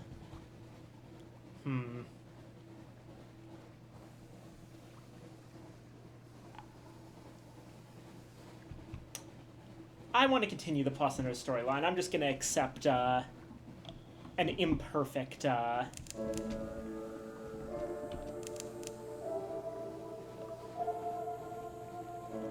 imperfect aspect to it.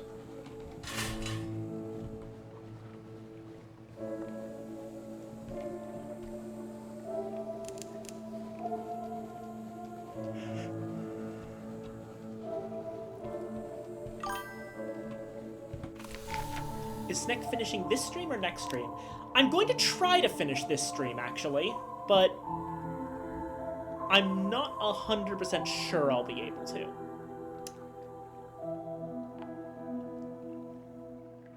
The thing is, actually, after this, I don't know what to do next. I've done Book of Hours, and I've now done Sunless Sea. What's next for me? I don't know. I don't know what's going to be next for Wednesday streams. This one has taken a lot less time than Book of Hours, but that's mainly because Book of Hours is meant to be very, very long and ongoing if you're trying to just sort of do everything.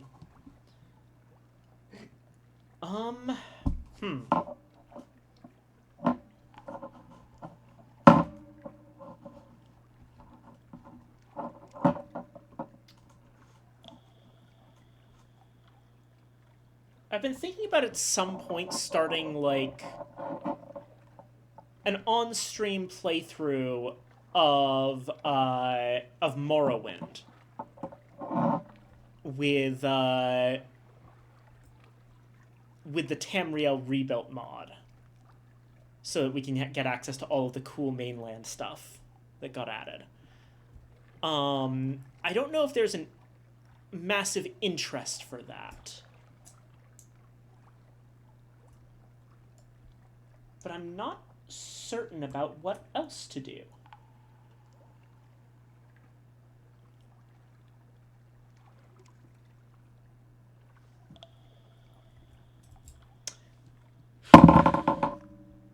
Suggestions would be welcome. I could definitely continue with, and, like, get very serious about Uncle Chop's Rocket Shop.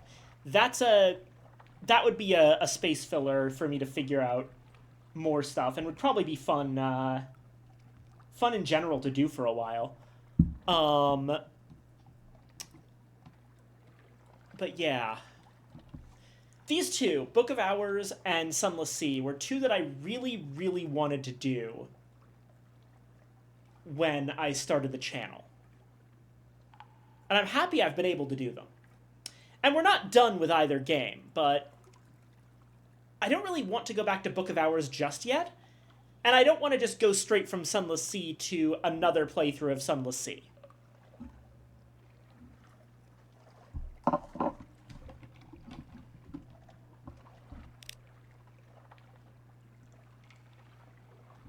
The Admiralty won't understand, but you can do your best to explain it all anyway.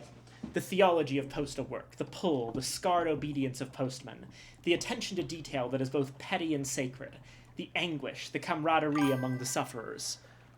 There might not be much interest in Morrowind for me. Could always do a quick little cultism run? I'd watch Uncle Chop. Oh. Yeah, a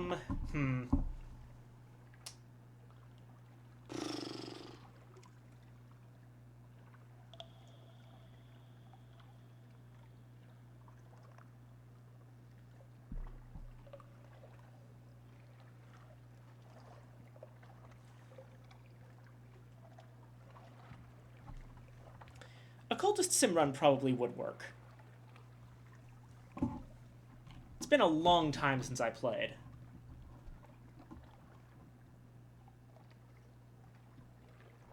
Yeah, next up will be Uncle Chop or Cultist Sim. I don't know which. We'll figure it out. Morrowind will be some other time. Maybe off-stream. One of the easier legacies, yeah.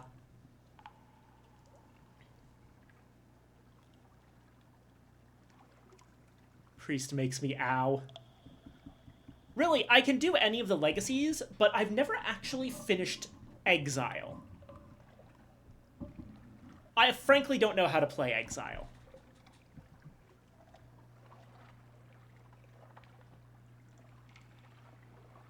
The willingness to endure visitors, even visitors who do not understand their tribulations and ask foolish, ill-informed questions.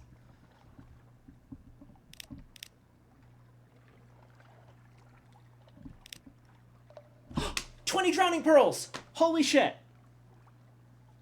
Drowning pearls, dozens of them, and an explanation of how they were harvested that turns the hair. The divers lost among the deep coral, the beasts that had to be fought off during harvesting, the growing terror aboard ship. All that has been done was done according to your lordship's will, concludes the letter writer. In anger, in pride, in unquestioning submission? Impossible to say. Well, it's very good that I decided to stop in at Nuncio, because that just actually made things way easier.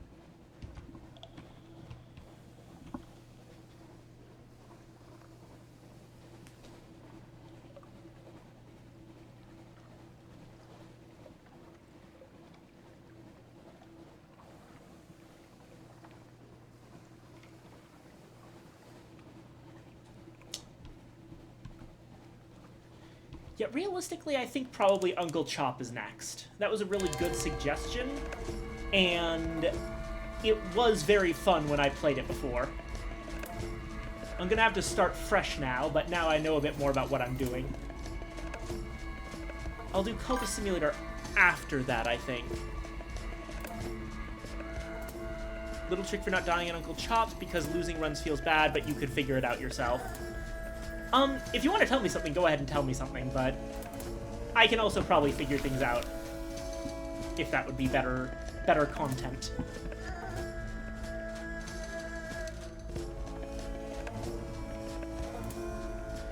Show a pewter horsehead. You did a Kaganian a favor. Perhaps this token will win you a favor in turn.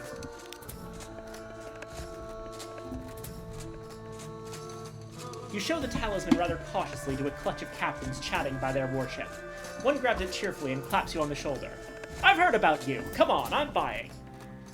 With more friendliness than Kaganians usually show, they drag you off to a little place by the park and fill you with rare spiced seaweed and Elder Continent wines. They grumble about Shellinet delinquency, the idiot children of Khan's Shadow, and until they remember you're there, the London captains cluttering up the Queen Z.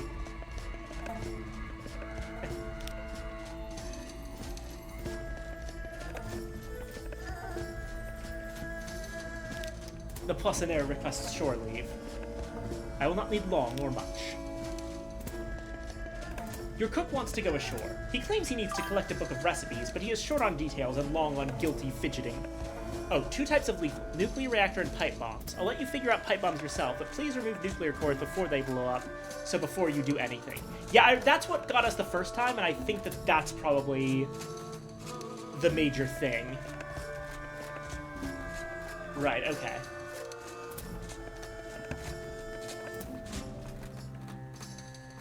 He asks for his back pay and drowning pearls. They will ease my way past the white and golds. Bribes. Follow him in secret. You will need drowning pearls of your own. Wait, oh my god, I only needed 10. I thought I needed 80. He makes his way through the rainbowed streets, dropping pearls into the hands of the white and gold to accost him. You cross the bridges, bribe the same guards. You leave the colors of the copper quarter behind for the simple blue lamps of the porcelain quarter. They buzz more loudly and flicker more often. Machinery rumbles behind whitewashed walls. If you are found here, you will be killed. The Poissonnaire peers through a narrow window where a woman and a young man bicker over noodles. The woman's hair is beginning to gray. The young man has narrow cheeks and dark, sullen eyes. He storms into another room. She throws up her hands. The Poissonnaire notices you and slips away from the window. His voice is stiff. Captain, my behavior must have seemed very suspicious. I am sorry to have caused concern. Let us return to the ship. I should not come. You return in silence. He refuses to answer questions.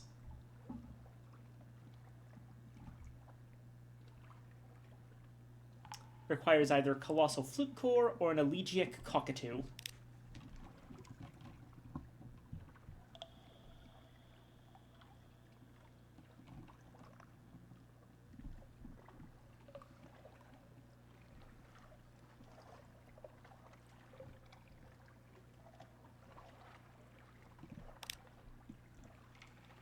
Got our Khan's Heart port report. Rivalry between the Leopard and Eagle clans, the concerns about Shellinet raids, some appalling gossip about the traitor Empress back in London. Perhaps you shouldn't write that last one down. And move on quickly. That fellow in the corner has an informer's look.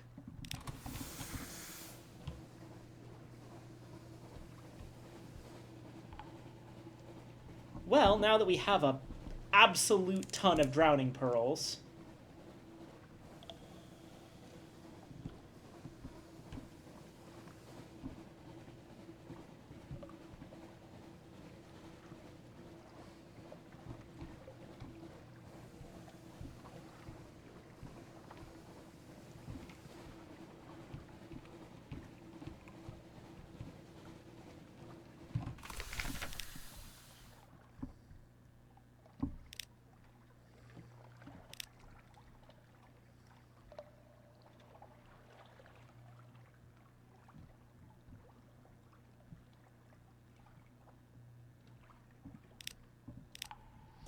Alright.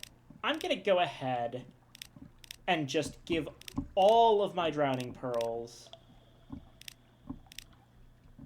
to the Timon. And ask them to intercede with the leopard.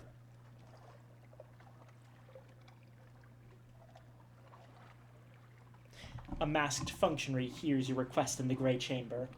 We will consider the matter, is all she says. Alright, we need to do that, like...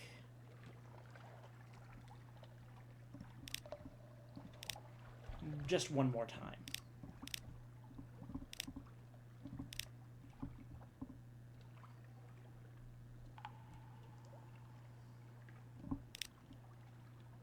Okay, Leopard's Condescension, petition for access to the Nephrite Quarter. The Clan of the Leopard grants trade licenses to foreigners. The effusive official is today attended by 3 servants and a blue priest, each carrying a candle of a different color. He speaks a formula in Kaganian, in Greek, and in one of the languages of the Elder Continent.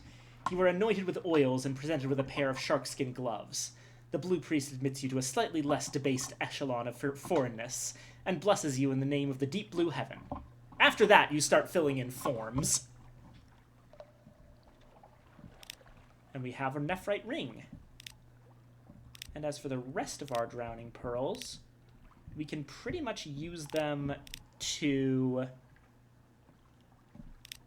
reduce suspicion.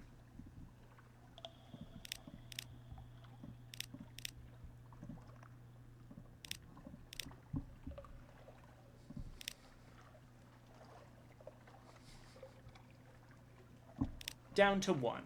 Excellent. Take a meeting concerning a matter of no importance. A servant of the Timon is missing. His loss is a danger.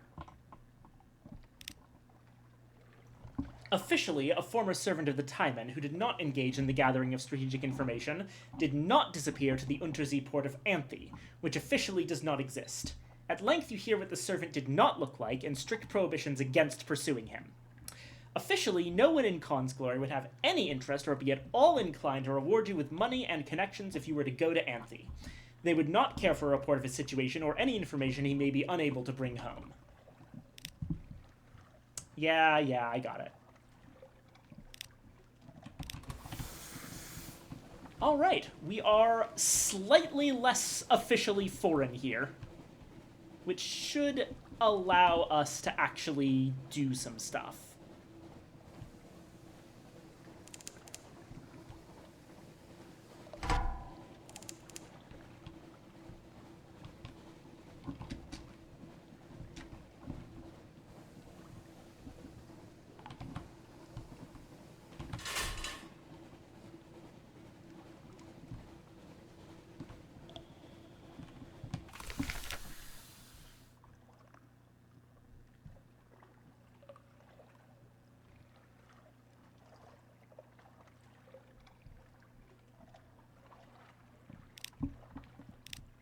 Nephrite Quarter, here we go.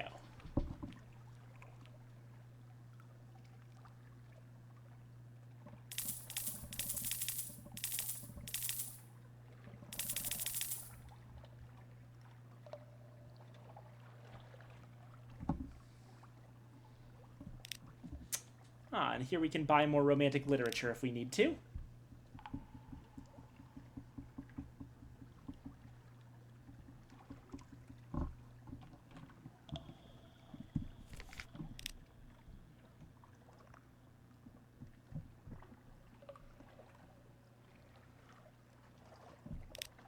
Wander Khan's heart. A relentless fishmonger.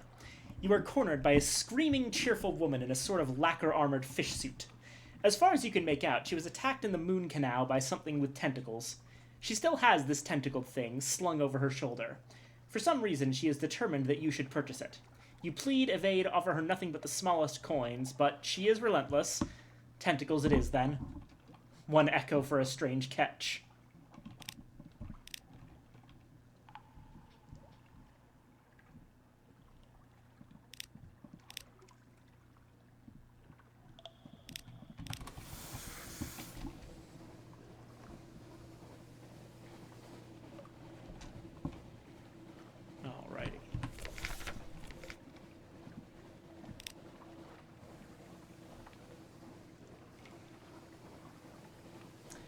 After his visit to the Conet, he is more fixated, less congenial. He corners you below decks, his eyes fervent between his wrappings. I need a capstone for the feast, Captain. Something unforgettable. I have a vision. No, two. One demands the core of a lorn fluke. The other requires a certain bird of the elder continent, a cockatoo given to funereal poetry. I have heard a certain southern showman owns such a creature. He waves a casual hand. Either would do. Do not trouble yourself with both. Bro is trying to invent a limper biscuit.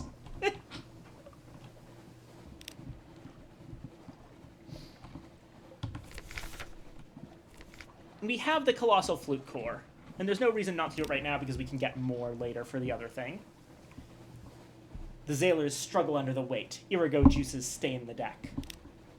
Marvelous! Bring it in! Forgive me if I do not help. The Irigo is potent, and it would not do for me to forget a vital step in the preparations. Zail for the Fathom King's hold, my captain. I will begin my work. He snaps his fingers, remembering something. Oh, and we will need wine. Lots of wine.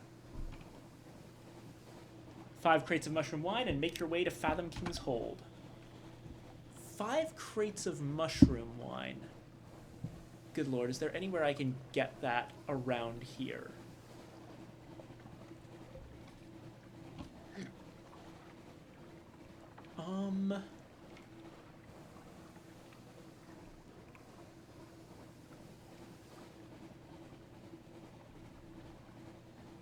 No, literally the only place is in London or the Iron Republic sometimes.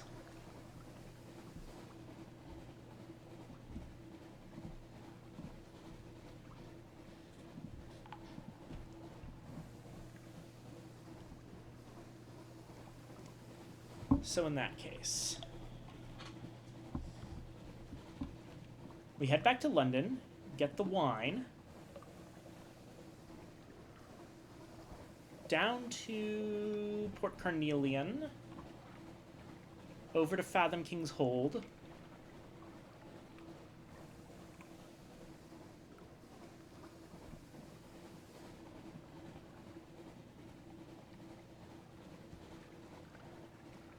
and then just kill flukes until we're ready.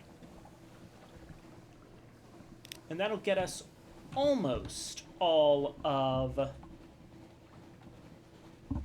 Oh no, right. I need to do a quick stop up at Mount Palmerston. And while I'm there, I might as well go to Anthe and retrieve that guy. And that will...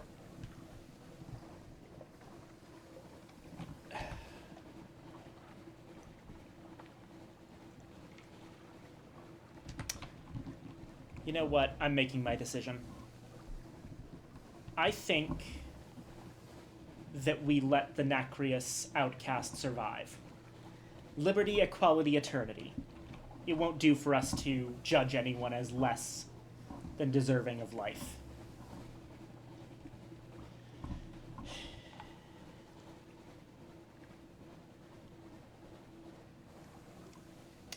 We're going to be finishing most of our officers' storylines. The Tireless Mechanic storyline doesn't really change him as a person. Neither does the Irrepressible Cannoneers. They both just lead to particularly major scientific breakthroughs. The Tireless Mechanic gives an engine, the Cannoneer gives a weapon. We're gonna want the weapon so that we can hand it over probably to London to help them become to help them regain power on the sea. Which will probably help us with the whole warring against Nida thing.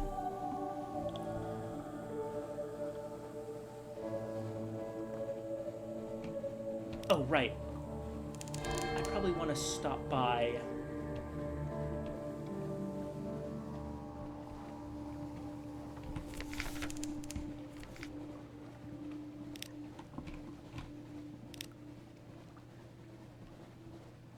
Khan's Shadow. Come to think of it.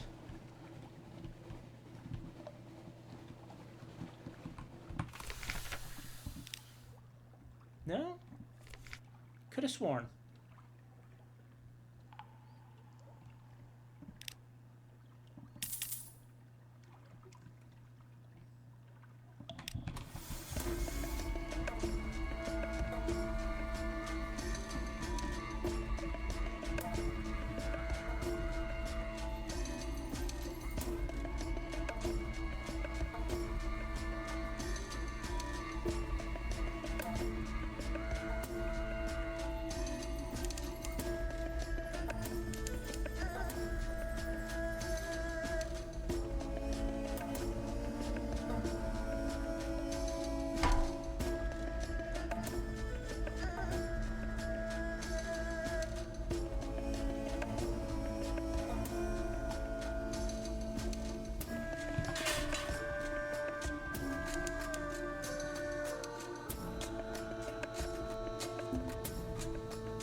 Oh boy, here it goes. I hate how they don't let skyscraper windows open specifically to stop my impulse of throwing things at people. You're in a skyscraper? That's neat.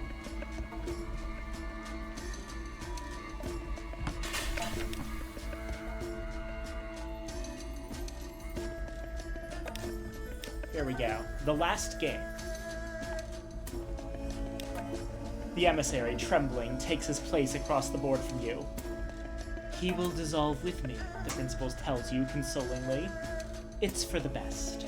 You must win the game. Defeat him and he and I will end. I will leave treasure. Hurry. My thoughts grow burdensome.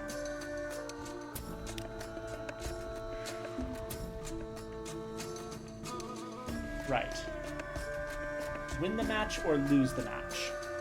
Win the match.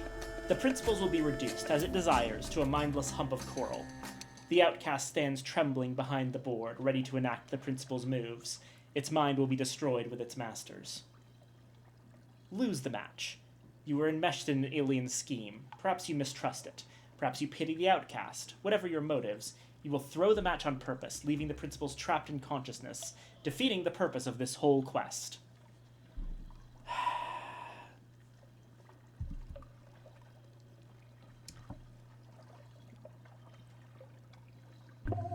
What do we do here?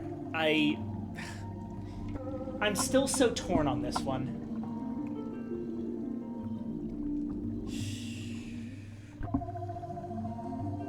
I'm second guessing my own morality here. I want to lose the match. I do pity the outcast, or moreover, I think it deserves to live, but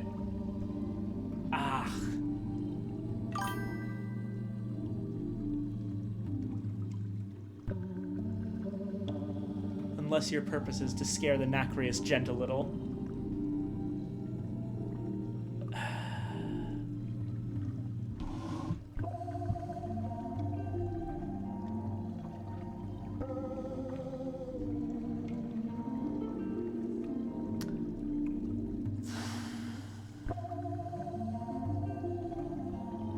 The principals trusted us with this, on one hand.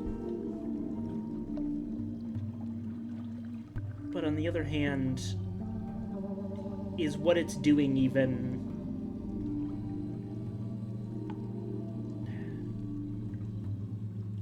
Everything about it would be fine if it wasn't for the fact that the Nacreus outcast would die along with it. I don't think you should create a thinking being just for it to die.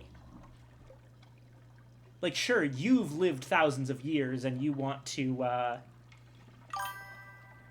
stop thinking. Morals are for beings higher up the chain.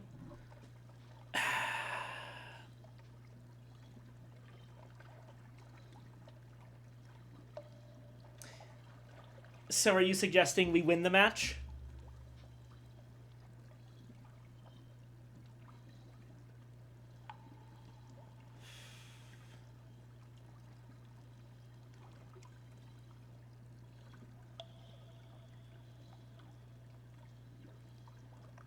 That being said, I like being high on the chain. Okay, okay.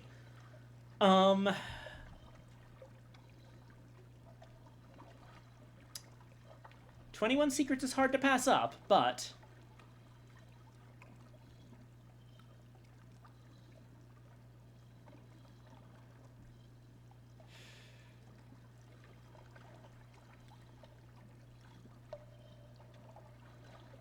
lose the match. You make a foolish move. Another. Hope dawns in the outcast's moistly shining eyes. The principal's rumbles as it guesses your intent. The outcast twitches with delight. It moves its knight. Your kin is imperiled. Now I regret, the principal sighs. Now at last I regret. I regret trusting you, stranger. And you, my emissary, who was almost me. The emissary makes its final move. You topple your kin. The cave around you is silent. The outcast straightens, taller than you have ever seen him. It extends a slippery appendage to shake your hand. Together, you climb the steps back to Port Cecil. The principal never speaks to you again. And we have the Nacreous Survivor. Pearly light still drips from its mantle crest, but it has survived the principals and won something in the process.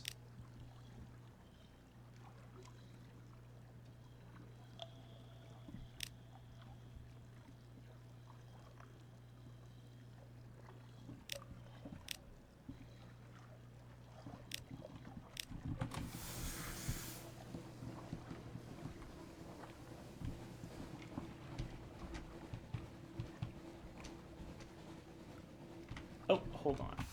I just noticed that, unlike the other ones, they've taken my Nacreous Survivor out.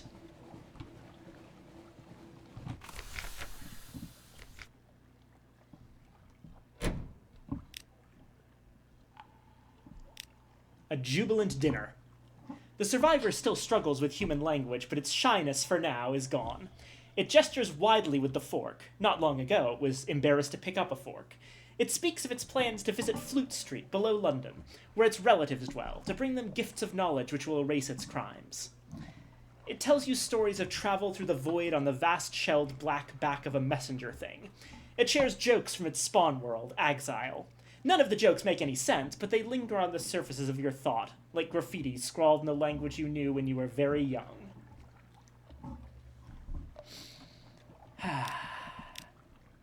Yeah, okay. I do feel better about that.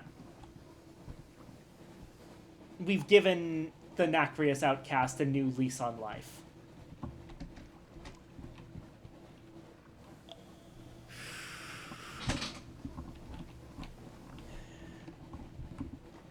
The principals will be stuck like that, but...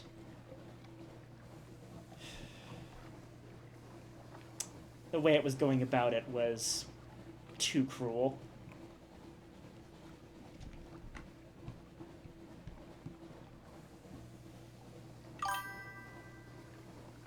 I really like being higher on the big chain. Yeah.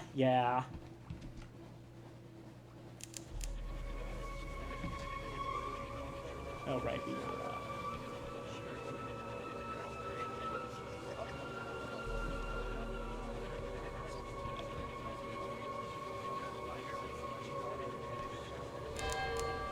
I would love to find a...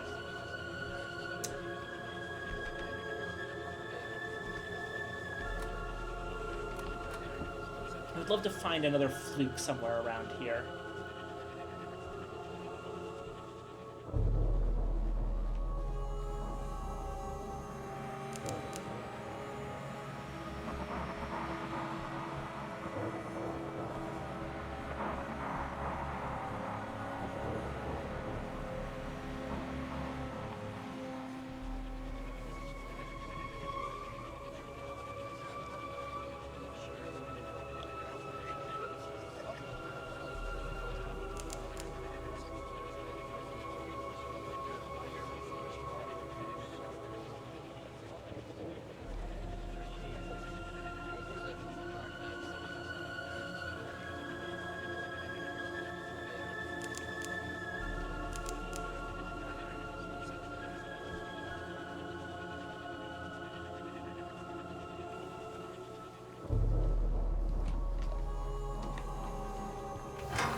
Anthe port report.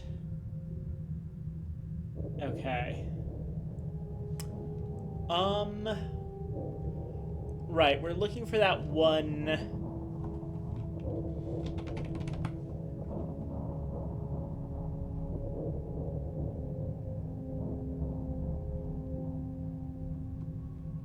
That one guy from the Connet.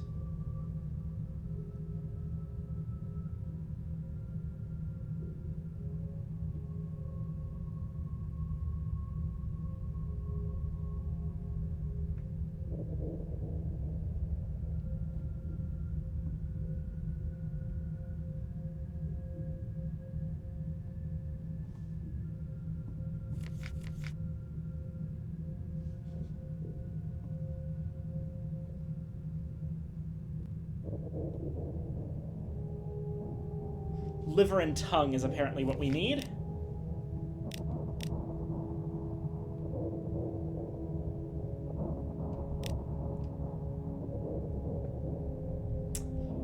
Take on a proud indifference to toxins, fraternize with spies, assassins, professional poisoners, and those who need to survive on strange diets. The Salon of Silver Salts. When you have grown liver sharp, you may take the left exit from the main chamber of Anthe and descend a staircase gritty underfoot. The Salon of Silver Salts is hung with small lights, and the inhabitants look ordinary. They are sipping arsenical teas and dining on poisonous toadstools. A woman in the corner offers a constant flow of wit at the expense of jaundice victims. Another wears the tattered remains of an Iron and Misery uniform.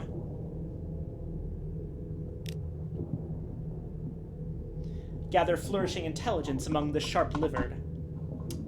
This is where spies gather, after all. They know the contact you're seeking, but he's not here. He's gone sharp in the liver, no doubt, says the woman with the venom ruby ring, but he is also a student of codes and encryptions, and that has taken him into the chambers of the tongue. The man next to her makes a face. Those people are all terribly rude, he says. Stay here with us.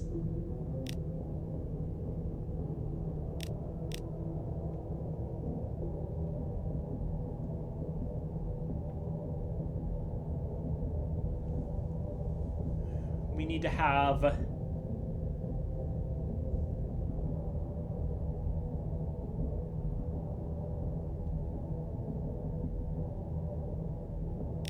We can do spleen.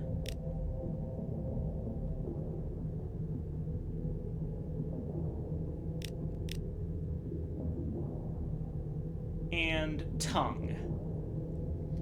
Give up soft speech and slow words. Come to know poets, court jesters, liars, and artists in cipher. The sharp tongues gather on a point of rock. There is little room for newcomers. The wit is crisp and dry. The diction is precise. Nothing is slurred, and nothing said in error.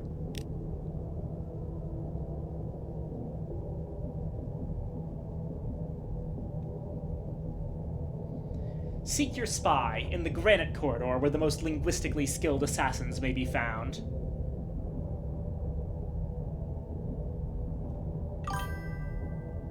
Good night, I go to bed now. Have fun, gamer. Alright, have a good night, Ollie. Love you. Information in great supply. Your quarry answers your question in macaronic riddle verse, using words from 3 languages, one allusion to Connet, post-fall epic tradition, and one clue formed entirely from whistling noises. He wouldn't want to make it too easy for you. That would be an insult. You come away with a better understanding of the strategy of Khan's glory and more than enough information to fulfill your quest. The Connet may not be allowed to acknowledge the land beneath the waves, but it knows what's down here.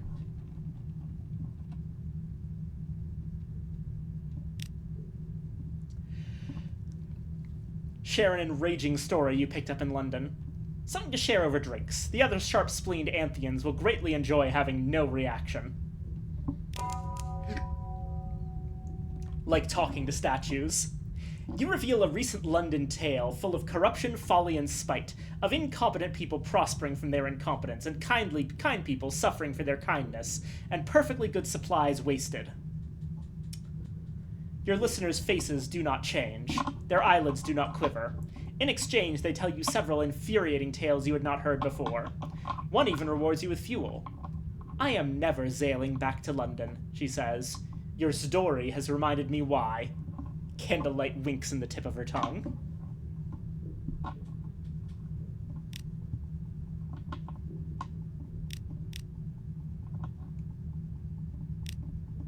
Rosina is still doing all right.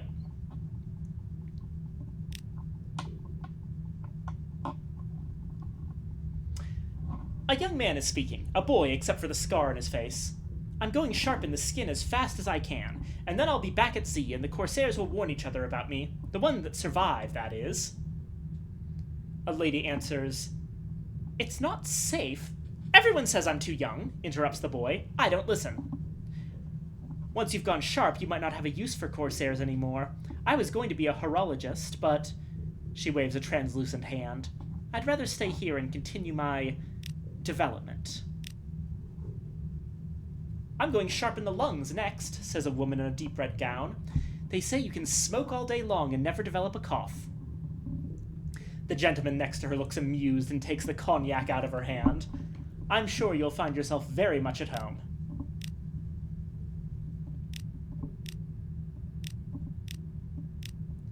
Okay. Oh, hello. Black gloves. An accomplished poisoner is standing behind a table of vials. All guaranteed lethal, she says, but they have different taste and flavor profiles. Here, taste this one in water. It is impossible to detect. She tips a small blue bottle into a goblet and holds the drink out expectantly. Listen, she adds, if you like this sort of work, you could do worse than go sharp in the tongue, too.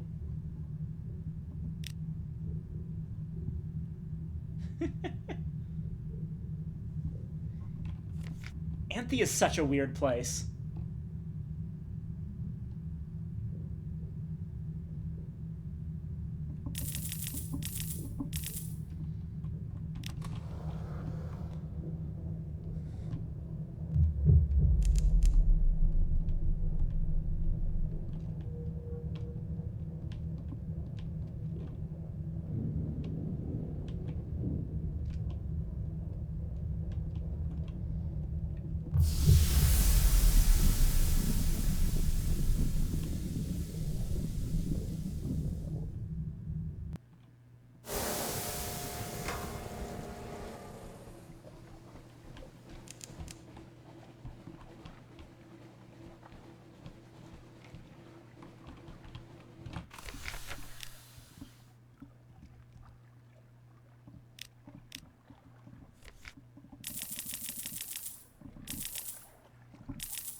There we go. Now that we've refilled on fuel, we can begin making our way back to London. Though, I do have some business down at the Gant Pole, potentially. We've got a Posseyan, we've got Violent, but we still need Gant. And I know one place to get it. This will also give us more chances to find more flukes.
Oh, that looks like a fluke right there.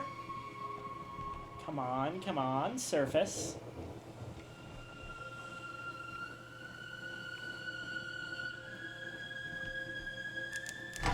Yes! Oh, a savage one. Uh-oh.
And there we go. Whew.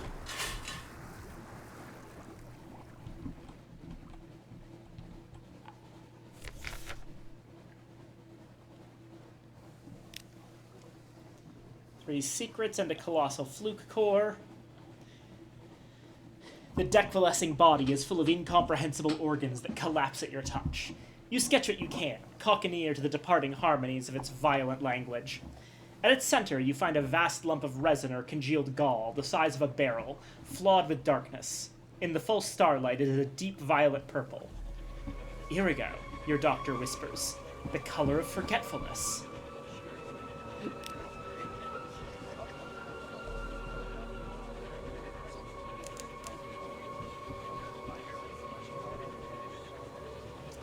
So that's one.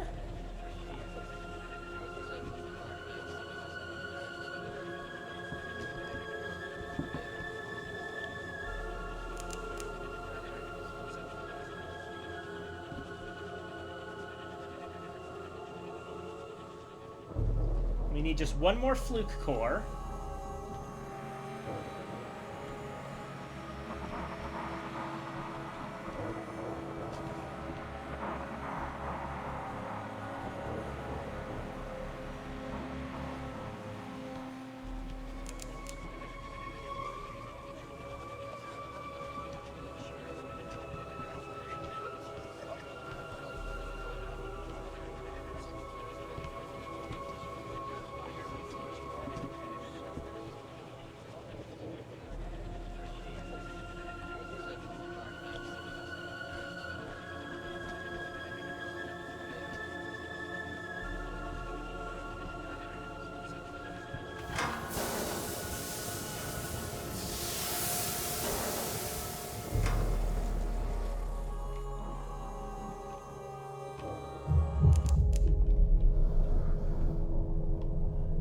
I can reset.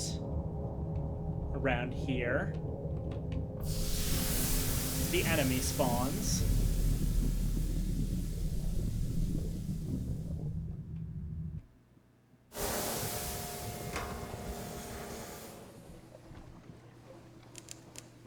Come on, where are you? I know that you spawn around... There you are!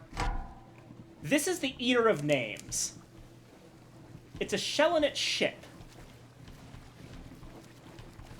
And it's our target today.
Alright, just a little bit more.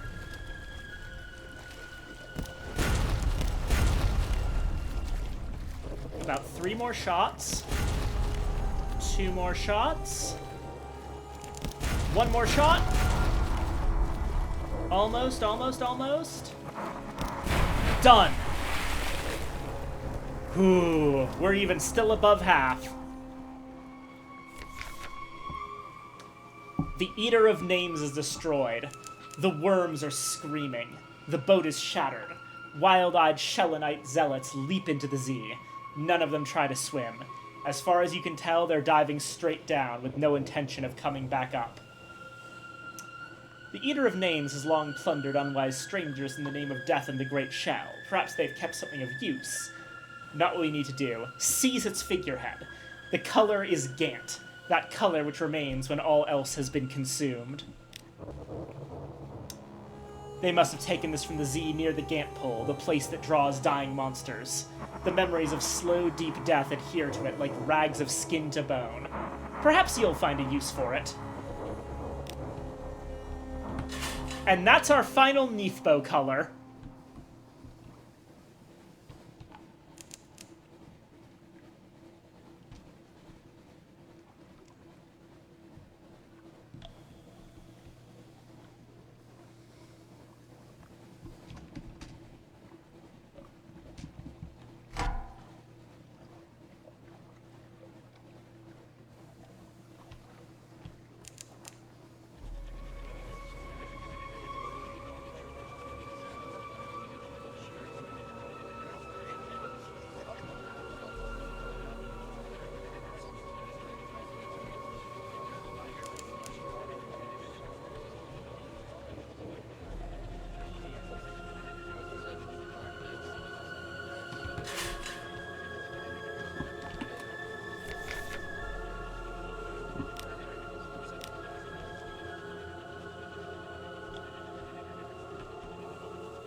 check and see if, I think Hideaway might have something more. No, it looks like, we got everything finished when we did that last job with Wisdom.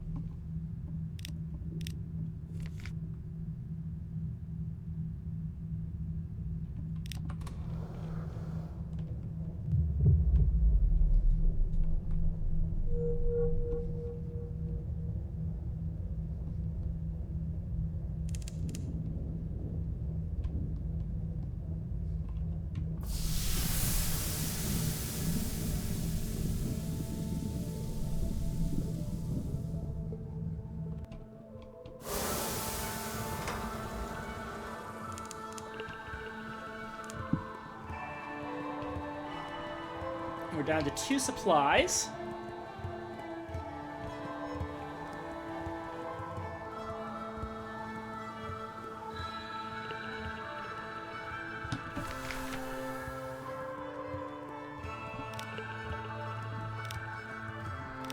And now we're up to 13.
Oh, the nightmare, right.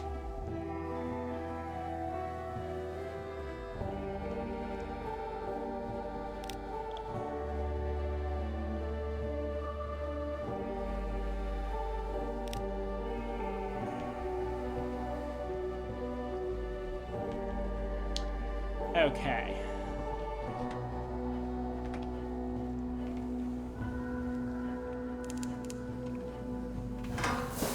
If we stop it at Igel, we'll be able to reduce our terror a little bit.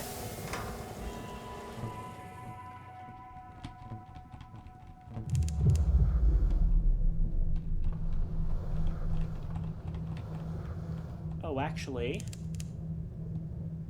that also reduces our terror. Thank you, Irigo boluses.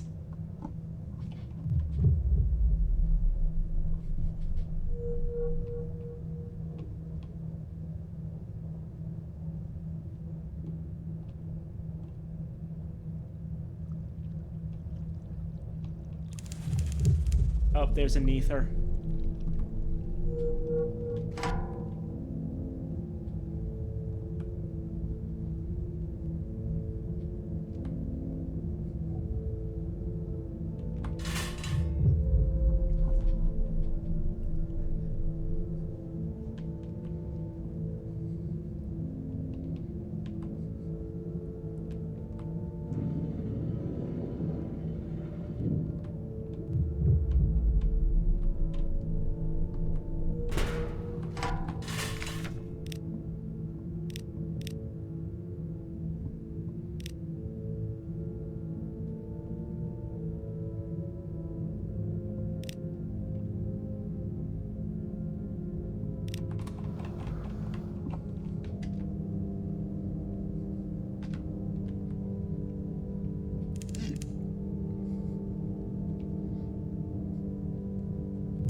Oh!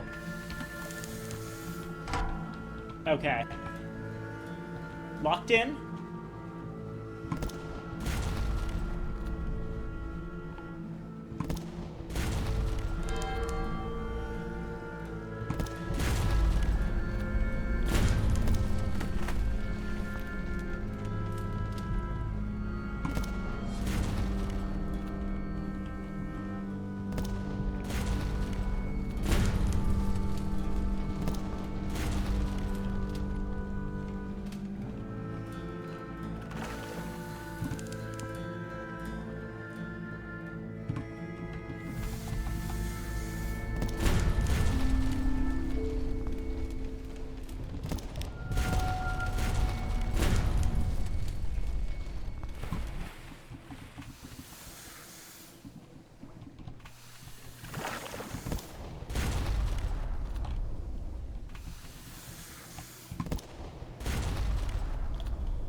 Got it. Okay.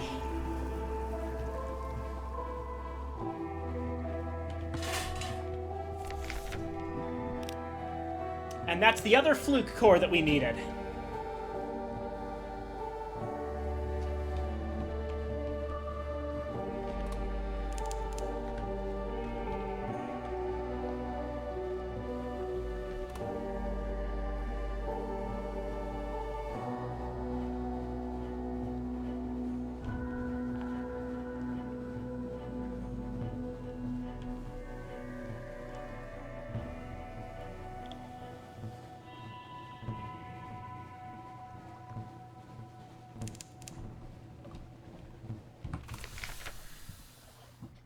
All right.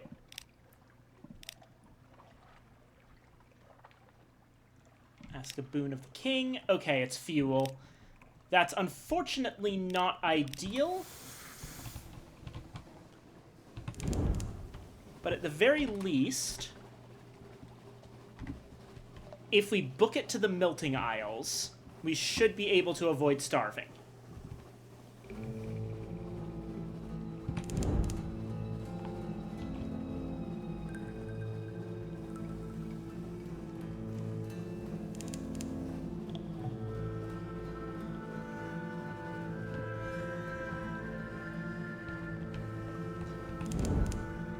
One more punching of the engine.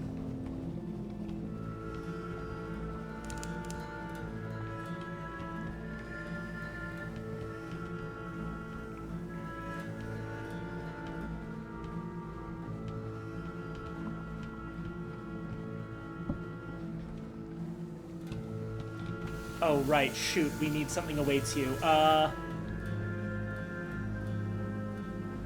on. There we go, yes!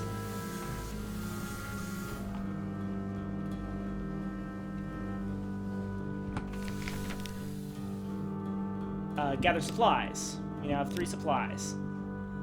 Not ideal, but it'll tide us over.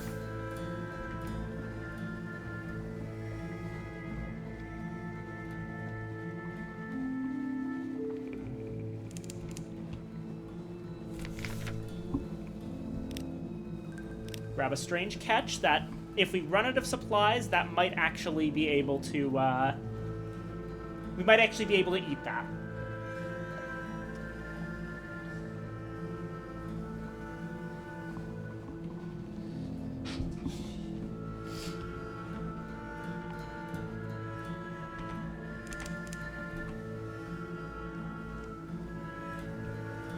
Port Carnelian should be a fine enough place to stop off and have a good time.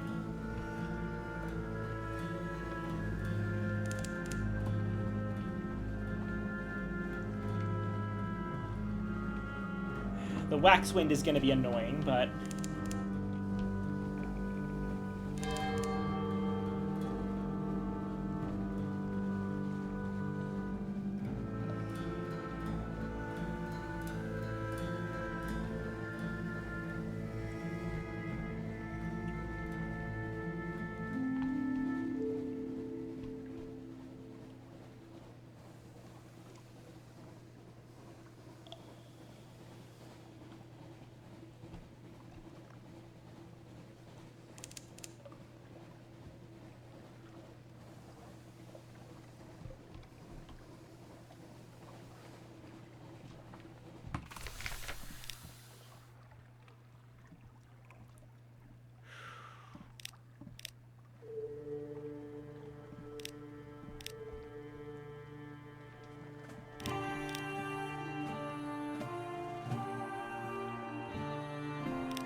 Come on.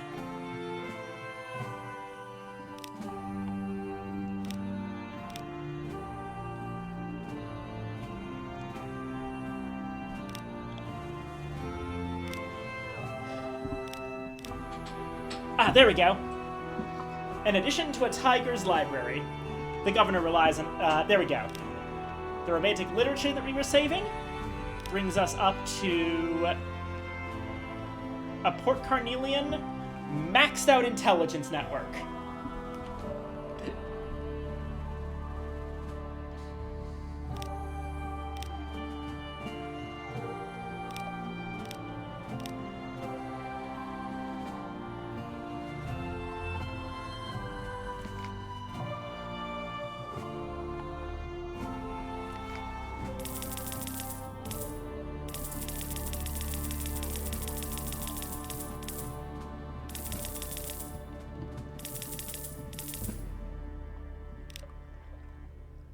And let's sell the rest of our romantic literature, because otherwise London will just decrease its value.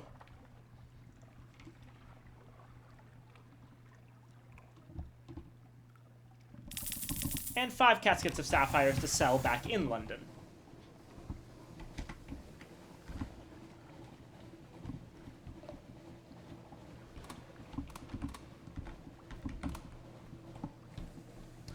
Okay.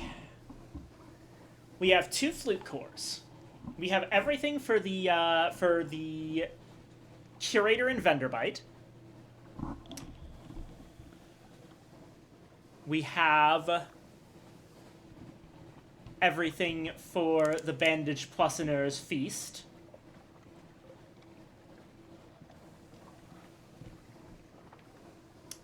We won't be completing the Presbyterite Adventuress's storyline because I actually think that in our case it makes more sense not to complete it, since the point is for her to die well, because she's not allowed to live any longer than she already has.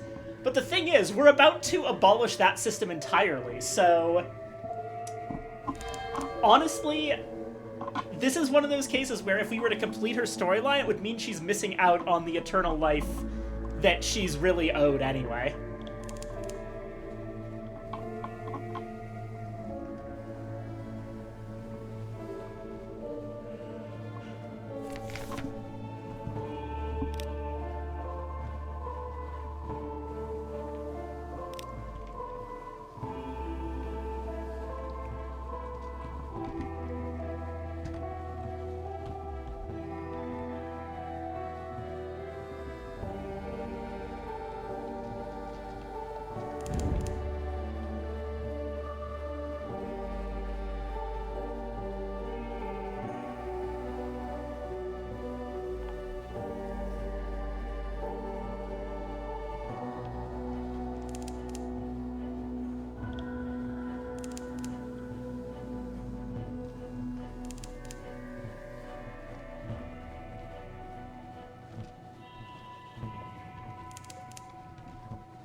And let's see.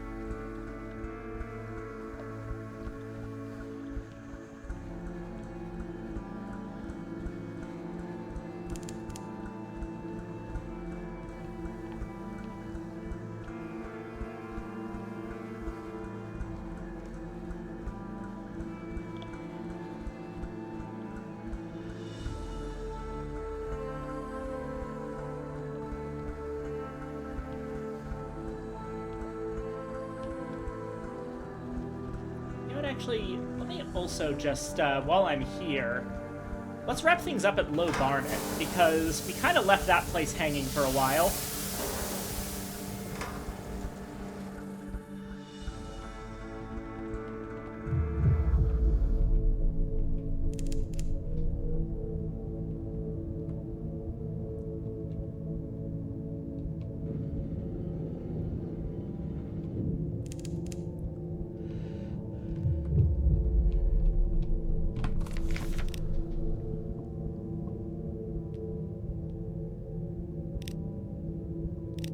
Report for Low Barnet.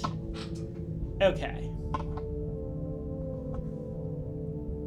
Participate in a contest of stories. At the altar, they are recruiting storytellers, and your life is fascinating.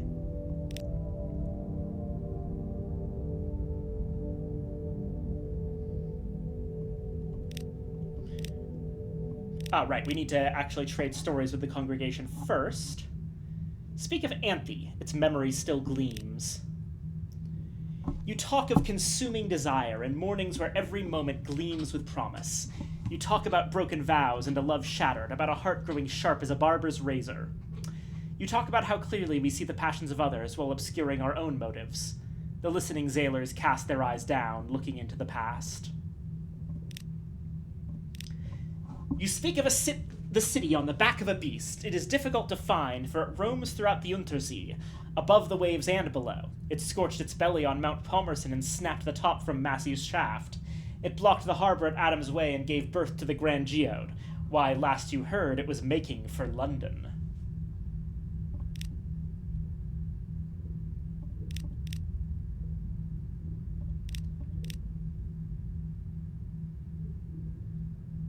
All right, here we go.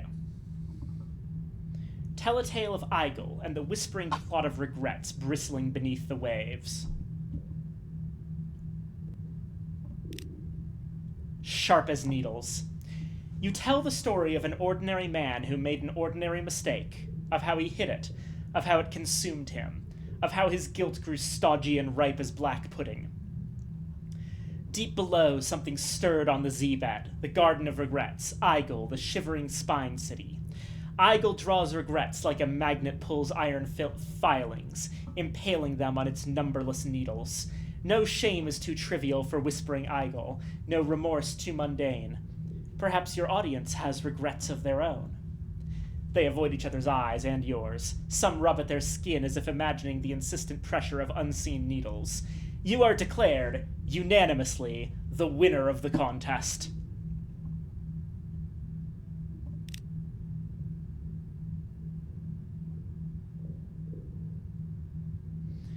Access the bell tower. The vergers step aside. One salutes.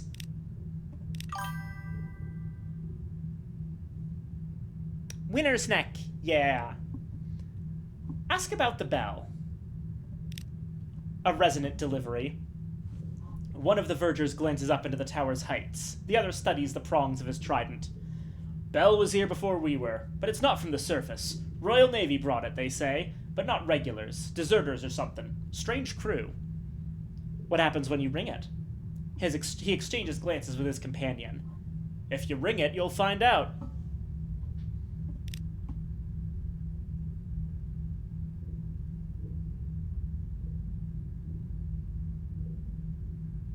Ring the bell, the ropes dangle within easy reach. Do not do this. It looks like this is going to steal our soul. So let's look at the bell.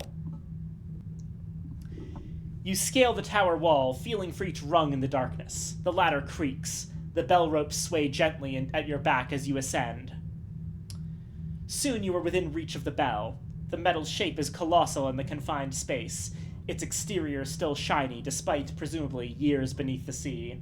You lean over to look inside.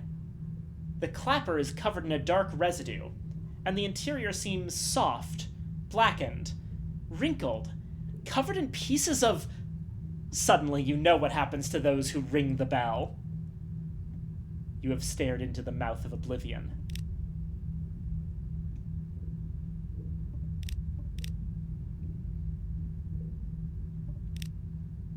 The structure of belief. The parson is recruiting another local to his manufactured faith. Coins change hands, shriving fees, toll tax, initiation surcharge, and finally, an entirely voluntary donation to the Orphans Fund. The business of religion complete, the parson turns to you. You've been into the bell tower. What did you find?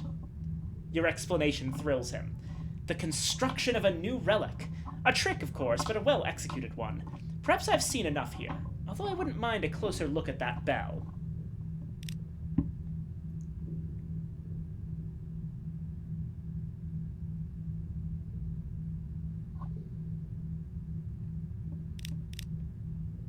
So we can smuggle in the wandering parson, but it will kill him. Because he's not as smart as we are.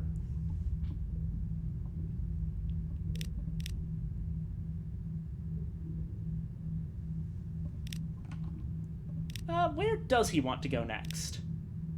The Shepherd Isles, apparently. He looks back at the bell tower door and sighs. Your description was vivid, of course, but I would have liked to see it for myself. Mystery is the very essence of a successful belief system. Still, onwards. I hear that the Shepherd Isles is another place for storytelling. If you're going that way...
Let's go down here while we try to get Something Awaits You back. There it is. Take a closer look at the Echo Bazaar.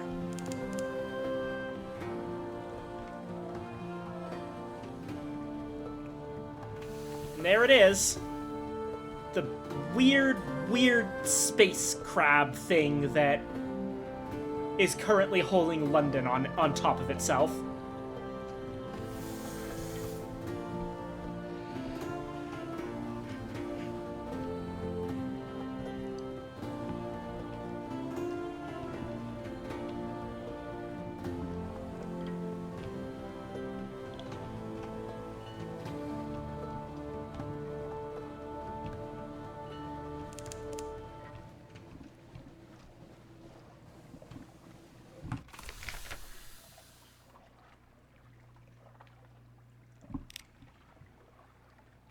The revenue men searched us and found nothing.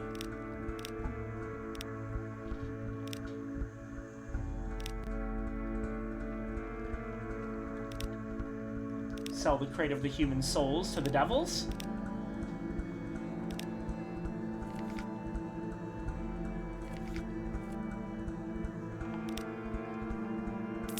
Sell the Zoop, the Skintalak,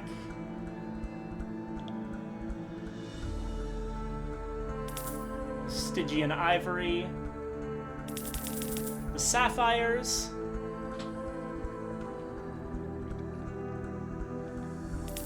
the spider silk,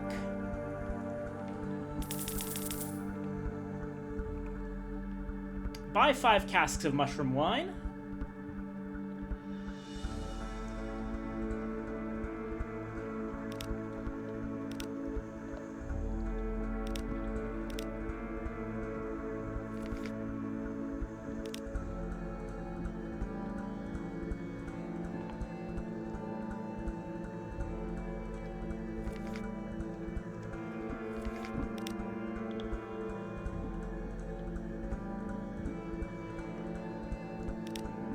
port reports.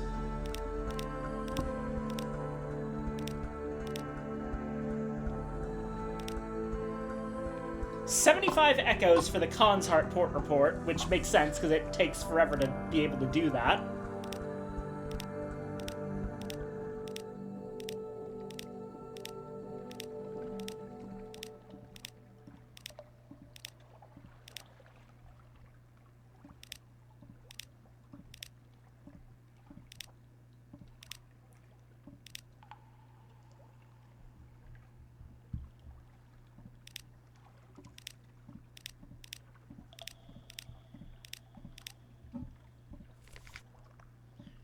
Right.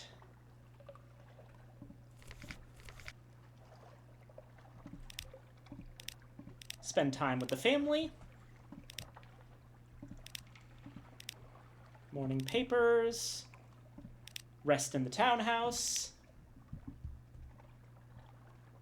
And once more.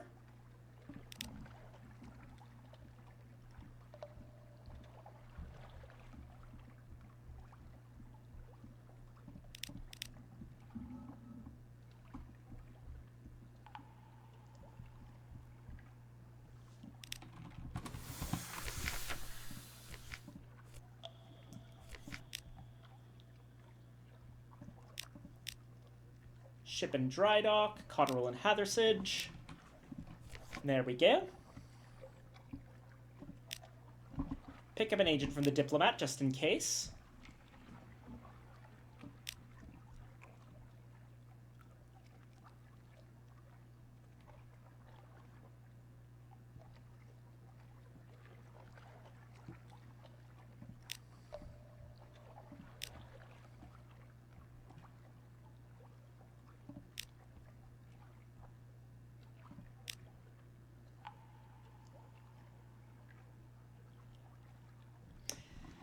A strange catch.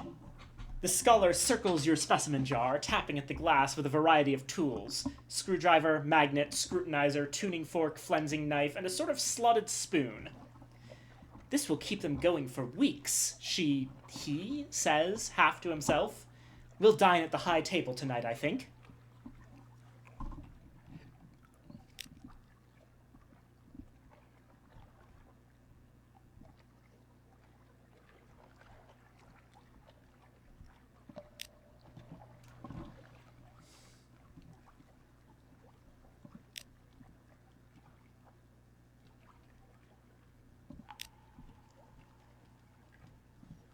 Alrighty. And the rest of our stuff needs to be supplies. Pretty much. I don't know if we need this much muter salt. We'll see after the... Or I can just look it up. Hold on.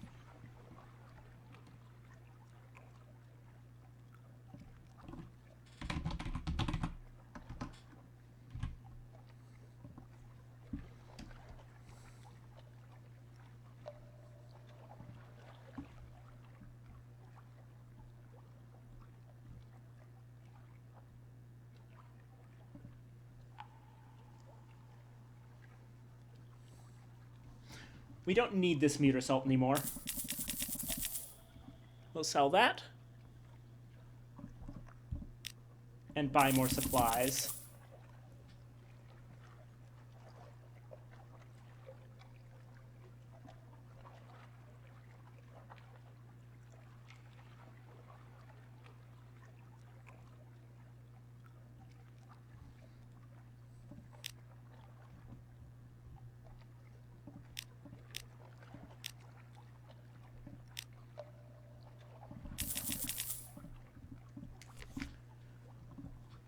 Alrighty.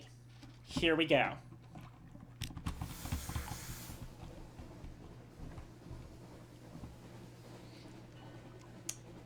Casting off once again. But this time, we have the end in sight. There's just a few last little things left to do. One of them is up here in Venderbite.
Report and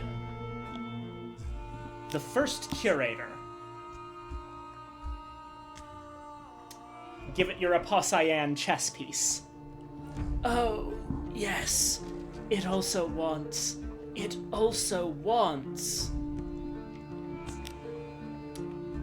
Cage frail fingers. The curator cups its hands over the soft, glowing chess piece. Its face, you see now, is masked with copper. Its fingers wither in the light. A curl of smoke rises, but it only clutches the chess piece tighter. The sea, it whispers. I smell the sea. You smell scorched dust, but here's your payment in rubies of antique cut. The curator seems happy. Show it a sketch of the figurehead of the Eater of Names. Oh, I know. Satisfactory, it wheezes. There will be another eater in time, but this trophy I will taste. Your reward. A human skull sits atop a dusty notebook. 7 secrets and a lamentable relic. And the pot of violent ink. We would have made a better contract, but we hungered for the flesh of gods. Ah, so the first curator is definitely from the third city. It extends a brittle arm from beneath its coverlet, dips it in the ink, conveys the finger back to its hidden mouth. Ah, it sighs. The color will enter my bones, and then, perhaps, the moth. It's plainly rambling, but at least it hasn't forgotten your reward. Hey, Patch! It's going good! A cameo of a bandaged beauty painted on the mummified palm of a mummified hand. Alright, not to everyone's taste, but it's terribly well executed. And there we are, the entire Neathbow. We got the box of Angry Dream Snakes for Vieric. A pot of Violent ink for Violent. The Eye of a Hunter, extracted from the Avid Horizon for Pelican. A misshapen skull radiating with Irigo from Fallen London's Forgotten Quarter. The figurehead of the Eater of Names for Gant. A ray-drenched cinder from the roof for Cosmogon, and a chess piece made of a Aposayan coral. It reaches up to clasp your hand. I am grateful. You don't know what you've done to me. Accelerated the growth beneath the flesh, spared me the sanatorium. Here, my dissolution. The curator moves faster than you've ever seen, flinging its arms back as if in delight. Its chest pulses, then crumbles inwards. It cries out softly and turns its masked face to watch you.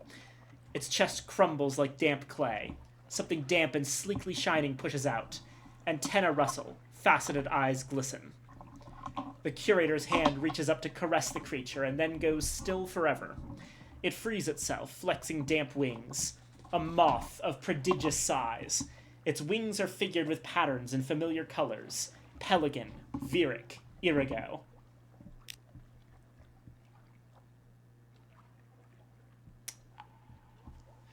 The moth perches on the head of the sofa. You've never seen one this big. Its wings are a whole library of glyphs, clues, inkblot images. It's finished, madam, the obsequious steward says behind you, though he seems less obsequious now. All shall be well, and all manner of things shall be well. But first... Except steam yacht deed. It was too frail to sail by the time she was completed. It would have wanted you to have her. You will be able to swap to the steam yacht when in Venderbite. The Leucothea class is a mid-sized ship with 250 hull that increases hearts, veils, and pages by 10 each. The steam yacht kinda sucks. I'll be honest. It's a good ship, but the problem is it's a mid-game ship that you only get by completing this quest line, which basically requires you to be in the end game. Like, you have to have completed either the Pigmote Isle, Pulse of the Principal storyline, or gotten lucky in the Iron Republic. You have to have gotten the Violent Ink from the Empire of Hands, and you have to have, or some other ways. It's a little too late kind of situation, yeah. And most notably, the Gant is the hardest part. Well, actually, also, the Gant and the Irigo are the hardest parts collectively, because for the Irigo, well, in theory, you can get the Irigo right away if you get lucky at the Avid Horizon with your beginner's luck stat, but we didn't get lucky, so we had to do this by getting the Skull, which requires you to get to a certain point in the Genial Magician storyline. Or you can kill a Lornfluke, which by the time you can kill a Lornfluke, you don't need this steam yacht anymore. And meanwhile, the Gant, the best way to get that is the figurehead of the Eater of Names. And again, by the time you can kill the Eater of Names, you don't need the steam yacht anymore. And ultimately, the only other way you can get Gant is harvesting a star shell from Frostfound, but that requires you to sacrifice your stats. And you also have to even know that it's there, because it's a whole complicated thing. So yeah, I have never actually used the steam yacht because it is simply not worth it for when you get it.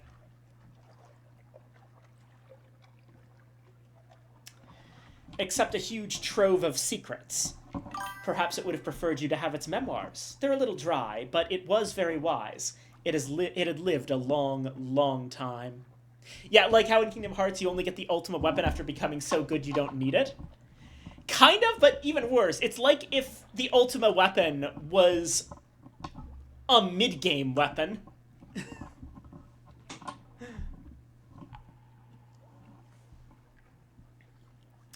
Except 7 treasures. Of course, if it's avarice that motivates you, I must admit I am myself motivated chiefly by avarice. Or forget other rewards, take only the moth.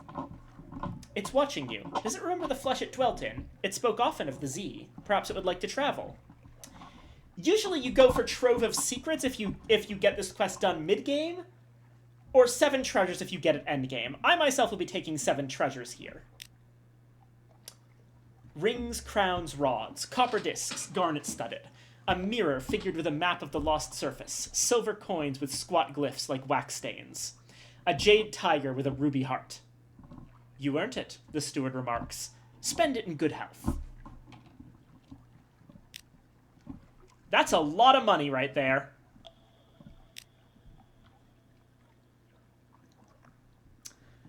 A withered garden. Dead fir trees have carpeted a little park with old brown needles. A little group of tomb colonists stands around another lying on a bench. Unexpectedly, you find yourself reminded of physicians and midwives at a birthing couch.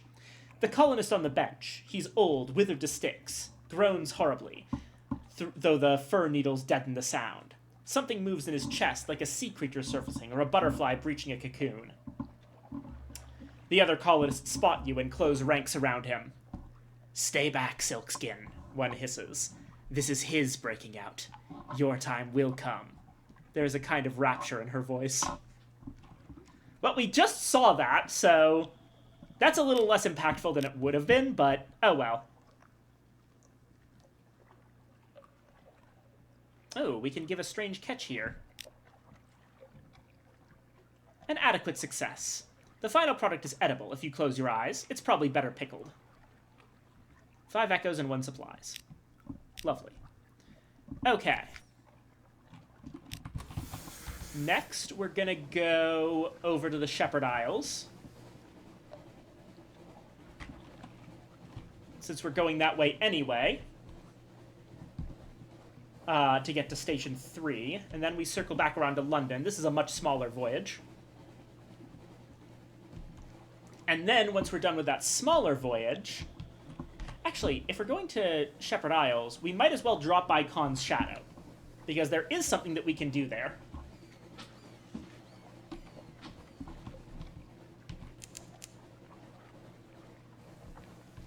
Though before I do that, while we're going into the end game,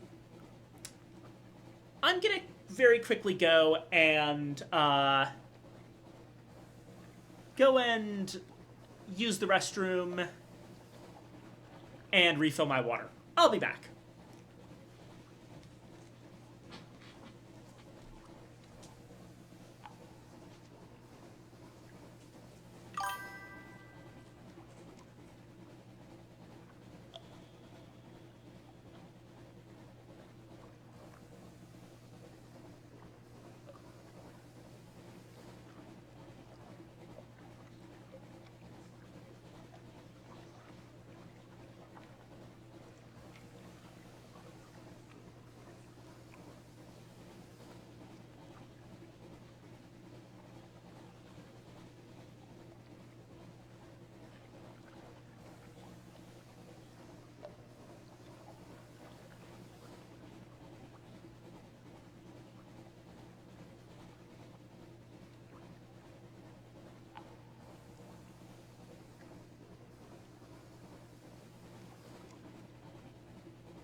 Alrighty, I am back.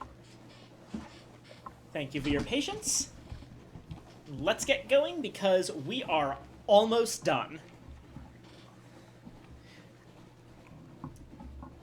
If you're still here, Patch, you're actually just in time for us to finish our ambition in the next hour.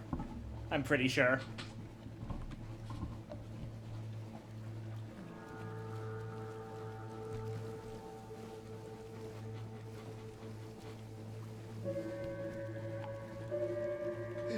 And then, once we're done with that, well, Copper Dinosaur, is currently playing Eternal Darkness, and I would be happy to, raid over to him.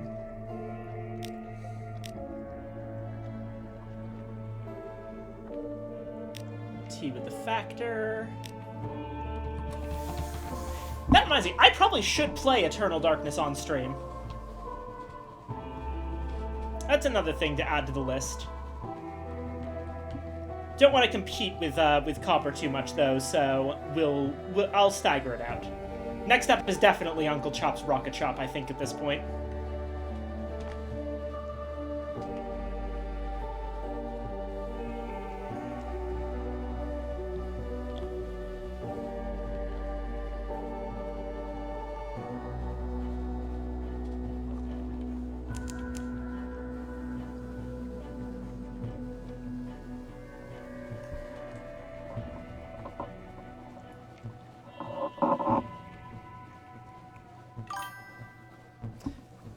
I played the Power Rangers board game, right? You ever played the tabletop RPG?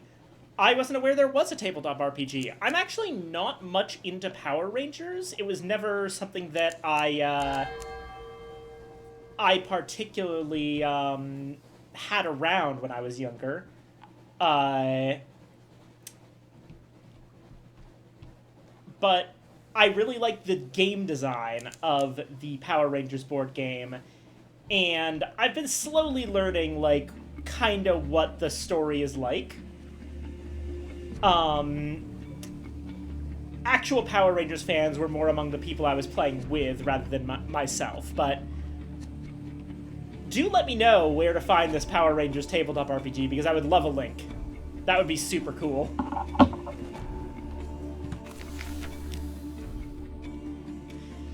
Deliver a wandering parson to the Shepherd Isles. Seeing your approach, a small committee has assembled on the shore. The parson is delighted. Thank you again, madam. The parson counts his fare into your hand. These islanders look ready for something new to believe. A smile plays around the corner of his mouth before he descends the gangplank. Will do when I have the chance. Yay! The bearded watchman greets the parson and ushers him up the beach. Have you heard tell of our famous standing stones, Reverend? No? Well, you see, there were 3 devils, 3 of hell's fiercest. The committee follows in their footsteps. Everybody seems happy. Here we go. The person's gonna be happy here.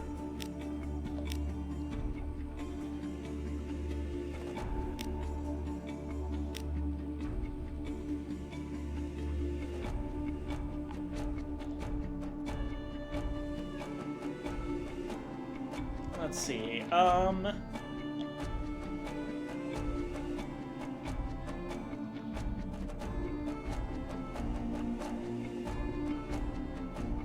who sleeps beneath the turf over on that island to the northwest? Up from the Z-bed. You know the drownies, the sailors who won't rest? Well, they rest here. I seen 'em come up out of the water all white and drippin' and dig themselves into the ground. They take turns. I think they miss the feel of the earth.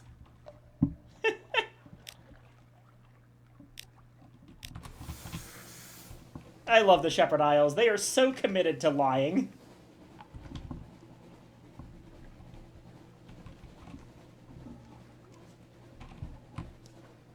Right.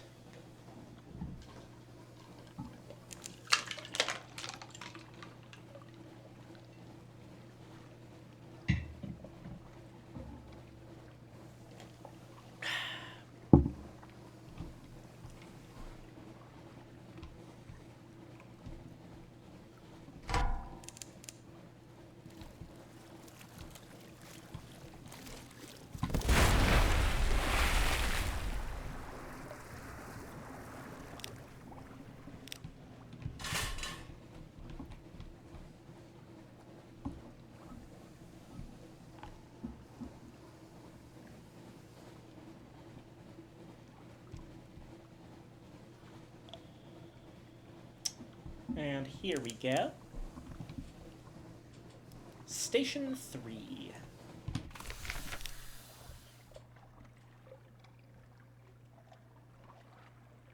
Oh. Apparently I need something awaits you. Got it.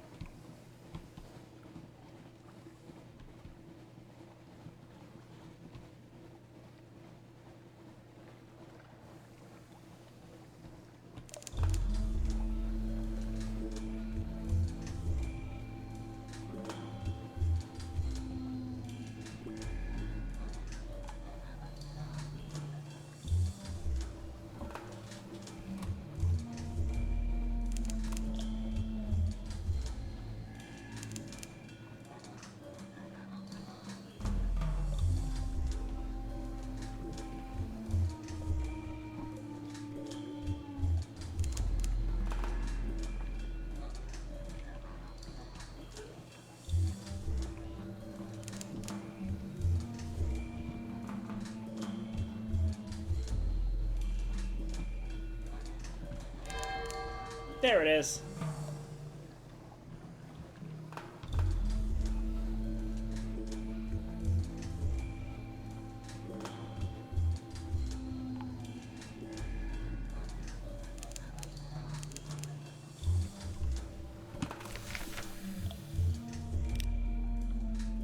Ask the smith to construct an assembly housing for the cannoneer's weapon.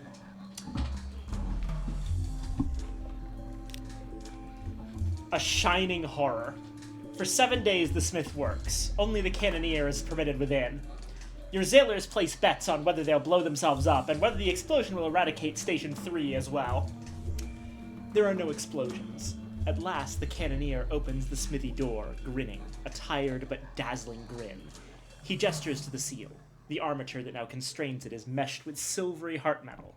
The glyphs flicker frantically, like trapped insects. The weapon emits a constant, low, barely audible growl. The air in the room is stiflingly hot. "Behold," the cannoneer says, "the memento mori!" The grin dissipates. "It's finished. I'm not sure what to do now." Mount the memento mori on your ship, or sell it to one of the warlike Z nations. Some will give you better prices than others. You may tilt the balance of power on the Z.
If I were going much longer than this, I might be tempted to sell the memento mori,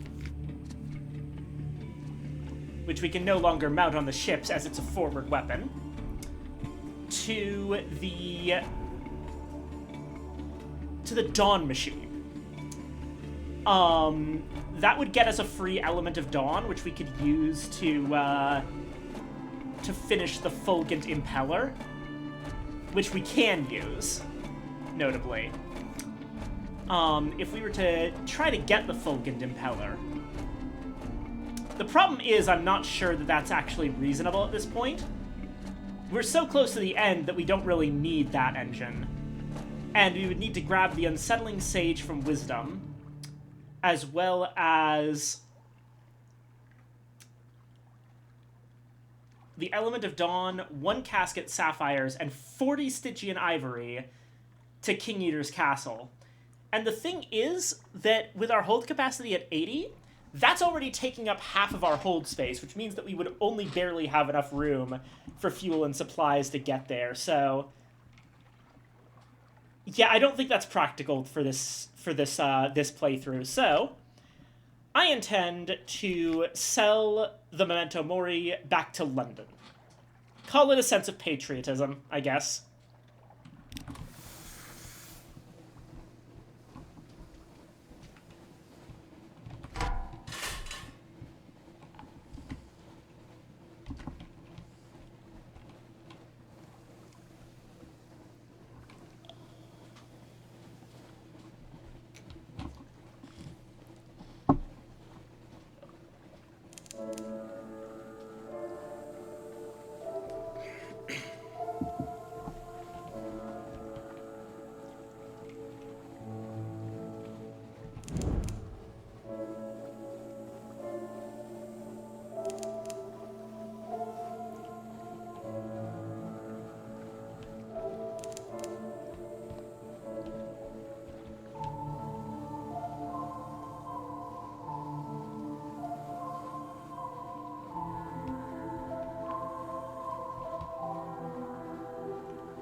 Nightmare's strength is now at 5, so the next time that we confront the Nightmare, we might be able to get a secret.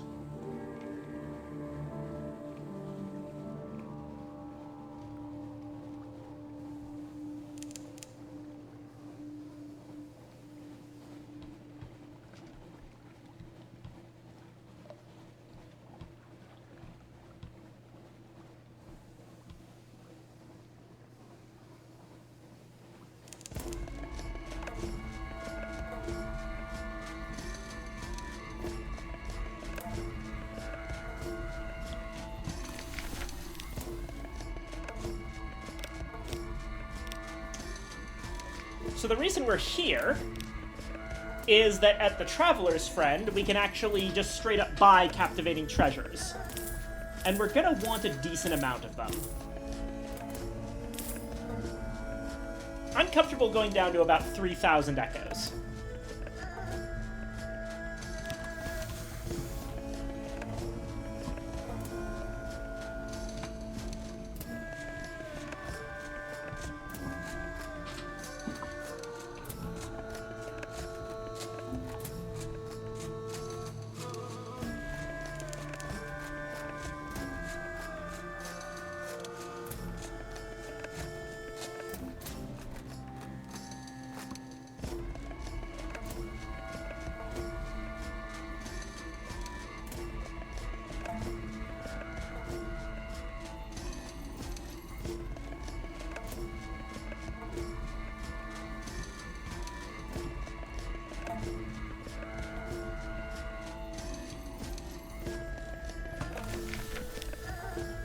Stop by.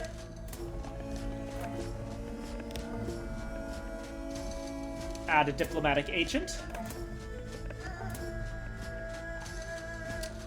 One of the white and golds, the enforcers of the Khan's order, came a little too close to your network.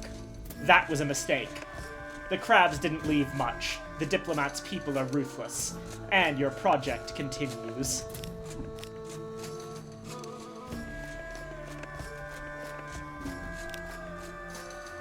Report Khan's heart.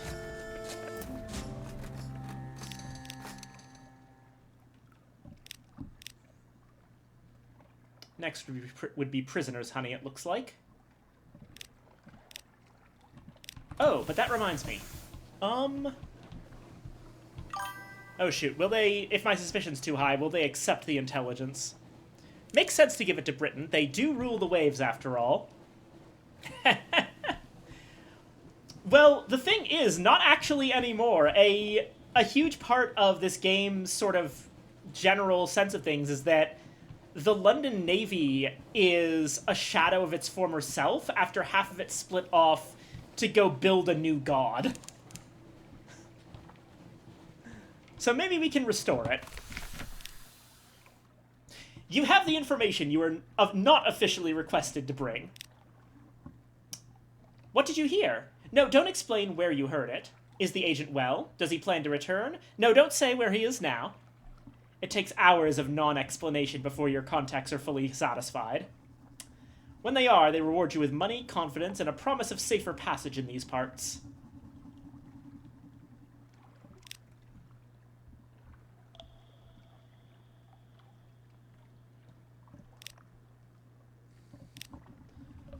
And our suspicion is back down to 1.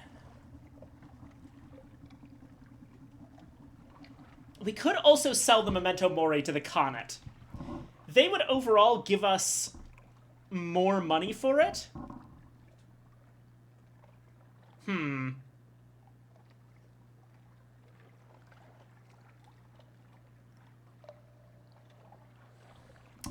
They'd give us 3 captivating treasures, but we already have a lot.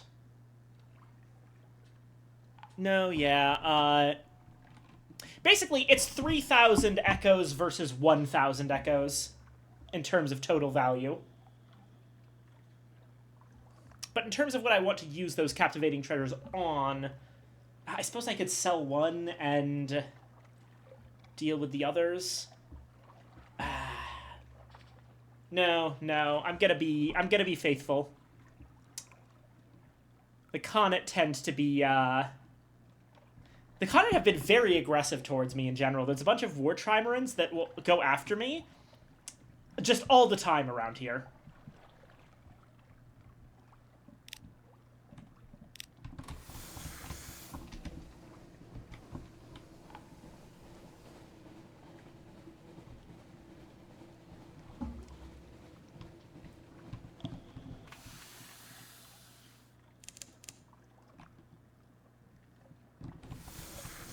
And yeah, the overall goal was kind of to, since we're trying to democratize death, we don't want to fully push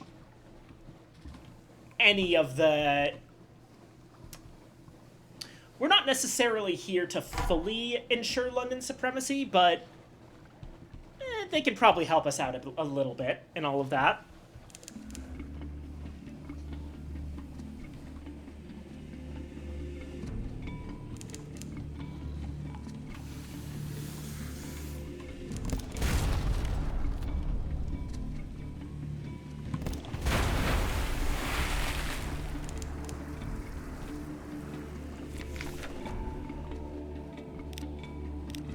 Z story. There we go.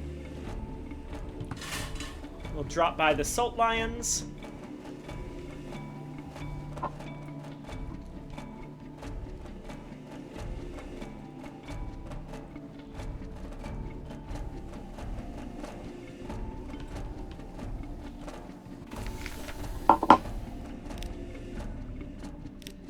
Visit the Unmakers. Compile a port report. And carry Sphinx Stone to London, because it's been a while since we've done that, and we could honestly use the a little bit of extra cash at this point. I was gonna say humans making a god would be like robots making humans, but then I realized robots probably could make humans with the right ingredients. Yeah, for the record, in this universe, humans making a god and humans making a star are the same sentence, and and that's what they've been doing. Is that they're building a new sun because we don't like how the old sun has been handling things.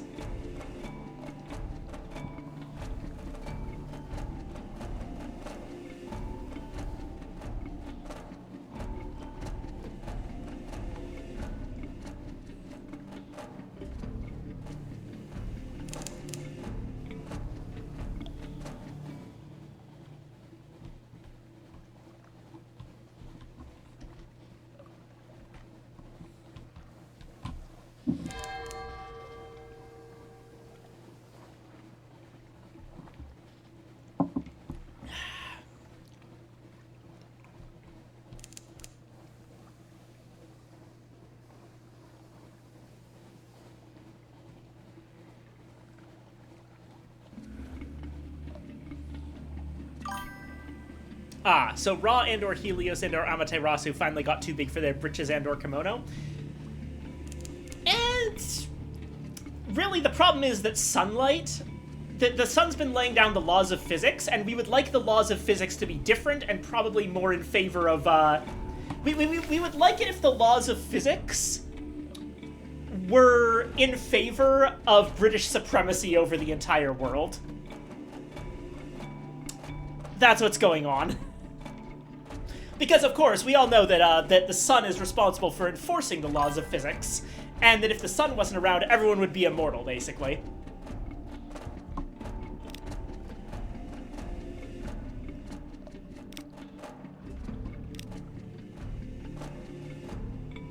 Yeah, no, the Dawn Machine people are kind of crazy. And that was the original idea, but then the new god they created kind of had its own agenda, and has almost certainly managed to hypnotize all of them, so they're not really working for London anymore.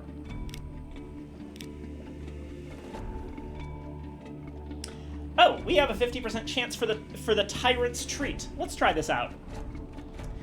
What exactly is Tyrant's Treat? The vendor is vague. It looks something like a charred stick dripping with bluish fluid. Rare and delicious. Tyrant Moth Antenna. You know how to deal with these. You break it into fragments and swallow the dripping fragments each in a gulp, exhaling briskly to savor the vapors afterward. It's a complex rather than a pleasant flavor, but its tonic effects are marvelous. And that gets us 2 stats in Iron, Hearts, and Mirrors. Excellent.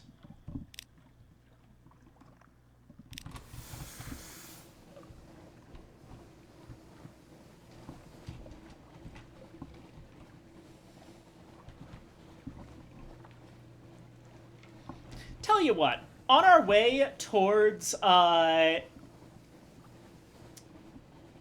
Fathom King's Hold, I'll take us by the Grand Geode. That way you'll be able to see the Dawn Machine, the new god they've been creating.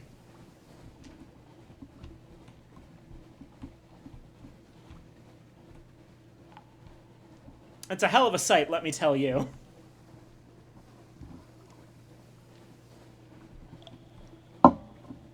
Oh ho.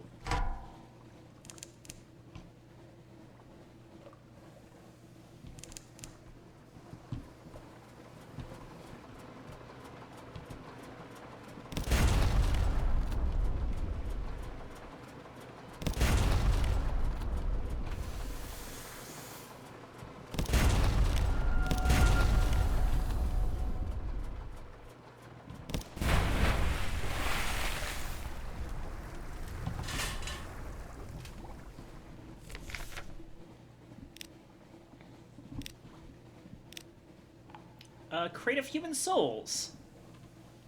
Once again, we've been getting a lot of those from random caches of curiosities.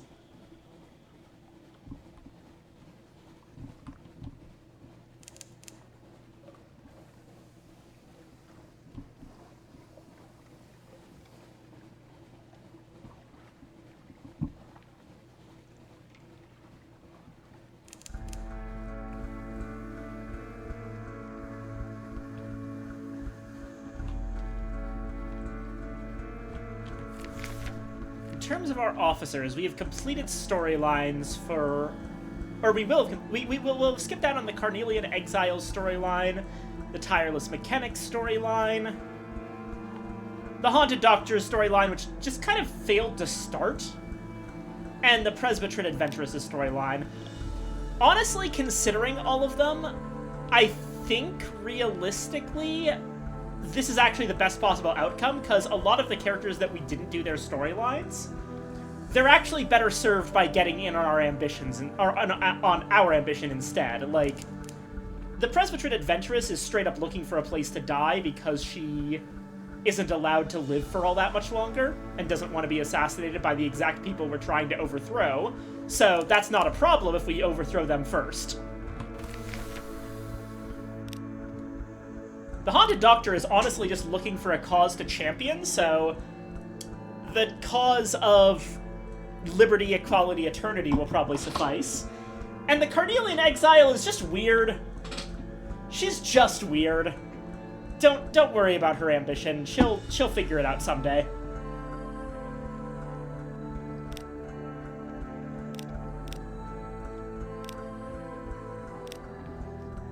And here we go. Sell the Memento Mori to the Royal Navy. My god, yes! If it can do everything you claim, I could authorize a payment of, let's see, 1,000 echoes. Perhaps you looked a little disappointed. And Her Enduring Majesty's enduring gratitude. London needs this.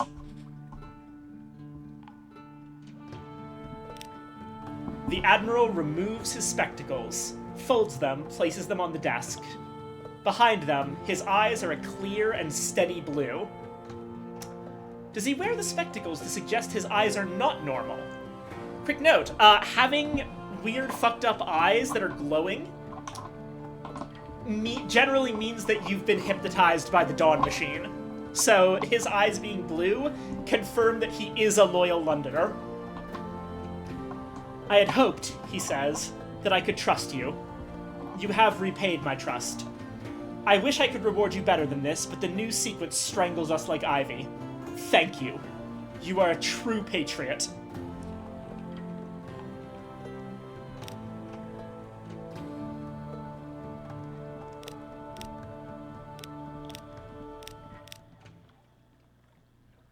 We have a 60%... If we submit the Shepherd Isles report as fact, we have a 60% chance to be believed. And we got it. Good heavens! Here is your payment. This is quite extraordinary. I must rush this upstairs immediately. One moment. Oh no.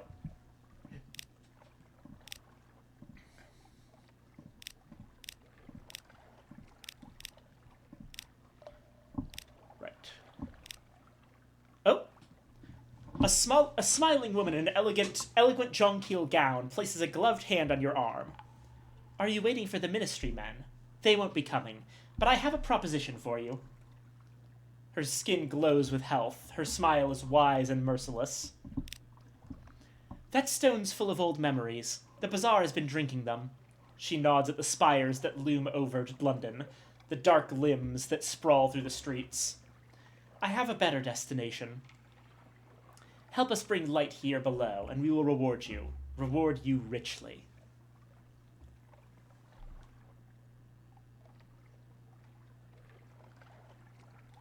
Those bright, bright eyes, the unmistakable mark of the Dawn Machine. Oh, hey, the thing I was literally just talking about, that you can't really see in the artwork. What does this do?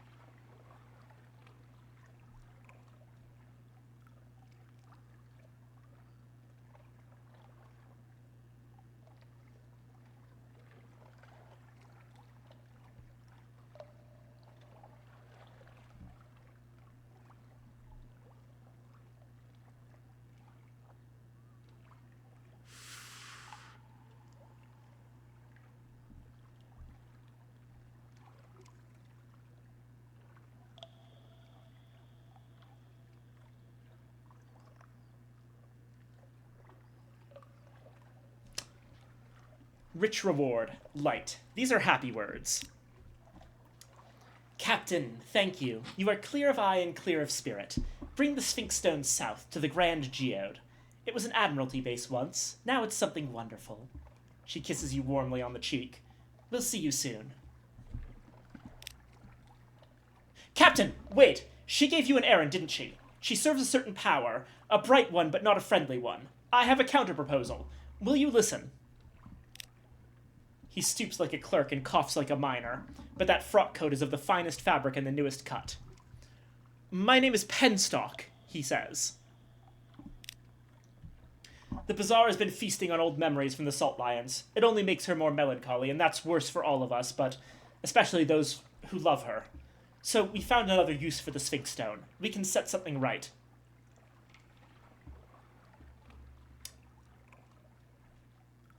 Yeah, okay, so it's... if we accept his commission, then we'll be reneging on the sequencer's commission. Unfortunately for us, that's going to be Irem. And yeah, that's way too far away for what we're doing here. If you change your mind, I'll still be here, please. The Bazaar, she has been so sick with stories. Help me. Help her. All right.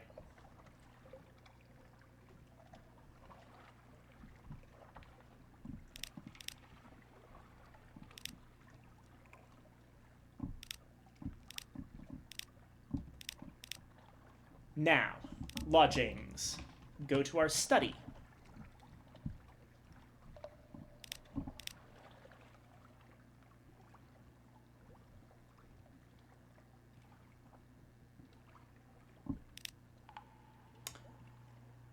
We're going to, as much as we can, adorn our lodgings with these captivating treasures.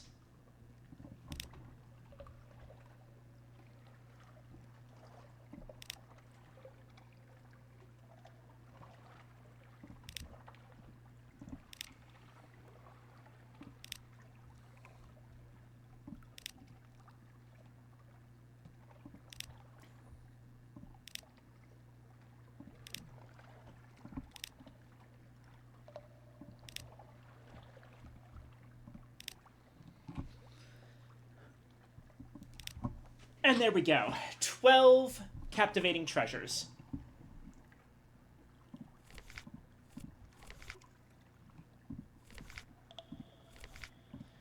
That is, I believe, the limit for how many we can do.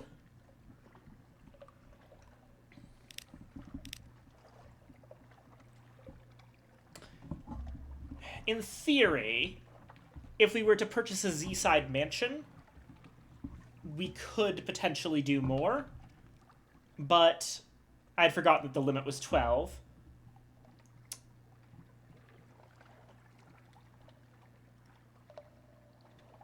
We'll use one of them to make a shrine to stone,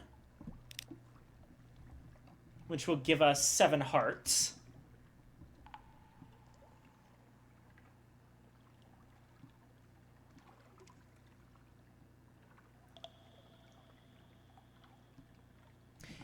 You labor on the shrine for a night and a day, and a night, following the prescribed patterns with care. Stone likes beautiful things. Stone likes light, so the stories go. Of course, Stone, if she even exists, is a shining mountain 1,000 miles to the south. But your shrine is pretty. Gained 7 hearts, lost a captivating treasure.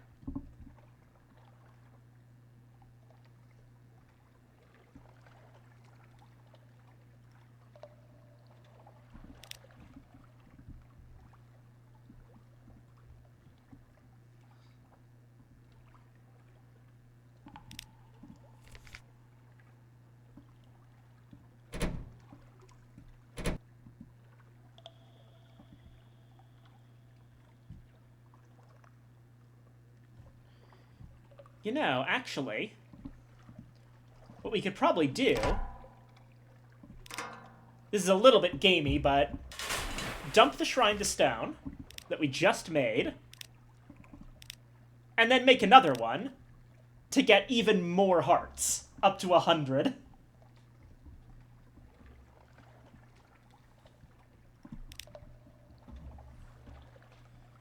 And then the rest of those captivating treasures, we'll get some supplies.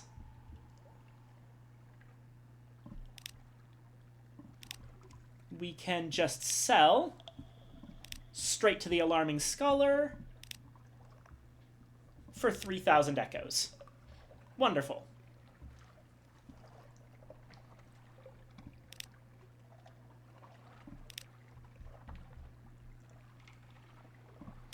Actually, let's go ahead and sell a bunch of stuff since we're about to end the game.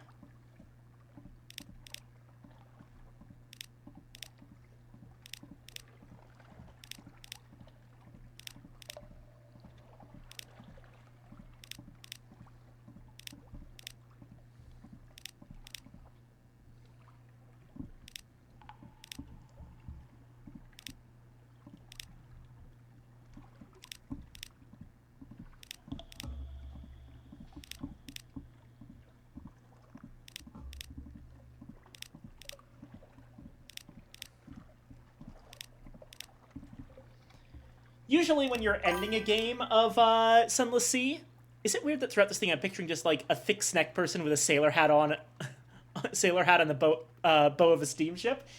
Yeah, this portrait up in the top right is what I theoretically look like, but it's a shadowy thing and it doesn't show the lower half.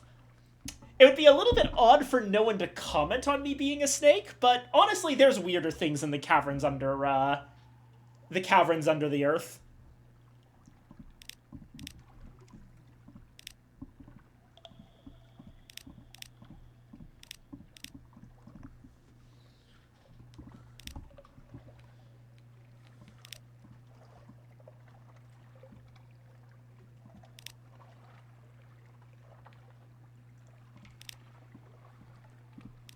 And if we start selling our Searing Enigmas, I'm comfortable going down to 2, I think.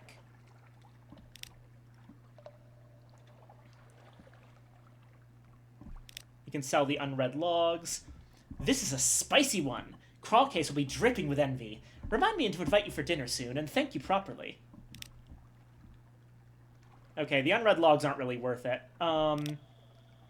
Outlandish artifacts are worth 1,000. That's pretty alright.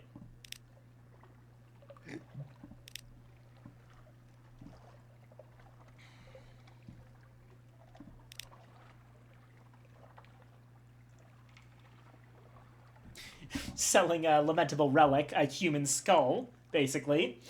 Not a scientific curiosity, necessarily, but the scholar has a collection, or something.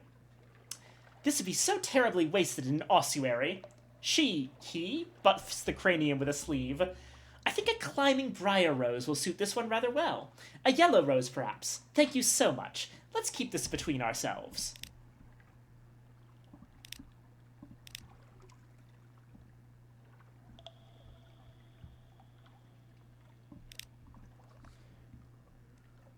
Alright, and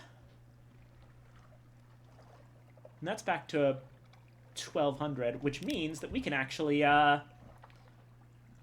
purchase a Z-side mansion. Something up by the Prickfinger Wastes, but not too near the carnival. Something with a view. The mansion has fallen on sad times, but your crew get it shipshape, painting walls, polishing floors, rousting out the occasional nest of eye-stealing sorrow spiders. Resting is now more expensive, but very much more effective at reducing terror.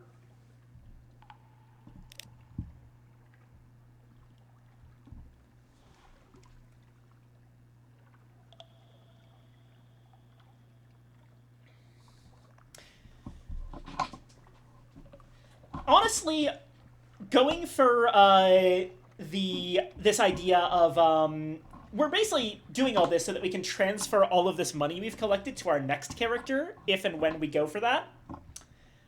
The mansion is actually not amazing for a new character to have because of how expensive it is to actually do anything with it.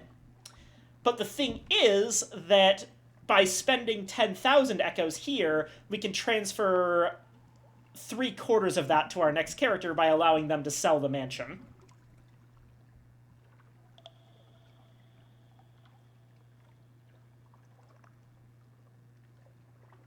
Unless, wait. Oh my goodness, it actually is just still 100 echoes. It actually is fine for a new character. That also works. I thought it was way more expensive. Ah, real estate. Yeah. Alright. Ship is fine. We'll grab one more crew member. And then load up on supplies and fuel.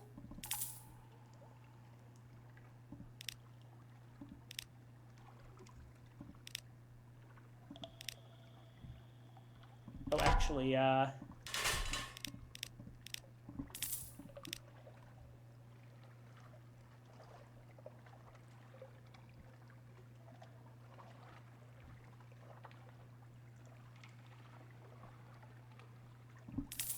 let's at least buy the Withern Optical to put right here. Oh, and almost forgot. Sell a crate of human souls to the Brass Embassy for 63. Wonderful. And there we go. 30 fuel, 22 supplies. Terror zeroed out. We've got the mushroom wine. We have Sphinx Stone. We have the fluke cores that we need. And I believe that everything else is ready as we depart London for the last time.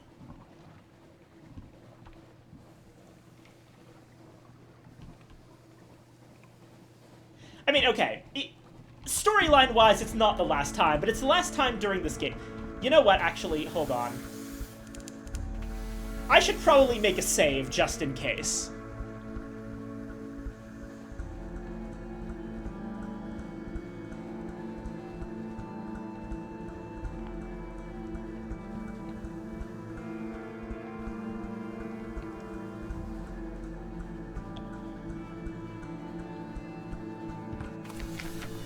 Also, it occurs to me that I think we need 3 secrets, which is exactly what we have. Wonderful. Okay.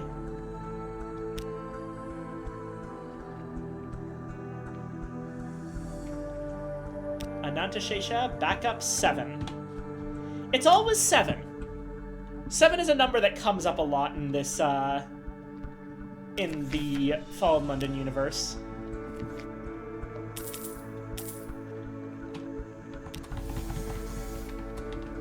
Okay, here we go.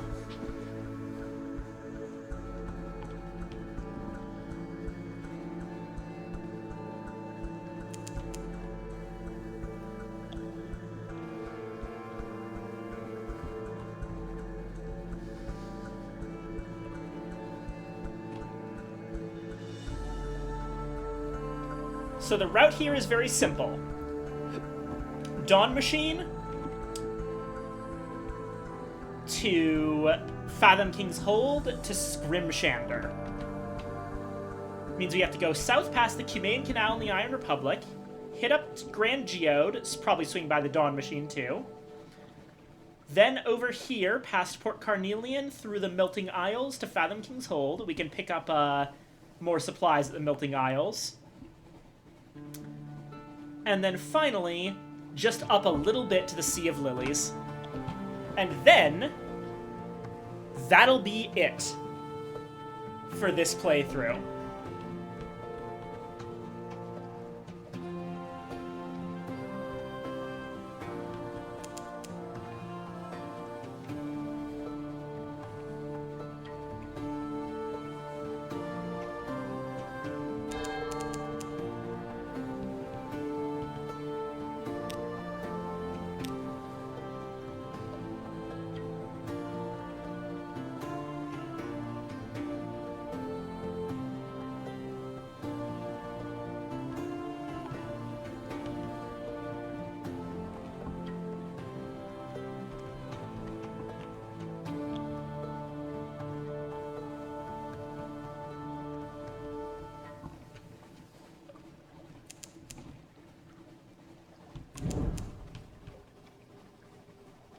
I'm going to be picking up fuel anyway. There's not really all that much point not to just run the engine like crazy on the way to the Iron Republic.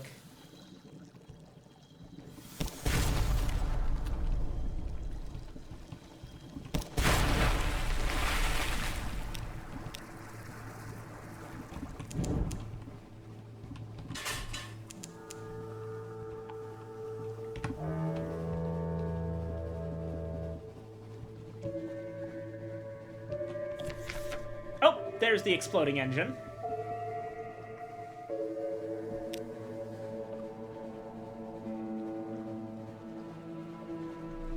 Oh? Bandaging the wound? Your chief engineer's face is pale as wax. I don't know what's happened to the engines. I think the Finger King is driving now. What do you mean I have 20,000 engine power and 80 fuel efficiency? Oh, Jesus!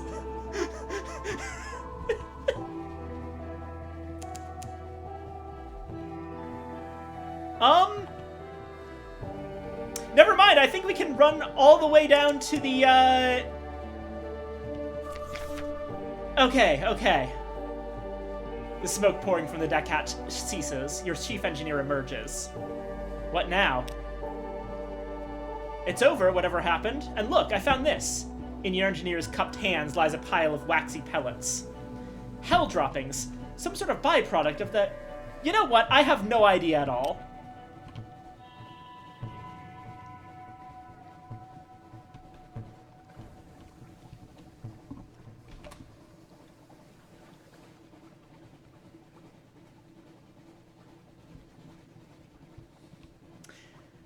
I have very rarely seen that happen.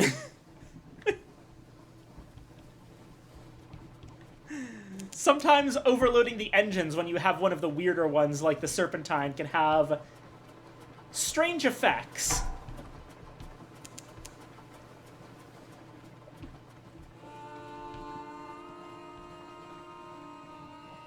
Oh, hold on. I don't want the view of the Dawn Machine to be obscured by the wax wind.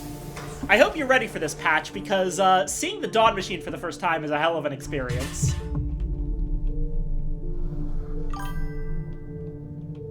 Serpentine, fitting.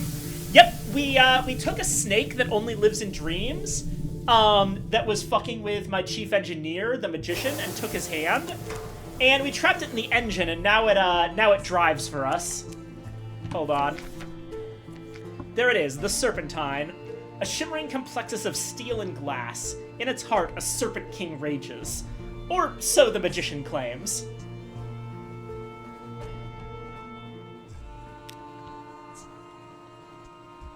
Alright, here we go. Hodgson's Bluff. And we're coming up on the Dawn Machine. Observe a new god.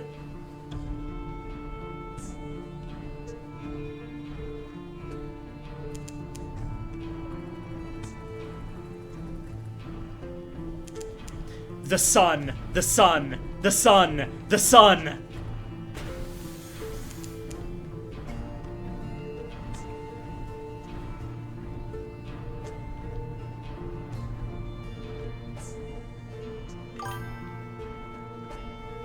It's a giant clock. Something like that. It's certainly doing a lot of rotating.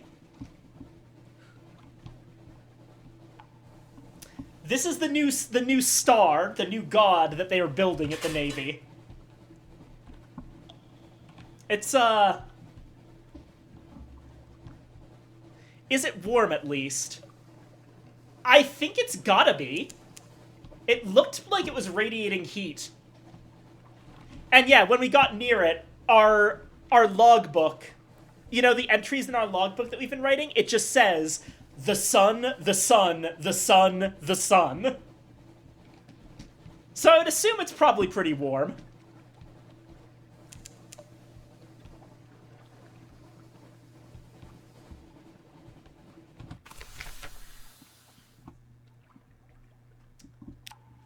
Grand Geode, okay.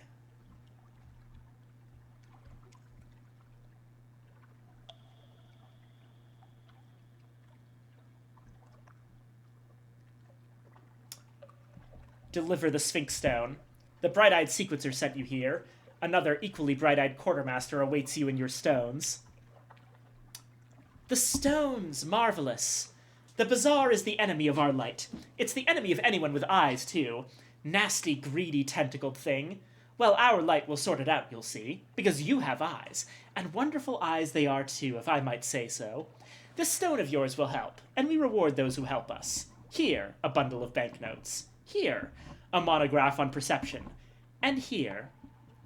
She leans forward and kisses you, once on each eyelid. As she draws back, the world is changed.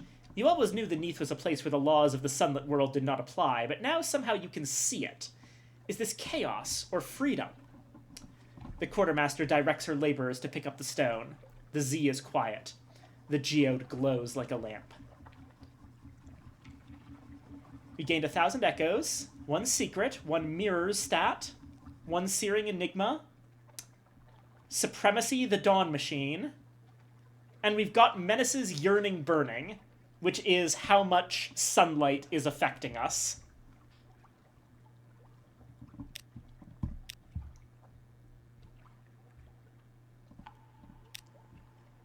Take discreet notes. The Marines are watching. Doing this, speaking with someone in authority, is kind of a bad idea, so we're just gonna move on from Grand Geode.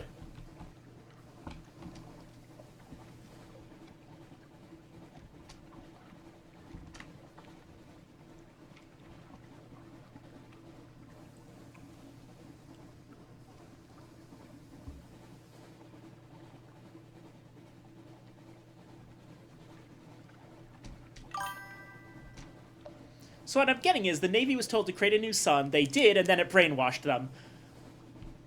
The Navy, half the Navy decided to create a new sun. London did not tell them to do that. They just decided to do it in order to make it so that, oh yeah, we're gonna build a new god and it'll be on London's side and everything will be awesome. And then they built a new sun and then it brainwashed them. Is it even sentient? Yes.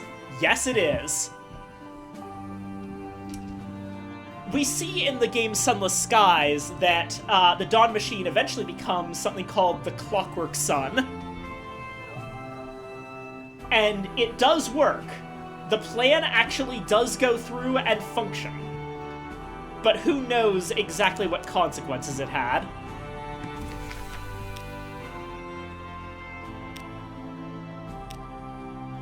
Talk to a tiger.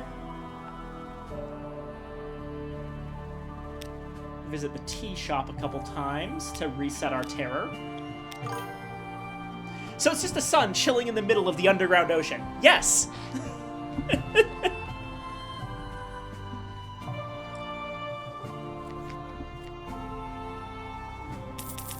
That is exactly it.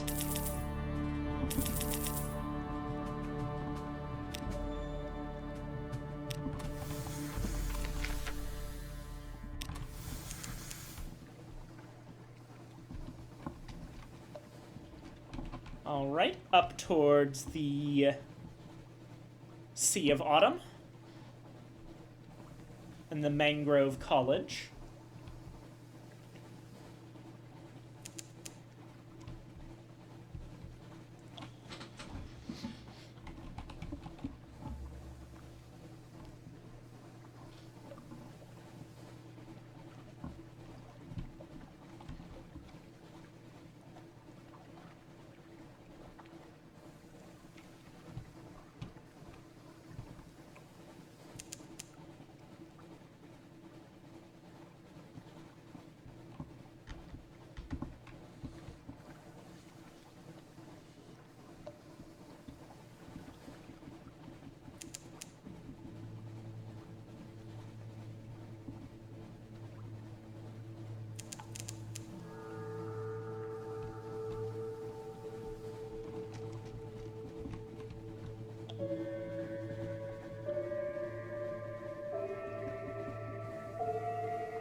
Stop in here.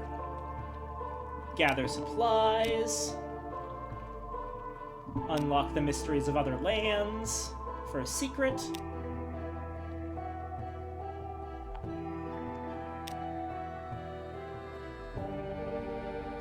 Mangrove College Port Report.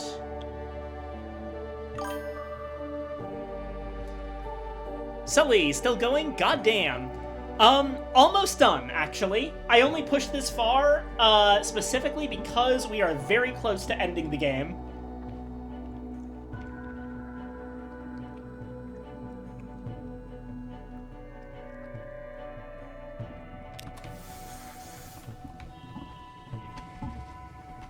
Right.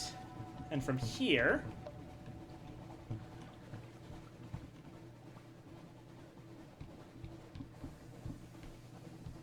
What the fuck do you mean Sunless Sea has an end? I thought you just sailed and died and sailed again.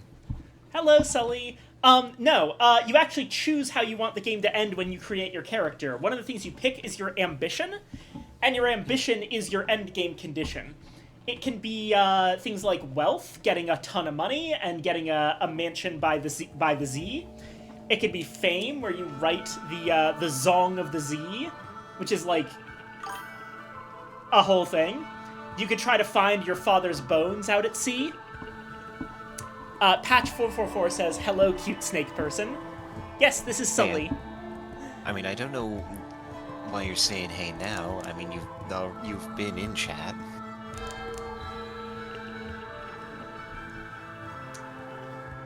Well, because there's a new cute snake person.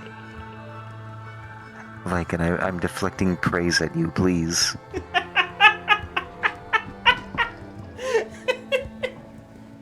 But yes, the ambition I've been going for is immortality. And as for how to get that, well, we figured it out. Basically, we figured out that there are these people who are hoarding all of the immortality. See, immortality actually comes from a mountain. And there's some people that are hoarding all of the immortality from the mountain, and they're being real big jerks about it. So we're going to break into their stupid city, and we're going to democratize death and make it so that everyone gets to live basically forever. Liberty, equality, eternity. Which, for the record, is a joke on the real revolutionary sentiment, liberté, égalité, fraternité. Liberty, equality, fraternity, where they've just changed fraternity, brotherhood, to eternity, as in immortality. It's a really good bit. Anywho. Descends to an audience with the Fathom King. I still don't even remember what end goal I chose for my playthrough. It's been so many years since I touched it. Well, that sounds like a personal problem that you should fix right away. Nah. Alright. Attend the Poissonneur's feast. The drowny court, soggy, chattering, hungry, populate a table of carved coral. The Poissonneur claps his hands. Sully, do you know how many self-deprecating streamers I watch who doubt their adorability? Yeah, sorry, Patch, if I was power scaling, Patch is outer multiversal level, and you're city level at best.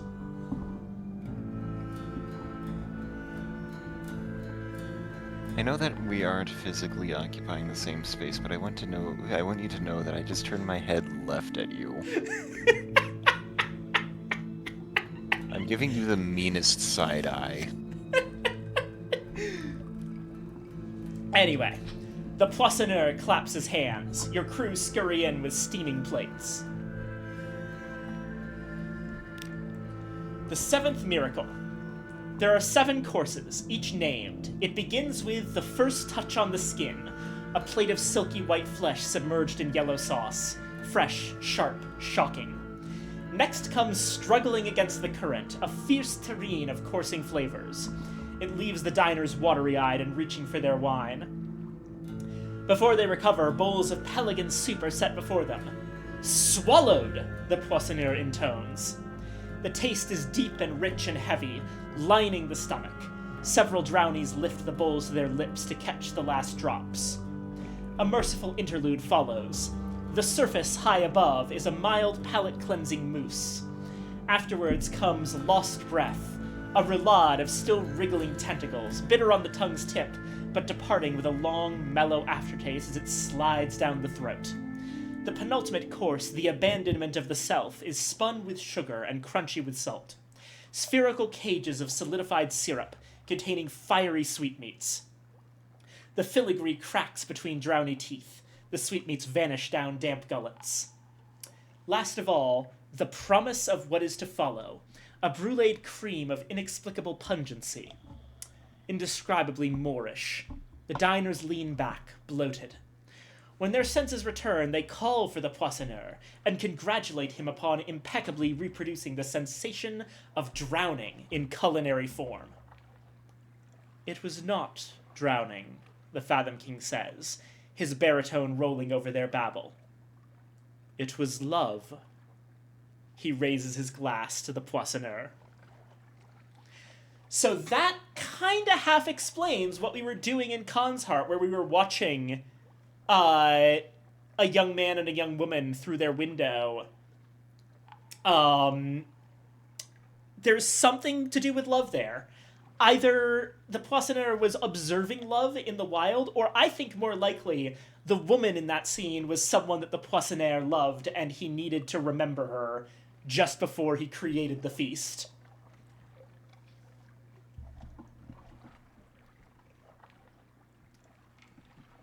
We've lost the bandaged Poissonneur and gained the bandaged Chef Paramount.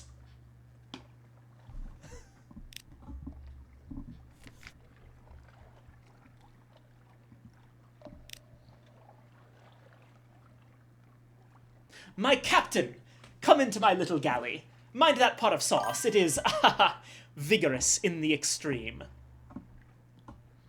Also, living forever? You do you, but that sounds like literal hell on earth. The human mind wasn't meant to live forever.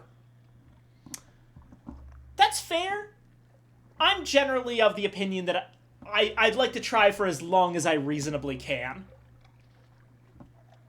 Yeah, the human mind not been made to live forever, but from what I can tell, studies have been made into the concept of extended human consciousness, and the human brain only suffers an upper limit in its ability to function based purely on its ability to process nutrition, which is an issue of the body. Yeah. Less the brain specifically. And that actually, while we have to give another Z story, that doesn't actually stop us from going all the way back down.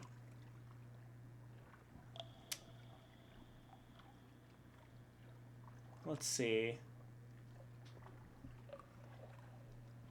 Do we ask a boon of the king, or...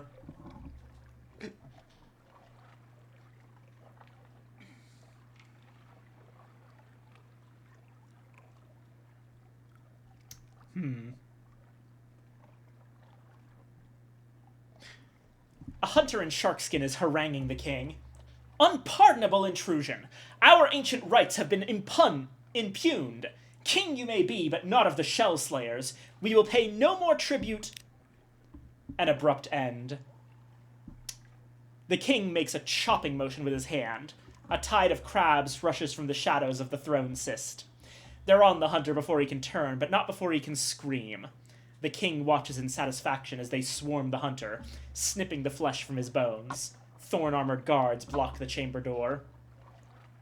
When it's done, when his cries are long silenced, and scarred bones remain, the king motions you forwards. Take something, he commands. Let our justice be remembered above. You may go. And we get a hunting trophy. Nice. All right. So now, finally, we have completed almost all of our officers' storylines. The Carnelian Exile, not hers, because she kind of locks you into a different ending. We helped out the Sigil-ridden Navigator. Maybe's daughter has become Maybe's rival. The Nacreus outcast has become the Nacreus survivor after we saved him from the Pulse of the Principles. The genial magician is now the satisfied magician after getting his revenge against the serpent that stole his hand. The irrepressible cannoneer was able to make his magnum opus. I'm confusing the irrepressible cannoneer with the indomitable campaigner because they have this very similar name setups. The indomitable campaigner has been cured of her animescence illness, so she's no longer dying of having emotions. The clattery heir now has a healthier relationship with her own obsessions, and we managed to get that cool ship that is a beating heart. The Haunted Doctor, we haven't even really started his storyline, but honestly, it's kind of hard to start and it doesn't really end well for him. He's desperately looking for a purpose to follow, and we'll give him one with the whole eternal life thing. The Presbyterian Adventuress is looking for a place to die because she's being hunted by people who don't want her living too long, which are exactly the people that we're trying to depose, so we're just not doing her storyline, and she's going to have eternal life with all the rest of us. That'll be better. And the Bandaged Chef Paramount. What kind of immortality? Like invincibility? Stay young forever? No aging? I believe it is eternal youth. Without the invincibility in this case. So we can die. It's just that we don't suffer the ravages of time.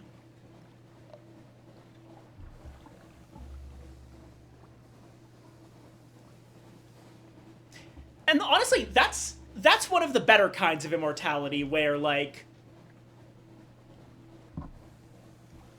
when you get to the point where it's more painful than anything else, you can self-terminate. And otherwise, you get to live for exactly as long as you want. I think that is worth searching for.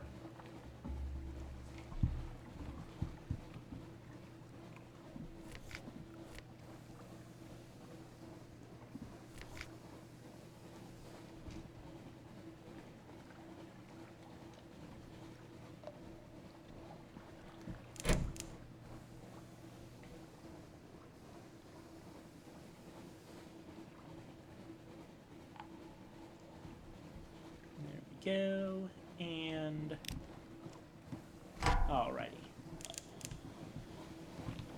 You know what? One more sparring match with the pirate poet for old time's sake.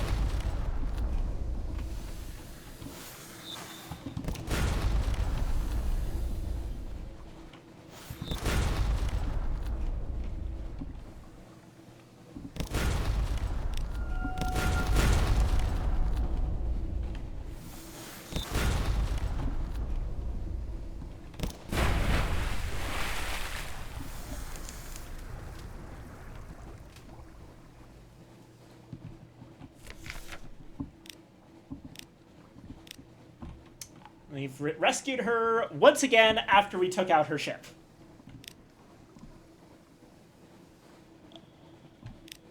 And there's the journal that we saw earlier in the stream.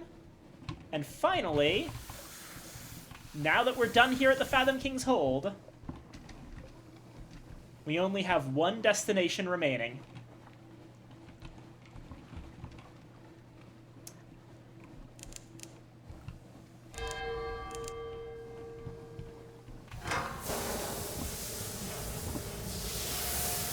And it's under the waves. Off to Scrimshander.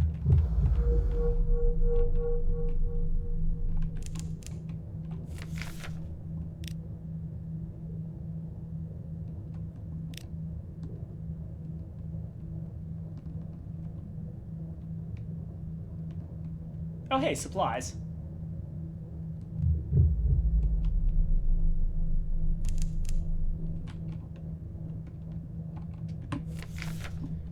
And the other half of this is that we've put back together the 7 against Nida. We have our captain, our financier, our guide, our healer, our propagandist, our soldier, and I am the new schemer myself. Eric of Hideaway will command the fleets. The fierce philanthropist will fund the whole thing. Isery will lead the way to Nida. Rosina will protect the 7 against the numberless dangers of the Presbyterate. Bourdain, or whatever's left of him, will spread the word of the quest. And Batuk will command the legions of the 7. We have 3 challenges. We need to overcome the Presbyter's numberless armies. We need to reach deep into the interior of the Elder Continent, beyond jungle, desert, and plain.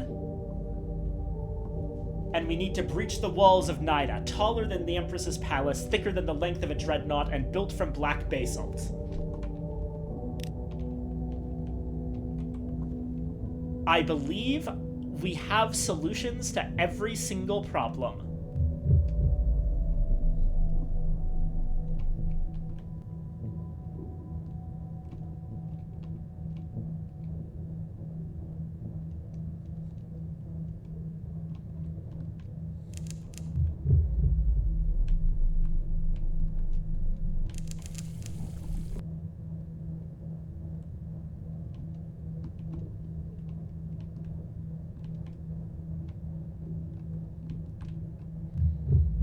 Alright, here we are. Scrimshander.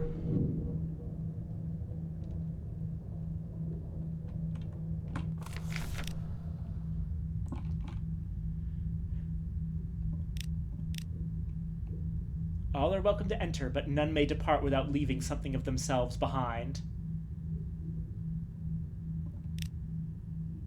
Soldier, scholar, servant of art, history welcomes without toll. But be warned ere you depart, none who enter escape whole. Luckily, we have enough stories to help them. Alrighty. Visit Miriam. Lay your plans. Nida is a closed city, the guarded heart of the Presbyterate. We must cross the Elder Continent, destroy her numberless armies, and breach her basalt walls. Miriam surveys the broad map of the Neath. We have a lot of scheming to do, madam. Defeat the Presbyter's armies. Commit a spy network. The Presbyterate's military is a patchwork of feudal obligations and treaties agreed between its 76 subkingdoms. It is a knot ready to be unpicked. We've placed a spy network of great strength in Port Carnelian. This is no challenge at all to disrupt their armies. Miriam's eyes widen as you lay out the extent of your espionage network upon the map board. A foothold on the Elder Continent, she exclaims, and grins with her blue-black teeth. You've planted the seed, madam. Now we nurture it, encourage it to grow like vines through the Prester's alliances. Then, in a number of years, we give the order, and the Presbyterate turns against itself. Miriam's memory is more reliable when she's scheming. With a little luck, we will be able to take Nida with a detachment of mercenaries. I think I know just the fellows.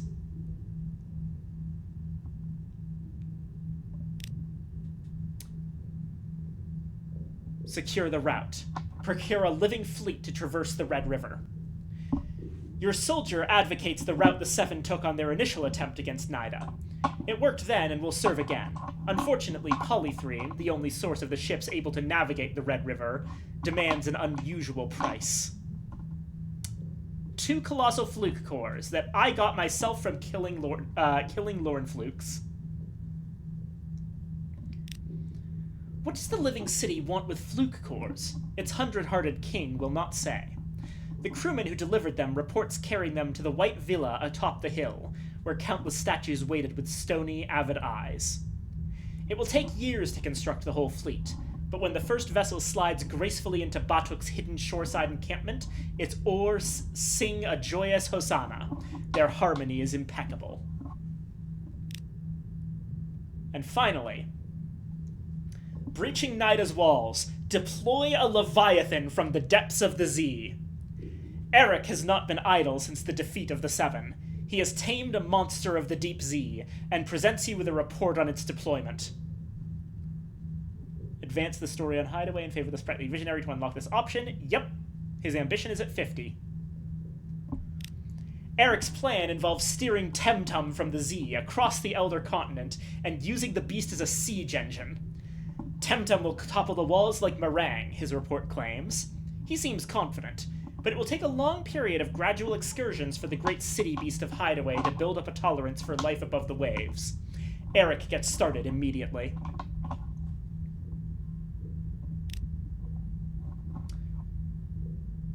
Retire from the seafaring life to plan the conquest of Nida. The time has come, Miriam says, to dedicate yourself wholeheartedly to our endeavor. We have much work to do. One last thing before we finish up.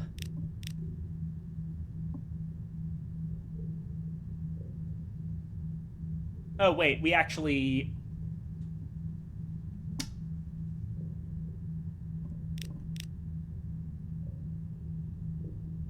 We'll leave behind a past triumph of a hunting trophy. Go over to our officers. Over to the cannoneer. And let's go ahead... No, not the cannoneer.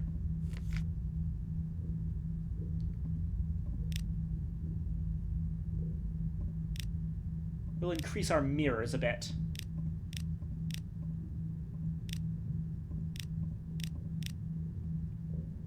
Then balance it out with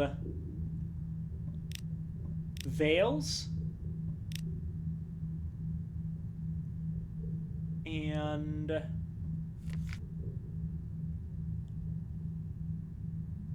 we can't really increase pages all that easily. So, yeah, veils.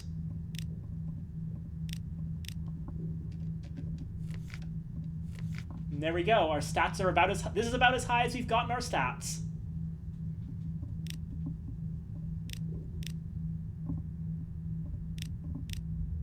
And here we go. Her memories are fading. There is much she must pass on to you regarding the presbyterate before they vanish altogether, beyond the means of her engravings and statues to recover. 7 years pass. 7 years later, across the gloomy sea, across the carmine sands and the lurid violet jungles and the brazen veldt, to the mountain blazing bright, to Nida.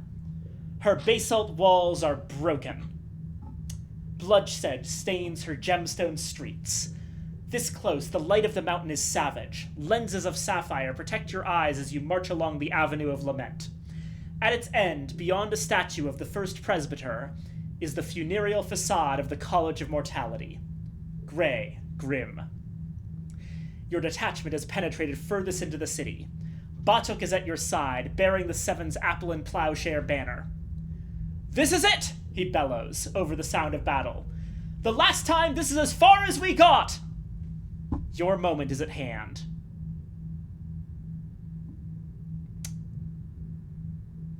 Betray the 7 and seize immortality solely for yourself. 7 is an unwieldy number. 1 is much more straightforward. Democratize death. Hold to the plan. Stay loyal to the 7. Forsake your quest. Protect the presbyter. On reflection, better a lifetime of pleasure than an eternity of trouble. Immortality begets envy, or none of you would be here.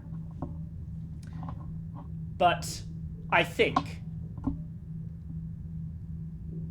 as interesting as these 2 alternate options are, we democratize death. Liberty, equality, eternity! With a cry, you charge, and in a short, bloody battle, force your way into the college. Behind its mausoleum grim walls, it is as close to a paradisic afterlife as can be achieved. Ceilings aglow with stars or azure with dazzling recreations of a summer's sky. Pools of cold crystal water, servants of seraphic beauty. The once presters fight back. Their vitality is impossible. Bullets do not kill them, nor swords. Your men stop fighting like soldiers and start fighting like butchers. Your victory is slow, but inevitable. At the back of the college, a vast door guards the way into the mountain's heart. Your remaining soldiers drag it open, revealing a tunnel reaching into the mountain's searing stone. Not even your sapphire goggles allow you to see within. A warm breeze spills out, carrying the scents of saffron, of lavender, of apples. Beyond lies the garden, root of immortality. The rest of the 7 join you, and you enter as one. Your followers are close behind. Part march, part procession, part festival. You lead them through the blazing light, whiter than a sun's heart. This captain's career is complete. 7 conquered Nida. You've gained 5 hearts, new total of 67. You've gained 5 pages, new total of 66. You now have a trophy, a family Bible. Trophy, a family Bible. King James edition, of course. One passage is circled in old red ink. Romans 6:9. Immortal Snake! Yes. Hold on. I think I know what it is. But let's check Romans 6:9. Ah! And I'm being watered. Long snake. And stretched. You're going to have to keep your muscles limber. An eternity is a long time to be cramping. Yes! Long snake! Long, extremely immortal snake. Ah! Okay. And yeah, Romans 6:9. Okay, which one's the King James version?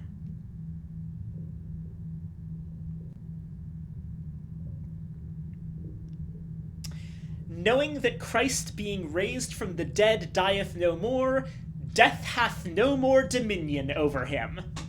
That's the bit that's circled. The immortality ambition is also known as death hath no more dominion.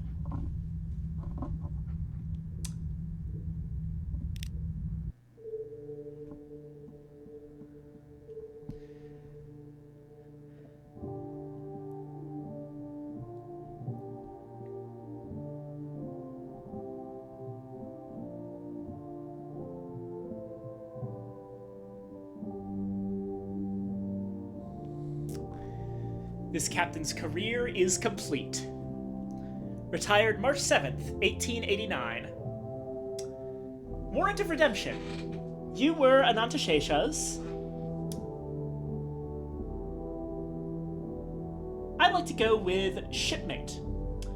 This allows us to retain 50% of the previous captain's hearts value. And that's base value.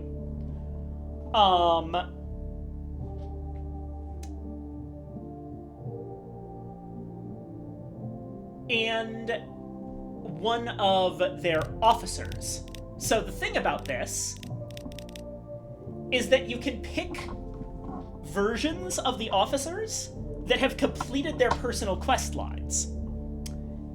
And they still are the completed versions. So if we pick the Satisfied Magician in particular,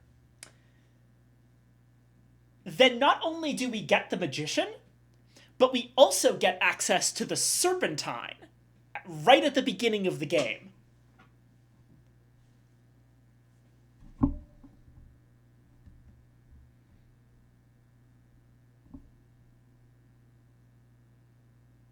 Accept Legacy.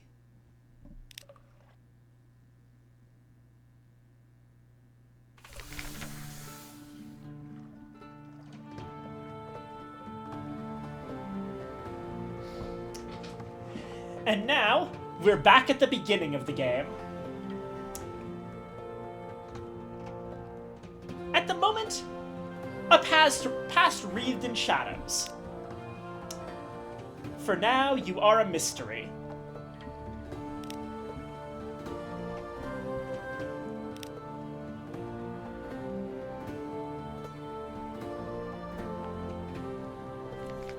And thus, we begin again. Everything is reset with a couple of small things.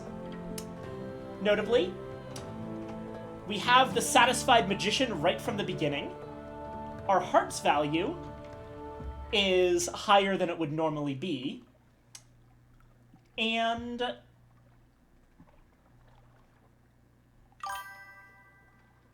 we also just so happen to have a Z-side mansion from the beginning of the game. Not just that, but while it says that we have 50 echoes here, if we actually check our Z-Side Mansion,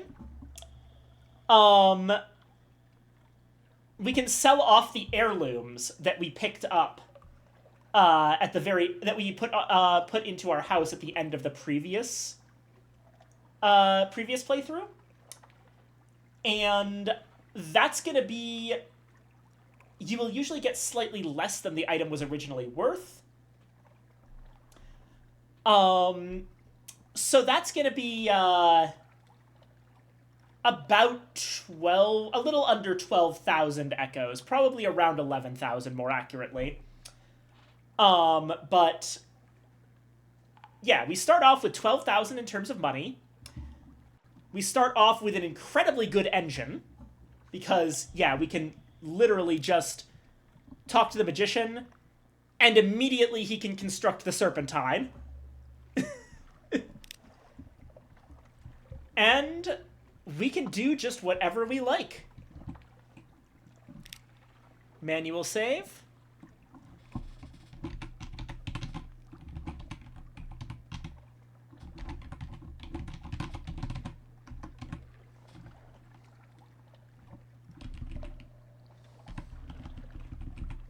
Or no, wait. Shoot. Wrong. Anantashesha, new character start. And if we ever come back to Sunless Sea, we'll start right here with the history of... Oh yeah, one more thing. In our accomplishments, we've got all the basic stuff. We've got the Scion, and we have the Family Bible. Because now we have a lineage of captains.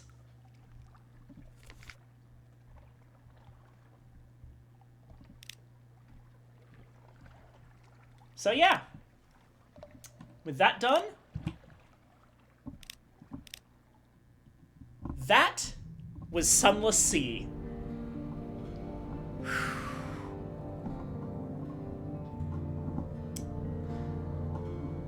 I'm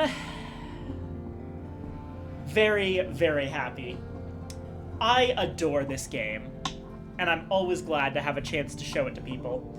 This is the second time that I've played this game on the channel, and the first time was years ago, years and years and years ago, before I ever had my my current avatar. And in that one, I did the Father's Bones storyline. If I do it again, I'll probably end up doing... the Private Kingdom, because that's the one that interests me most, outside of Immortality and Father's Bones. That one's an interesting one, because it's not really a... You don't pick it at the beginning of the game, you actually have to switch your ambition to it after finding a place for it, which is Eastival. It means that you build a kingdom on Eastival. There's also a number of other ways that we can finish the game, including by fucking around with those abysses that sometimes showed up, or by going with the Merchant Venturer storyline, or helping the Pentecost Apes build their Zeppelin, all sorts of things. But yeah, for the time being though, let me snooze the ads. I think we're good for now. Next Wednesday, probably Uncle Chop's Rocket Shop. We started out the playthrough last time, and we ended up getting blown up by a nuclear reactor, so we had to start over. But I was having a lot of fun with it, so I think that that's going to be next. After we finish that one, which is probably not going to take as long as Book of Hours and Sunless Sea have, but who knows. After that, a Cultist Simulator run is in the future. And then...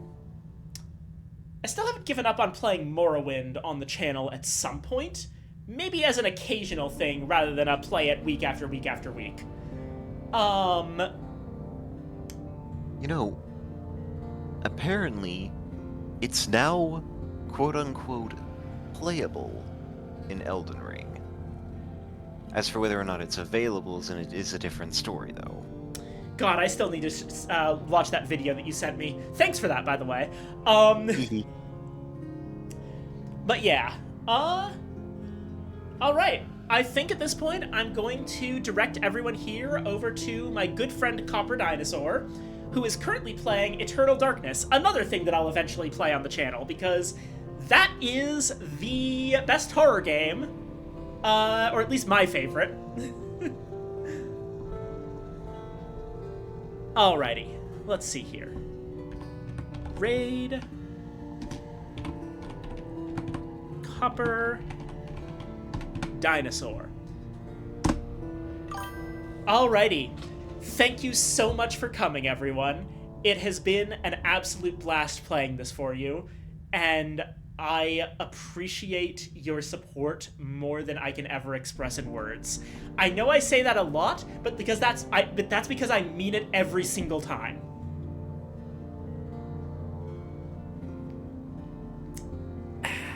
I hope you have a wonderful night.